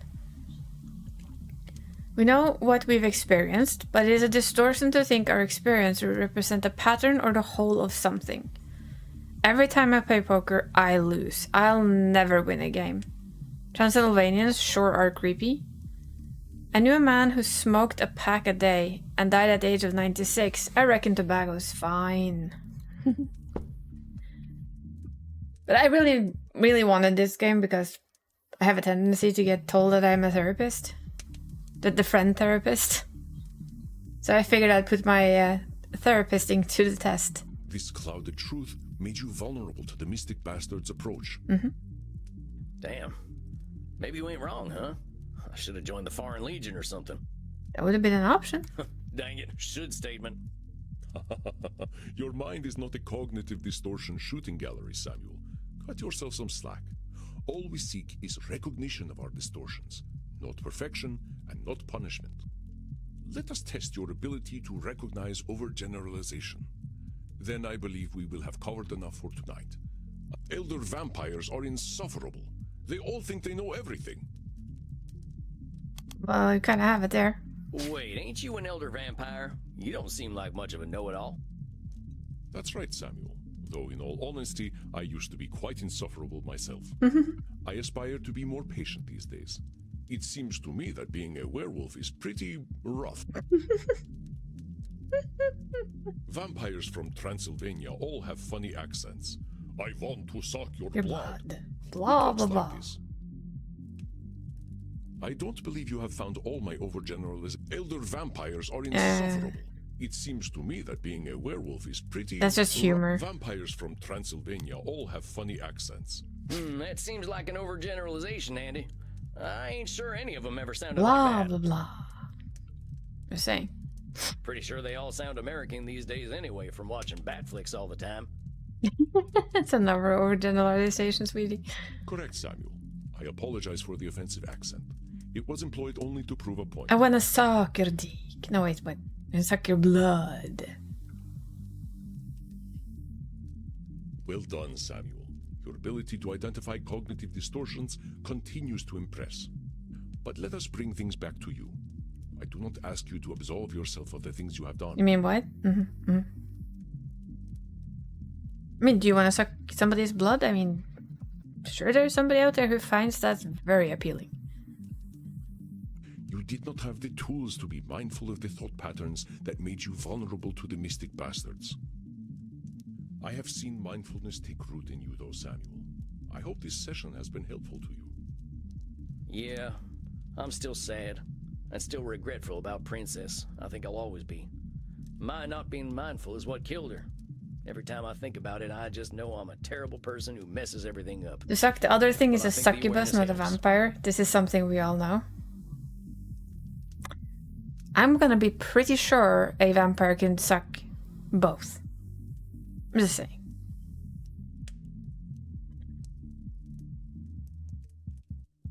I mean, just in all honesty. It does.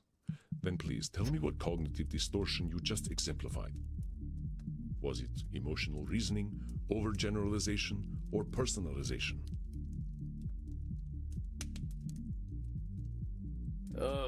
I guess it was kind of all of them.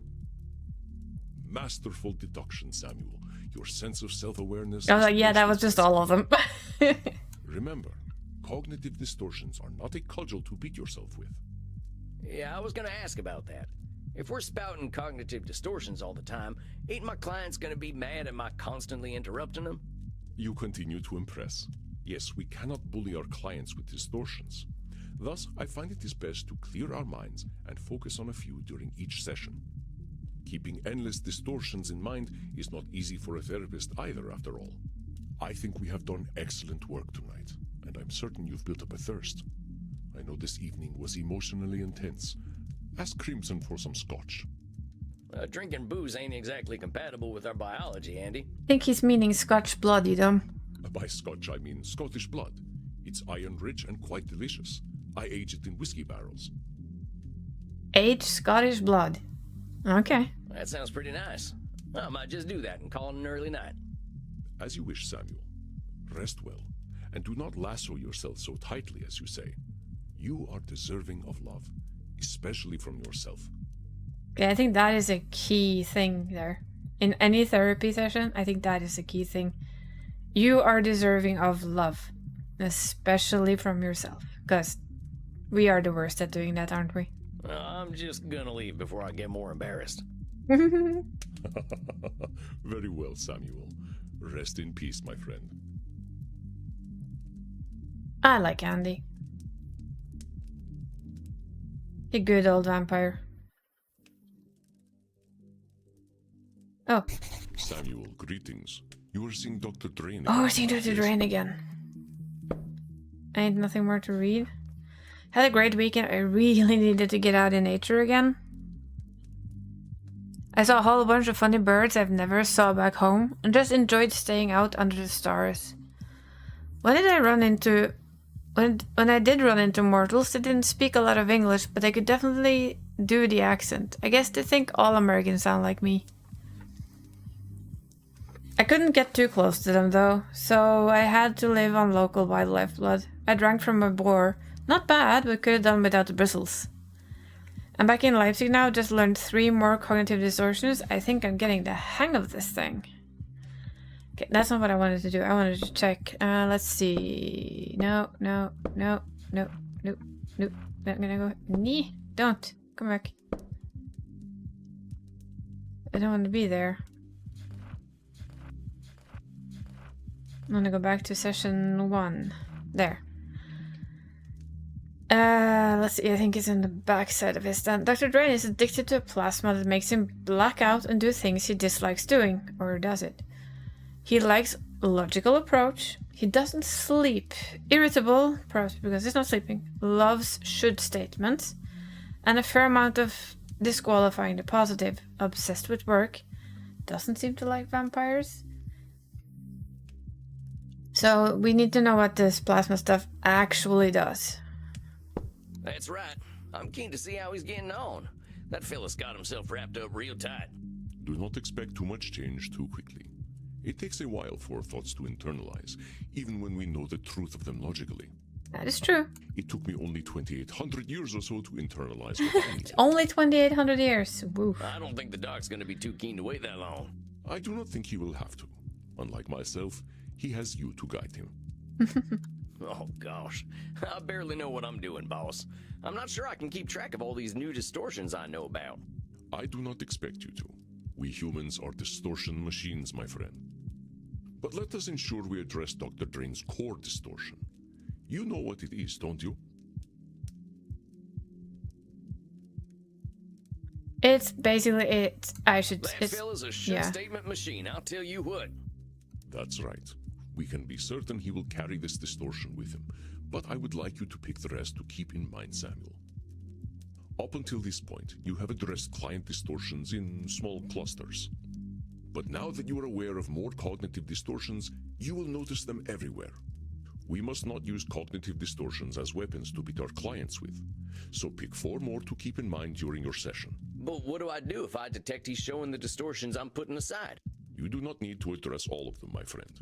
You will not catch every distortion, and if you did, I believe your clients would find you irritating. I do not alert you to half of your cognitive distortions. Oh dear. We know that Dr. Drain will exhibit should statements. What else do you think he will come to this session with? It's gonna come with disqualifying the positive. I don't think he will come with emotional reasoning. I mean, he doesn't seem like the emotional type. Are we allowed to say that?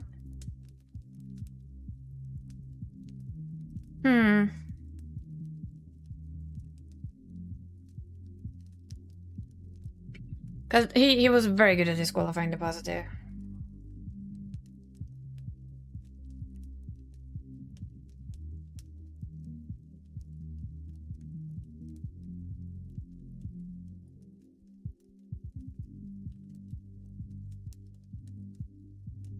What do you think? I'm gonna say that it would bring in overgeneralization, because I think we saw some of that in the last thing too.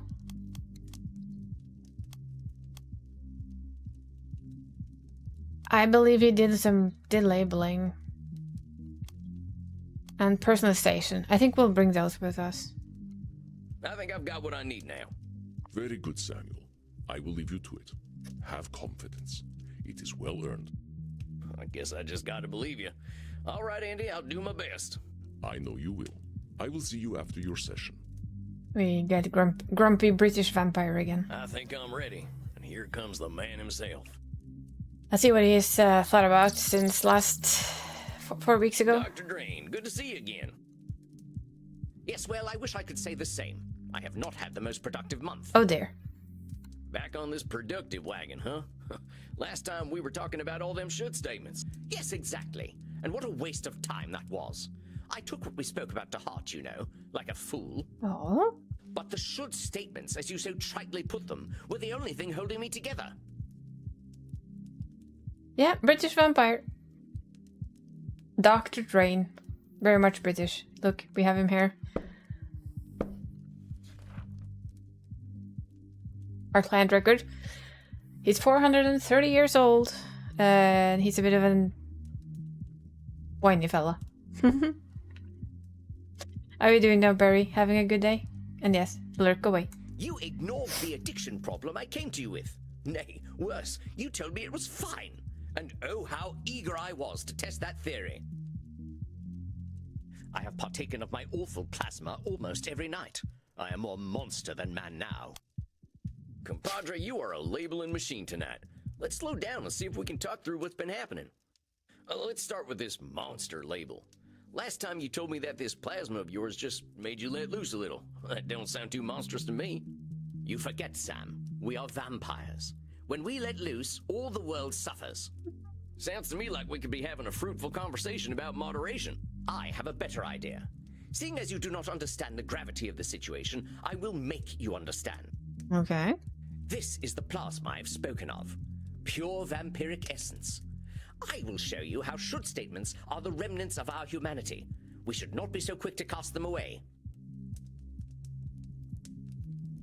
Is this an overgeneralization?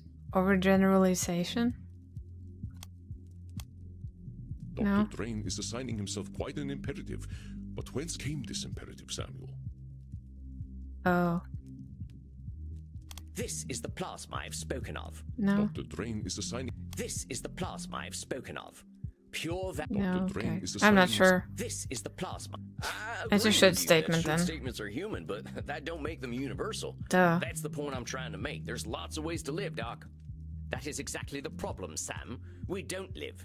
And this is the result most dire. Witness the wages of our sin. I don't... Now hold on a sec, Doc. I think the time for caution is over. Goodbye, Sam. What in hell? Oh, wow. So, this is the other side of our doctor. Does it feel good to be alive? And who are you, darling? Loridus? Wow. I'm Sam. I'm your therapist, Doc. You know that.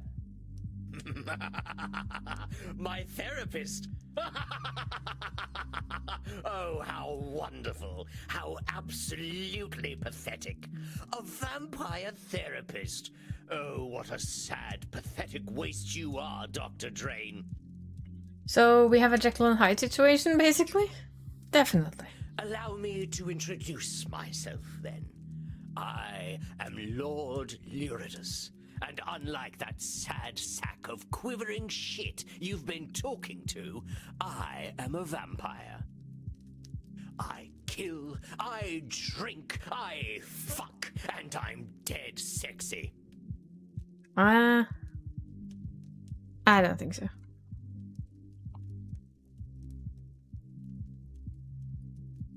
I gotta say, you're looking more relaxed, Doc. Because I have nothing to hide, unlike Dr. Drain, little twerp. If not for these restrictive clothes, I'd be rubbing my balls over this delightfully soft couch. Wow. Now, what'd that couch ever do to you? Yes, I see it in your eyes. You're afraid, aren't you, American? Your Puritan blood chills at the sight Not of me. really. Maybe I'll warm it up before I drain it from you and turn you into a husk with a stupid hat. I wouldn't try it. I'm not you, though, am I? And I am always hungry. I suggest you stay right where you are. A vampire with a gun? Oh, how our kind have fallen. What are you going to do, cowboy? I mean, if I had a silver bullet, you'd be pretty dead. Nope, but I can make sure the next few months ain't fun for you. Oh, how very kind of you to care about me, darling. It'll be our dear Dr. Drain who suffers. But I need the little worm for now, so I suppose I'll let you live. Mighty kind of you. Now you just settle on down and we're gonna have a chat. Ugh, talking. We are animals. We are not meant for talking. But very well. So this is like the other side of our doctor. Basically, it's Jekyll and Hyde. At least give me something to drink. I can rely on your piteous human blood to do me that kindness, yes? All right, but I'm watching you, hombre. Look all you like. The show is free. This is better than the swill I usually prefer. I'm more of a quantity over quality sort of creature. Yeah, I know your kind. I used to be a lot like you. And I suppose now you are just as repressed as the sad creature that exerts control over this luscious body of mine. Wow. I'm more free than I've ever been, but don't you worry about me. Let's talk about you. You're going to psychoanalyze me. I live according to my nature. You might as well interview a lion. Yeah, we'll see about that. I'm sure you are the way you are for a reason. You're not wrong about that. You know the answer already. Dr. Drain needs me. I am what is missing in his unlife.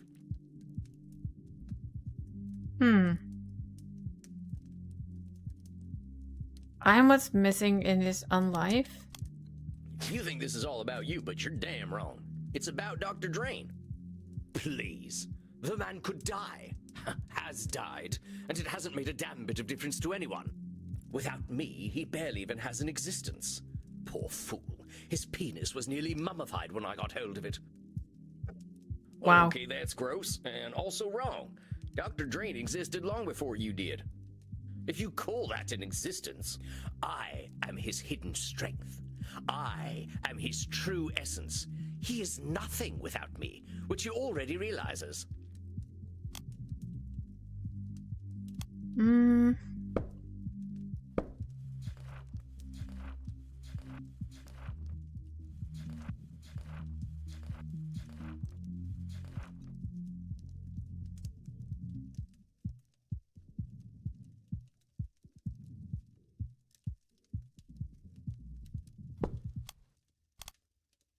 No. Lord Luridus seems to believe Dr. Drain is a completely insignificant part of... I am his hidden strength. No. Lord Luridus seems to believe Dr. Drain is a completely Maybe we don't have the insignificant right part of his thing then. existence. I'm a little bit Is worried this true, about that. Samuel? I am his hidden strength. Disqualifying the His positive? true essence. You're forgetting something. Okay. A lot of who you are is because of Dr. Drain. You know that fella denies himself a lot, and you do all them things he refrains from. Besides, didn't he make that plasma you sprung? Do you know? You're absolutely correct. Very well. I'll give the little twerp his credit. He did bring me into existence, and what a wonderful existence it is. Were you aware that vampires possess absolutely no gag reflex? I can prove it. Well, there we go. There you have it. I don't mess with my clients. But I'm not your client. That little rat man in tweed is. Of course he would deny himself the pleasure. You hear him talk about what he should do, but the sad creature cannot do those things. He should give in to me, and thanks to you, he has begun to. Come on now, you're really countering his shoulds with your shoulds? I think that proves there ain't no such thing as a should everyone agrees on. But my shoulds are so much more entertaining. His have only bred him hundreds of years of pathetic existence.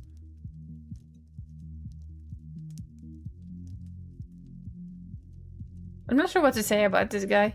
He's a thing. Well, that don't make a damn bit of difference. I bet there are vampires a hell of a lot more depraved than you who think you should be doing things differently. Really? Oh, you must introduce me. If there are holes I don't know about, I should very much like to know where they are. How old are you anyway? Dr. Drain's been summoning me for 14 years now. Oh my god, he's a baby. Oh, things are starting to make a lot more sense. You certainly sound like a 14-year-old. The transformation has already begun. I will subsume him. His body and his mind will belong to me completely, and Dr. Drain will cease to be. Are you trying to fill my head with doubts? Do you even think that such a thing is possible?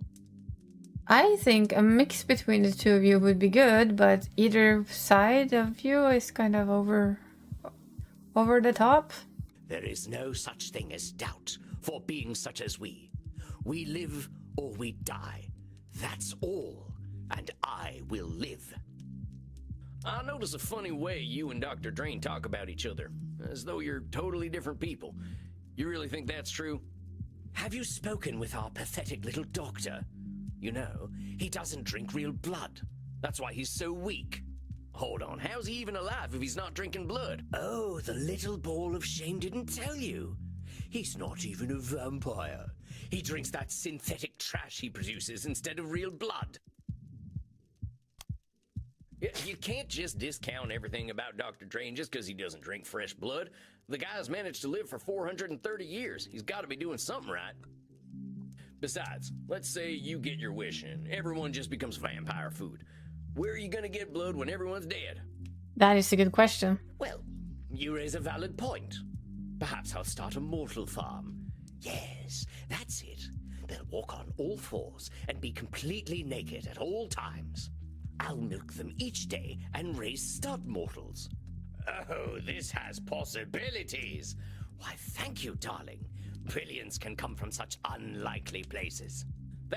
Oh, dang, I wish I hadn't mentioned it. Why so shy, darling? You must have more experience than the dear doctor. I wouldn't be surprised if you were a 400-year-old virgin. If it weren't for me, his cock would have shriveled up like a raisin. I think I'm gonna surprise you, Lord. Whatever Blood you're mortals. calling yourself. Yep. But I think you're right. Then again, Drain does wasn't need there a movie where they basically bred humans for consumption for blood? I have like a vague memory of there being some kind of vampire movie where that was a thing. So you had blood banks where you could get your food, and they basically raised mortals like we raise cattle. To keep food reserves abundant. But like it or not, you need him too. How very bloody dare you? What possible use could I have for a little turd like him?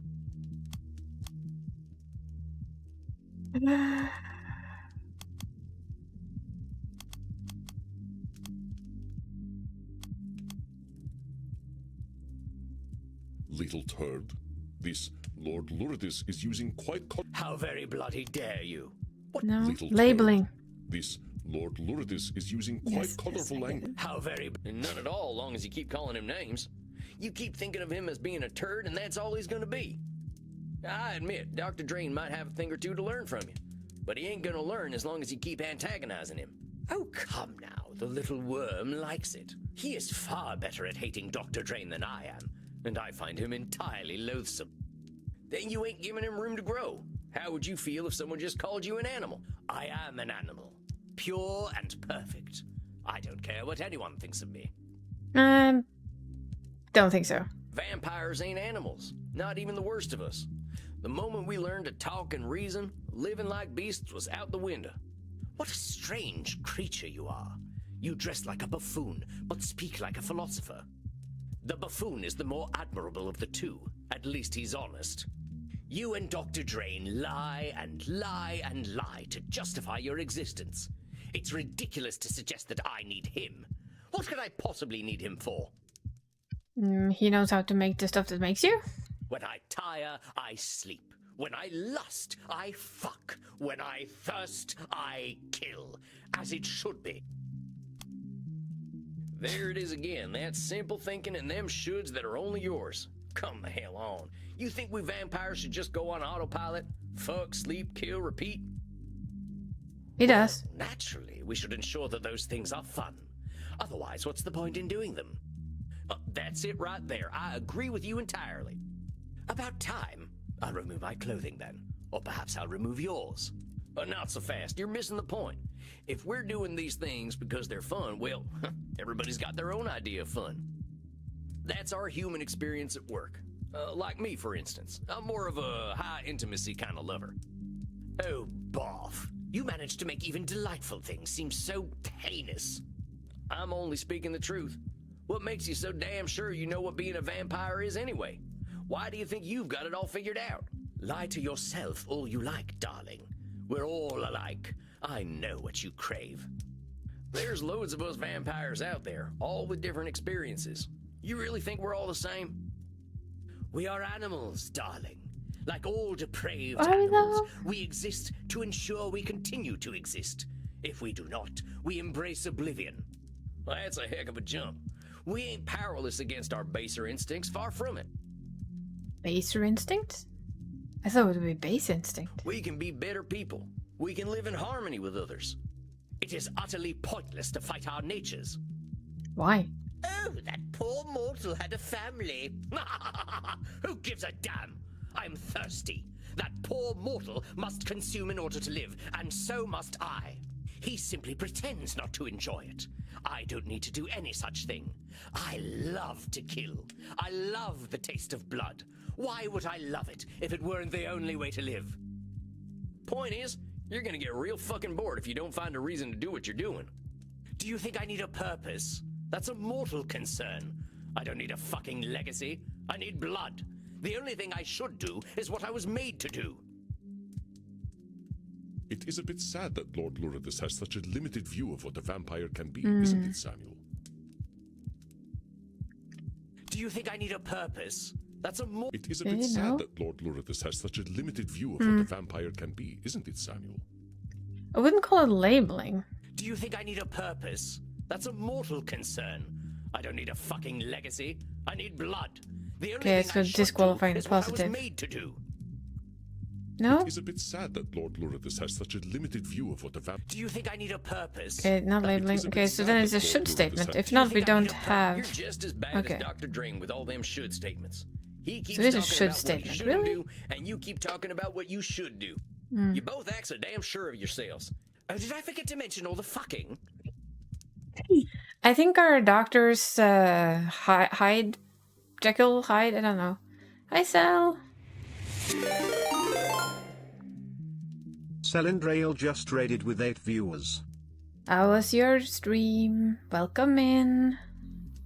I hope you had a good stream. Yeah, you came into an opportune moment. Kinda. And welcome in, Raiders. We are doing some therapy session with somebody who's quite blunt.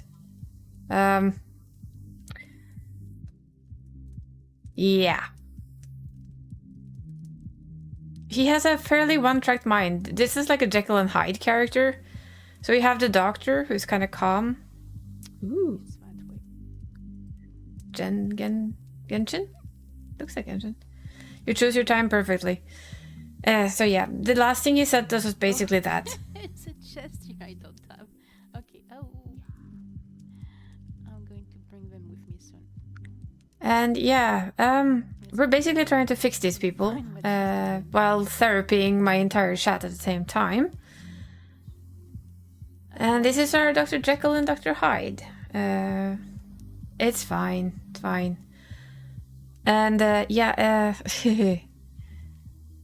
the doctor himself is like quite angry, quite closed up, quite... Yeah, he's very good at shoulda, woulda, coulda, and disqualifying everything that's positive about him. And we're finding out that this dude here is pretty good with the should-haves also. But he's also... It's like they're polar opposites of each other, of course. So this guy is basically the ultimate, I am the apex predator, all human blood is belong to me, and yes, I will fuck anything that moves. So yeah, that's what we're kind of dealing with at the moment. I hope you enjoy. No, but hombre, you live forever. Food and sex is enough for animals. They got short lives. They get threatened and they die real quick. I know a lot of vampires who live like animals, and every single one of them is lost. Like him or not, Dr. Drain is your reason for living. Hell, if he didn't make this plasma stuff, you'd still be buried deep somewhere in his head. Fuck you. Dr. Drain is a pathetic little liar, and I will destroy him. That's what he wants. Then I'll come for you. Wow. If you're gonna kill me, you'd better be a quicker draw than I am.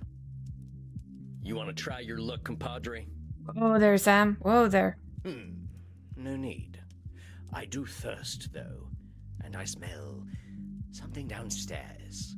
I smell mortals and virgins. Oh, how delicious. You've been holding out on me, cowboy. Oh, these aren't for you, Annie. You can drink what's in that bottle till Dr. Drain comes back.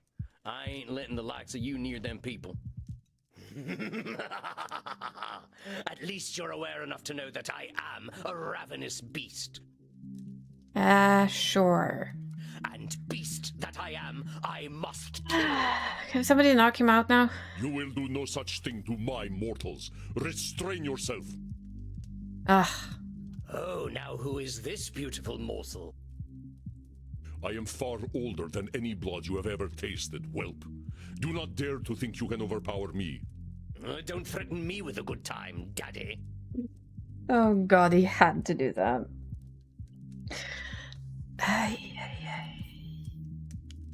Bonks him? Yes, please do, with a hammer. I will keep this poor animal contained, Samuel. You did excellent work in handling him. Deserve some rest. I will meet with you later. If you're sure. Do not worry. I have no need to hurt. No, you can. Well, now I'm just disappointed. All right, Andy. I'll talk to you later. And Lord Lurid, or whatever your name is, think about what we talked about, huh? Dr. Drain's got something you need. Oh, Vom, get out of here already. Not you two. We survived Lord Lurid's session, so apparently we did something right there. Oh boy. Tornation. Barely walked out of that one alive. I thought therapy was just talking. Dr. Drain transformed into Lord Ludicrous. I'm sorry, we're gonna call him Lord Ludicrous. I don't care. During our session today, that dude's got some issues. Ludicrous hates Dr. Drain and Drain hates him. Ludicrous loves that what Drain rejects, blood and sex. Ludicrous believes in acting like our animal self without apology. Where Drain is scientific, Ludicrous is unscientific. I'm gonna call him unscientific. No, Ludicrous, sorry. Ludicrous is extremely confident. I gotta talk to Dr. Drain about where this Lord Ludicrous comes from and see if I can't get these two fellas speaking the same language. Thank you for being third. And we will stretch and we will hydrate. And I just noticed the time. What the hell? Didn't we just start this game?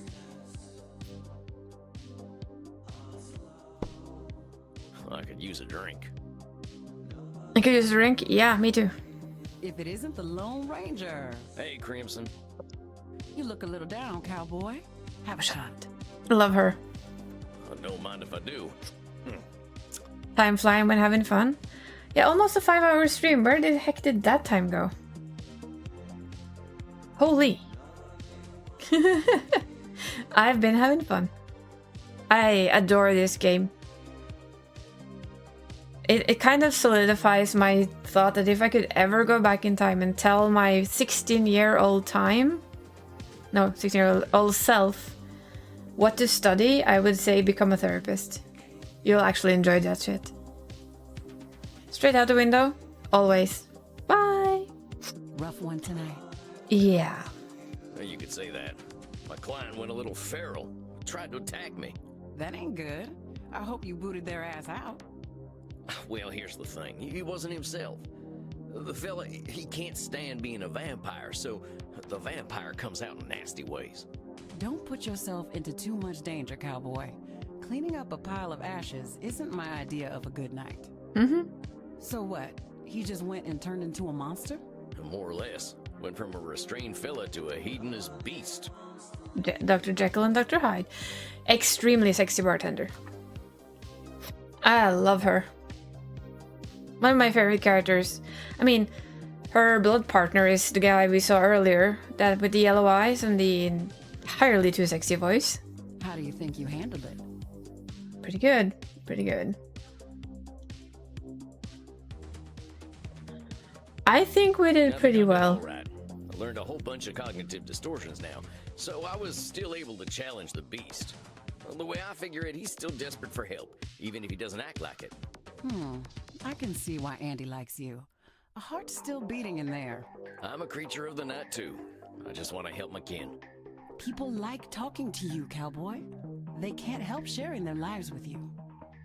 We do like Crimson. Whatever it is about you, folks are always going to prefer talking to you over killing you. I surely do hope you're right. You know my big secret already. I wouldn't have told it to you if I didn't believe in you. Oh yeah, she is a vampire's blood partner, but she's not drinking enough blood to turn. And he isn't turning her. The reason why she became his blood partner is that she has cancer. And the vampire's blood keeps her healthy, young, and alive. Well, that's mighty kind of you, Crimson. I'm humbled. Quit it with the aw shucks stuff. Now you're just trying to be cute. Aw shucks. And making success. Oh god, there are those again. Yeah, it's a very good deal for her, and I think it's a very good deal for him too. He really does like her. Why did the cookie cry? It was feeling crummy. Oh my god, I love dad jokes. That's sad, Cookie. Look at these guys. These were the first we met. They're just goths. So, basically, Andy, we should eat that cookie? Definitely. It would be happy then. But he owns a bar where humans donate blood and can be drunk from if they want to, and all that sort of stuff. And these are the two first we met, and we have already had a bit of their blood. So little goth friends. Oh, hey, it's my little buddies. How's it going, kids? I love them so much. And the voice acting in this game is point on. Absolutely excellent. Bad? I'm sorry to hear that, Maxie. What's going on? Make some room, Kinder. I've got customers to serve. Go talk in the kink room. Yeah, they have a kink room. Would you like to chat in the kink room, Maxie? I would like that very much. Aww. So what's going on, Maxie?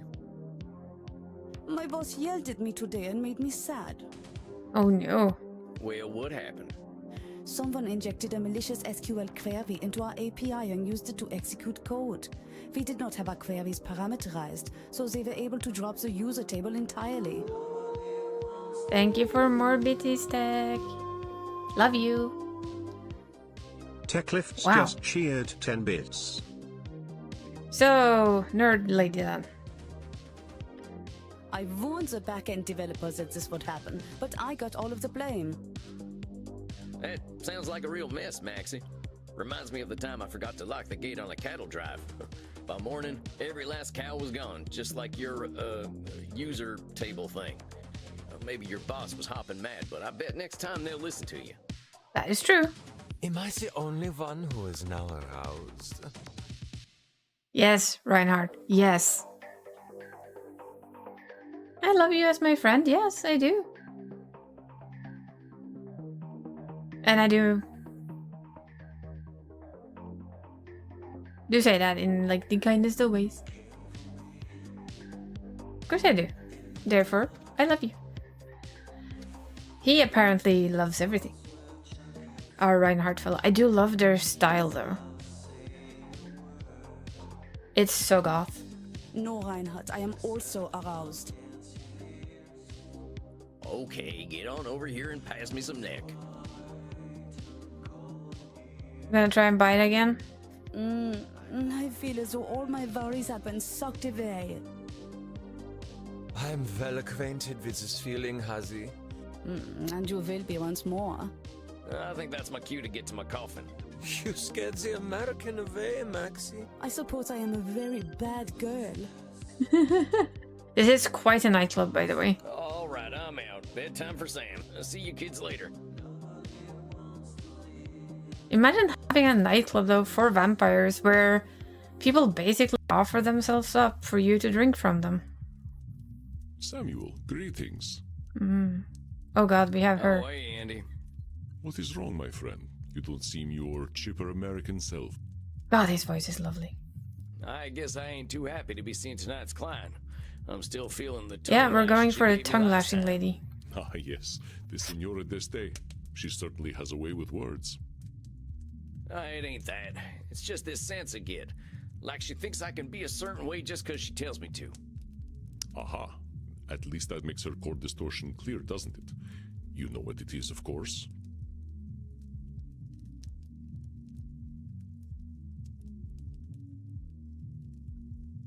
It's labeling. She was calling me all sorts of names. Do not take her insults personally, my friend. She already warms to you. I can see it. I'd hate to see her getting cold on me. Come now, Samuel. What distortion brings Senora d'Este the most stress? I just wanted to see what they said. I'm sorry. She has Nosferatu thinking. Is it Nosferatu thinking? She is, but what is the type of extreme thinking she exhibits? So when you offer a body shot with a vampire, is that you telling them to bite my neck? Yep. Basically. Let's see. It has to be, right? That lady's got control fallacies out the wazoo, and they've given her centuries of stress. That is true. I do not know this term, wazoo. The woman who chooses immortality so that she can ensure her family makes the correct decisions. He has a probably some slight bit of control control issues, yeah. Just a little. And taking out her stress on me. Do not take her criticisms too much to heart, my friend. You are simply a convenient target, an element within her control. Very true. That still don't make it much fun. That is probably also very true. I will not deny that Senora d'Este is a confrontational client, but take her presence as a gift, however you can. A woman so powerful in her time has much to teach us. You have all the tools you need at your disposal to help her. Consider your approach. Okay. So we know that she has a control fallacy. I think this is very good at overgeneralization. We know she likes labeling. She does have Nosferatu thinking. So which one should be our last one?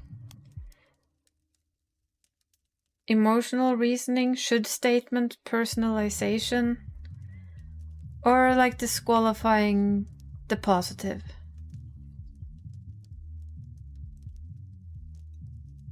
She did like to use labels for everything, not just herself, but everyone.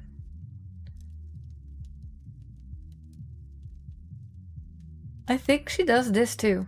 I think she does personalization. And she will be our last client for the night. Let's try. All right, I think I'm ready. I will leave you to meditate then. Be well, Samuel, and let this 3,000-year-old tell you, you are a fantastic therapist. Do we ever get to be his therapist? Just, just asking. Oh, God. gosh, you're gonna make me blush. Get on out of here, boss. I can handle this. I know you can. There's a bit of a bromance there. Now I think I'm ready. And here she comes. Deep breath. Hello, Signora. Howdy, Signora. Nice to see you again. Liar. You are as pleased to see me as I am to see you, therapist. Knew I can't leave you, but I'm gonna have to go to sleep tech. Stream so I can hang in your stream then. I can sleep to your stream, then I haven't left you. We're gonna get straight into it, huh? All right, lay it on me. Why ain't you happy to see me? Because you are a worm. Oh my, we are a worm. Well, I've been called a lot worse. You're gonna need to be more specific than that, Signora. You are a worm because of the way you wriggled into my mind the last time we spoke, leaving behind loathsome doubts. The only reason I am here is to confront you for your beastly behavior. Oh? I come to you in crisis, and you suggest that I am the cause of my own woe. Aren't you supposed to help me? Yeah, but we are generally the reason for our own woes. Signora, you came in here telling me that Art is dead. How am I supposed to help you with that? I don't know. But telling me that my existence has been a complete waste of time is not comforting. That's not what we told you. I definitely don't remember saying that, Signora. What I said is that you ain't gonna change the world for anyone. But that doesn't mean your work wasn't worth anything. That's what I call... That's what I call a control fallacy. Signora, you're one person. One powerful, intelligent, and talented person, but one out of billions. You can't expect to reach everyone. Doesn't matter how good the art you produce is. It ain't gonna help a fellow like me who grew up without ever having heard the name Michelangelo. Michelangelo? Who is Michelangelo? The guy what painted the Sistine Chapel. Michelangelo. Michelangelo did no such thing. Perhaps you are thinking of a man from New Jersey. Ah, come on, bitch. It is Michelangelo. Signora, you want to talk about wasting time? What's using me as a punching bag doing for you? Very well. I will speak plainly. I am angry with you, Mr. Walls. Yes, perhaps not all I did was a waste of time, effort, and pain, but to think that much of it was, this is most horrifying.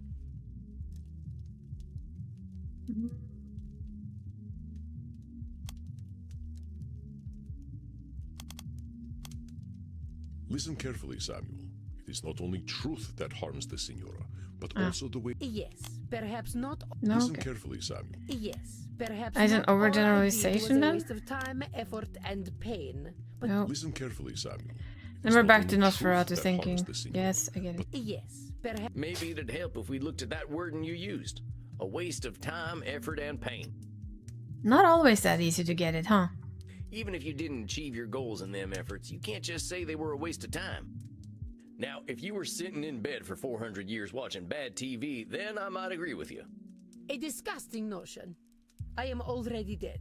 I do not need my mind actively decomposed by watching Batflix. I need Batflix in my life by now. So maybe let's reserve waste of time for trash, huh? I can see why it'd be upsetting to see something you put a lot of effort into not work out. It is more than upsetting. It is devastating. I did not just fail to bring the understanding of true beauty into the world, I failed to bring it to my own familia. Oh, well. I watched them die, Mr. Walls. It was not the physical death that caused me the greatest pain, but the spiritual death. They had no care for the Gonzaga name nor the Deste name. Despite my sacrifice and all my efforts, they pieced away my legacy. Oh boy, sounds like there's a lot to unpack here. It is a dark and painful story, Mr. Walls. A story where my greatest joy turns to ash, and I was powerless to stop it. Well, please tell. When last we met, did I tell you about my son? No, you did not. No, I don't think so. Federico. Ah, my dear Federico, my little clown, my delicate artist, my beautiful boy. Where did he die from? I suffered for him, Mr. Walls. I put up with my husband, Frankie, and all his brutishness, all his licentiousness. What the hell is licentiousness? Need an English person. What is that? What is licentiousness? That's a word I think I can say I've never heard before. Tech, tell me what it is, please. Or Donnie. Or somebody else. Or Barry. Doesn't really matter which one. I need to know what that word is. Preferably. Adjective, sexually unrestrained, lascivious, libertine, lewd, unrestrained by law or general morality. Actually, I shouldn't. I'm dumb. I think I have that in Firebot too. I think if you do a exclamation mark define and then the name, and we would actually have gotten it by this thing. But okay, thank you. So, okay. I raised him to be intelligent and clever, to understand the gentle arts and philosophy. I raised him to be a deste. And he became just like his daddy? But for all my efforts, I could not cool his Gonzaga blood, and it persisted for a century, to the ruin of our house. I hate to break it to you, Senora, but every kid's got two parents, whether they know them or not. And kids have got minds of their own. Mm-hmm. I refuse to believe that we are trapped by our blood. What was my destiny as a girl? Men of my time said it was to be servile and docile, a political pawn. What saved me from that fate? Knowledge, study, an appreciation of art, music, history, Well, that's and you, not your son. in the same way, I should have been able to save my son. But my failure did not end with my darling Federico.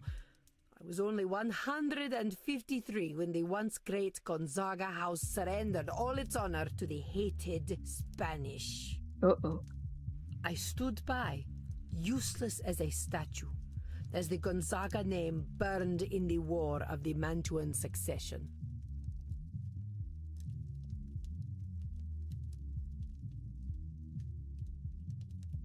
The hated Spanish? You say that like everyone hates the Spanish. Must I mince words with my therapist? Naturally, I do not include the Spanish among those who hate the Spanish. I don't hate the Spanish. I've known plenty of fine Spaniards. I doubt you know much about fine company, but your pedantic point stands. Not all hate the Spanish. Very well. From now on, I shall say the Spanish, who are hated by myself and sensible persons. Okay, we'll No, we can talk more about the Spanish later. So wait, there's a whole ass war going on and you're supposed to stop it? How's that work? I gave up my humanity to guide my familia through the ages. If I could not do that, what was the point of becoming undead?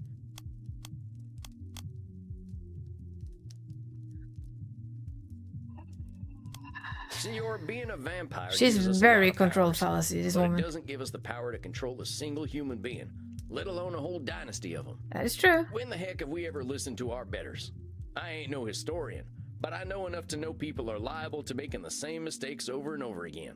Humans have got that whole pesky free will thing that makes them do dumb things. Perhaps you are correct. Stupidity is inevitable. I understand what you are trying to do, Mr. Walls. What am I trying to do, Senor? You are trying to tell me that I have been living a lie for more than 400 years. I ain't doing anything like that, Senor. Do not fret, peasant. We are in agreement. I have been living a lie.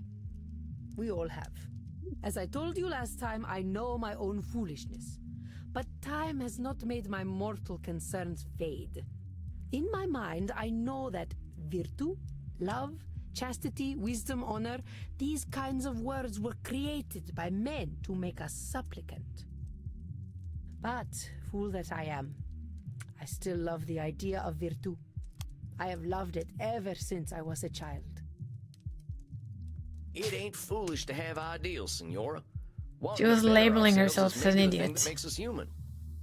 Perhaps, but whose better do we strive toward? That I follow the better of old perverts is what makes me foolish.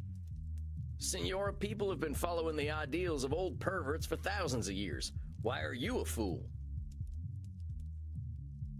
Do not mistake, Mr. Walls. We are all fools. Oh, well, that's better then. Mind your tone. I will tolerate a fool, but not an impertinent one. As I was saying, my folly was to fall in love with these ideals as a child. I used to love all the tales of Roman mythology. I saw myself in all the goddesses. I saw my strength and chastity. Oh, look, in we got a Diana. smile. In Hey, Minerva, I'm taking every wisdom. smile I can get In out of this Venus, woman. I saw my timeless beauty and romantic nature. Romantic nature. Romantic nature. What a wretched parrot I hear. Do not look at me so. Yes, I was a romantic.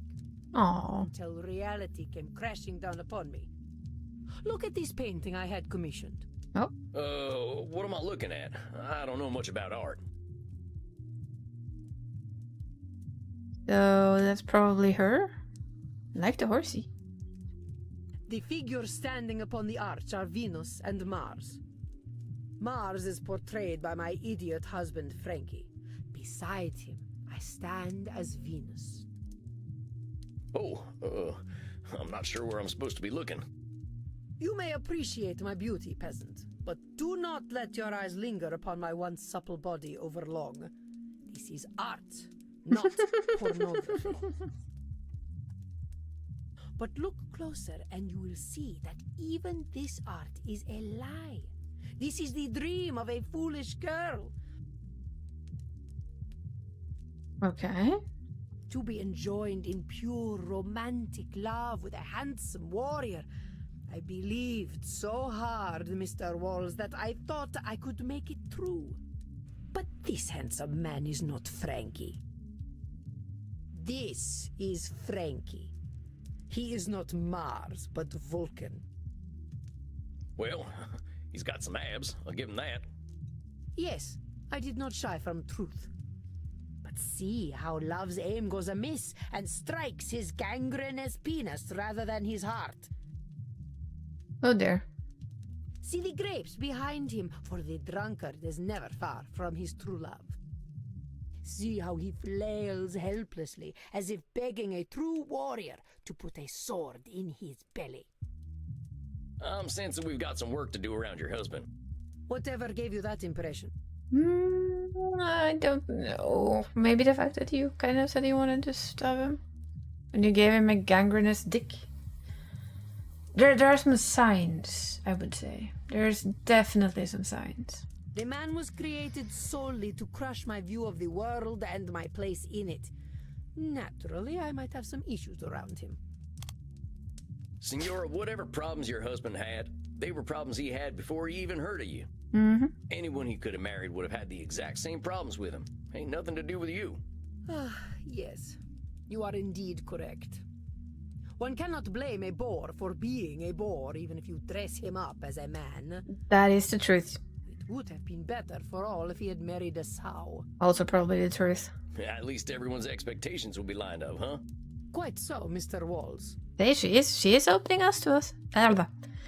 She is opening up to us. Damn it. I now believe that Frankie was the truest man I ever met. That is what broke my heart. I maintained the illusion that he was my Mars because that is what I needed. I was not ready to face the truth. Oh, but I knew. Even as a 15-year-old girl, I knew. But I could not accept that I was married to the legendary penetrator of Mantua. Oh dear. Is it any wonder that I prefer the lie of Virtu? Is it any wonder that I still prefer to believe it? The problem is men. You are all weak animals who would give up your dignity for an evening in the company of Lucrezia Borgia. That is an overgeneralization. Hold your horses there, Senora. I don't even know who the heck Lucretia Borgia is. She is the inventor of twerking. All men flock to her, as I'm sure you would. They say she was blonde, but she looked like a redhead to me. You know what they say about redheads. Did they say that about redheads? Dang, Senora. Your overgeneralizations are building up and making you see whole groups of folks as awful. Now, I know you got your reasons for feeling the way that you do, real personal ones, but recognize where your experience is making you narrow your thinking. I mean, Senora, I'll be straight with you, as you're a tough lady. Here's where I think it's coming from. You're comparing people to gods, including yourself, and everyone's failing that test. Frankie weren't never going to be Mars. You weren't never going to be Venus. You weren't born out of no shell. And you will never be anything but a peasant. Heck, Senora, I'll be as surprised as anyone if I get invited to a high society dinner. I can tell I'm hitting a sore spot, but maybe that means that's what we've got to focus on. I think he's doing really well with her. I do not like you, Sam Walls. But you are correct. I betray my own purity of spirit with my anger. But I say, why should we not aim to be like the gods? Humanity is not worth preserving when we are such petty creatures.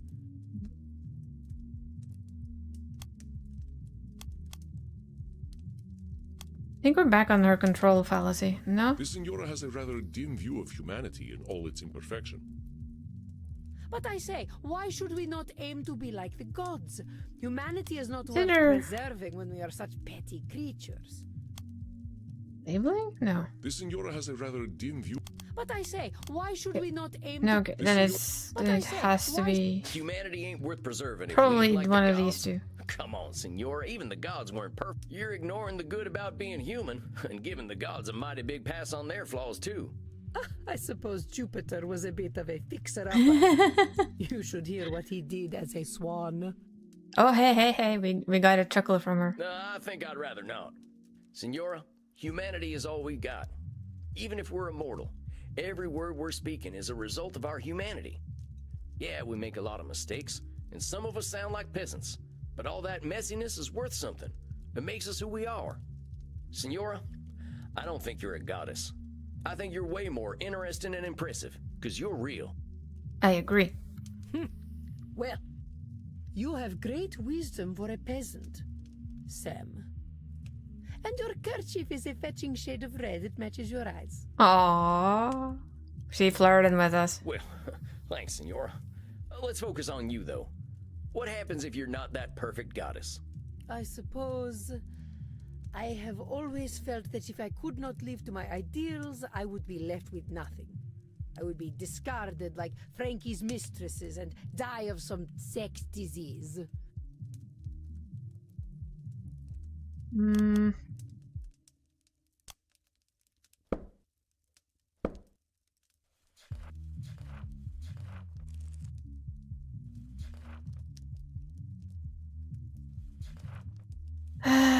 Control of us.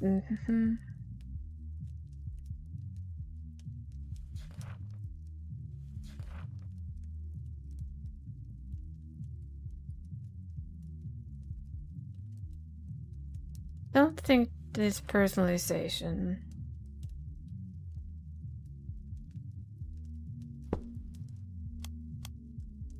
No, okay. So, Senora Deste either lives her ideals or does not live at all.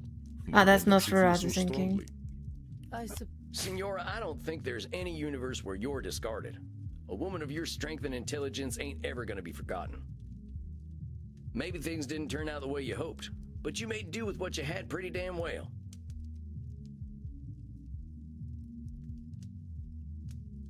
No matter what, you're holding a pretty nice set of cards. Just because you don't have a straight flush doesn't mean your life was worth nothing. Please, Mr. Walls, do not say toilet words in front of a lady. But I understand your meaning. Toilet words in front of a lady. Okay. You are correct, I think. It is hard to imagine my falling so far. Oh, Mr. Walls, I know you speak the truth. I wielded great strength in an age where women were not respected. But I alone feel the weight of my family's collapse. So I feel responsible for it. And that's fine. But I was the only person capable of preserving my family, Sam. That is what makes my failure so poignant. Senora, what if you weren't the only person capable of preserving your family? What if no one person was? Mm-hmm. I don't know. I never considered such a thing. Well, try to consider it now. What if you accepted that whatever was going to happen to your family was going to happen? True. You sound like a Calvinist. Never mind with the labeling for now. How would you feel if you knew nobody can control what happened to the Gonzaga house? I think I would feel progress. relieved. Sorry. Senora, whatever happened to your family, fault never belonged to you. You were the one who named yourself responsible. No one else did. Our boy has learned some stuff. Look at who you are. And I think you can be damned impressed at who that lady is. You got to her. Too late, Senora. Look, let's wrap up tonight, huh? I think you did great. You probably got some stuff to think about. Yes. Thank you, Sam. I will see you in a month. Of course, Senora. I'm looking forward to it. Goodbye, Sam. We really got to her, though. Well done, Sam. Samuel, Well done. It appears you have an admirer. Oh, shucks. I think Isabella d'Este has liked fewer than 5 people in her hundreds of years of existence, and you are one of them. Remember, though, that romantic entanglements between a therapist and client are absolutely forbidden, in case you are tempted. Absolutely not. Come on now, Andy. I ain't gonna do anything like that. Of course, should the mind wander into fantasy, that is entirely acceptable. I love him so much. Oh, you're just messing with me now. I could not help it. It's rather cute. The First Lady of the Renaissance and humble cowboy Samuel Walls. And Quite a picture, therapist. isn't it? Okay, that's it. I'm getting a drink. I'm sorry, Samuel. Please, drink. Ask Crimson for the Ooh. Royal Virgin. A royal virgin. I think you deserve it. Yeah, whatever. You have a good night, Andy. Rest in peace, Samuel. I love that he's still laughing. And he's like still just chuckling through all of it. Oh, that is so good. And I thought I had family problems. Oh, we really got into Signora's family issues today. There's a lot of them. She's hopping mad that they didn't meet her standards. Isabella died so she could control her family. It didn't work. Her husband and her son were both major disappointments to her, especially her son. She really hates the Spanish, might be a little obsessed with her late husband's failings as a man. The Senora is still holding a lot of anger. I think it's just a tip of the iceberg though. Next time I'll see if I can push a little more. I need me a Crimson Special after that one. Yeah, let's get ourselves a Crimson Special. Think you can fashion me up one of them blood cocktails? I reckon so. Got a lot on your mind tonight, cowboy. Yeah. Yeah, just thinking about family stuff. I got this client who's got some real tough family issues to go through, and it got me thinking about my own. Or my lack of family, at least. You got any family left? I've got a great granddaughter kicking around apparently, but she's got no connection to this old cowpoke. Not sure what she'd say if a man dressed like a cowboy introduced himself as her vampire relative from the 1800s. Either she'd think you were insane, or she'd think it was really cool. I see your point. Sounds like you don't have many family problems then. Nope, there's more of a lack of family. I reckon so. Family means a lot to my client, though. I hope my perspective's still useful. I think perspective is always useful. How do you think she's handling her therapy so far? Pretty well. I think she's doing pretty well, honestly. She spent a long time judging herself by her family's achievements, but I think she's starting to recognize the fruitlessness in that. Seems like you don't need her family to be able to give her some hope. I suppose not. Rich family problems were never going to be my specialty anyway. You got family back home, Crimson? Yeah, I've got some family. We don't talk too much. I went a little wild after I got my diagnosis. Understandable. They're not too fond of my lifestyle choices, but hey, at least I'm alive. And I get to hear them gossiping about how I don't age. Well, you chose a good age to stop getting older. I often wish I weren't such a dusty old corpse, but death comes when it comes. Sometimes he's still waiting for me to give him an opening. Death always is. Pardon me for asking, but is there a reason you're choosing not to be a vampire? There is, but I'm not talking about it tonight. A little mystery makes life a bit spicier, don't you think, cowboy? Oh, I wasn't trying to pry or nothing. Bullshit. I know you're curious. Here, consolation prize. But what is it? Black Widow. Black stuff's just food coloring. Figured you were in the mood for a scary lady tonight. Very fitting, very fitting. Thank you kindly, ma'am. Think I'll take this to my coffin for a quiet night. You do that, honey. And don't spill in Andy's coffin. He'll act like he's not mad, but you know he's mad. Why should I be upset? What has happened has happened. Not bad, cowboy. Okay, I'm going. See you later, Crimson. We adore There Crimson. we are. Gotta get me one of these fancy coffins for back home. Now, let's see. What am I in the mood for? I think I'm either gonna find a passage from Little Women that suits me, or I'm gonna watch Shemp get smacked in the head with a hot iron. Or I'm going to bed. Well, let's do a I can read always turn and to the then save outfits as in soon my as we're times of out. doubt. Somehow they got above it all and started exploring humanity.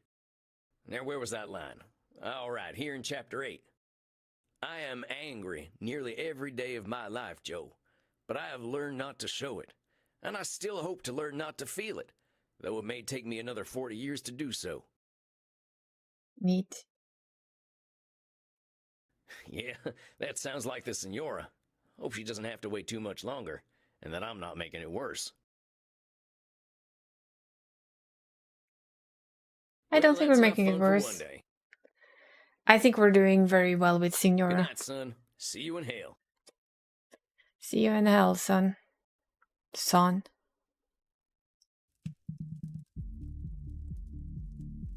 Samuel, greetings. Point saved, that's You are nice. seeing our actor friend tonight, are you not? Yeah.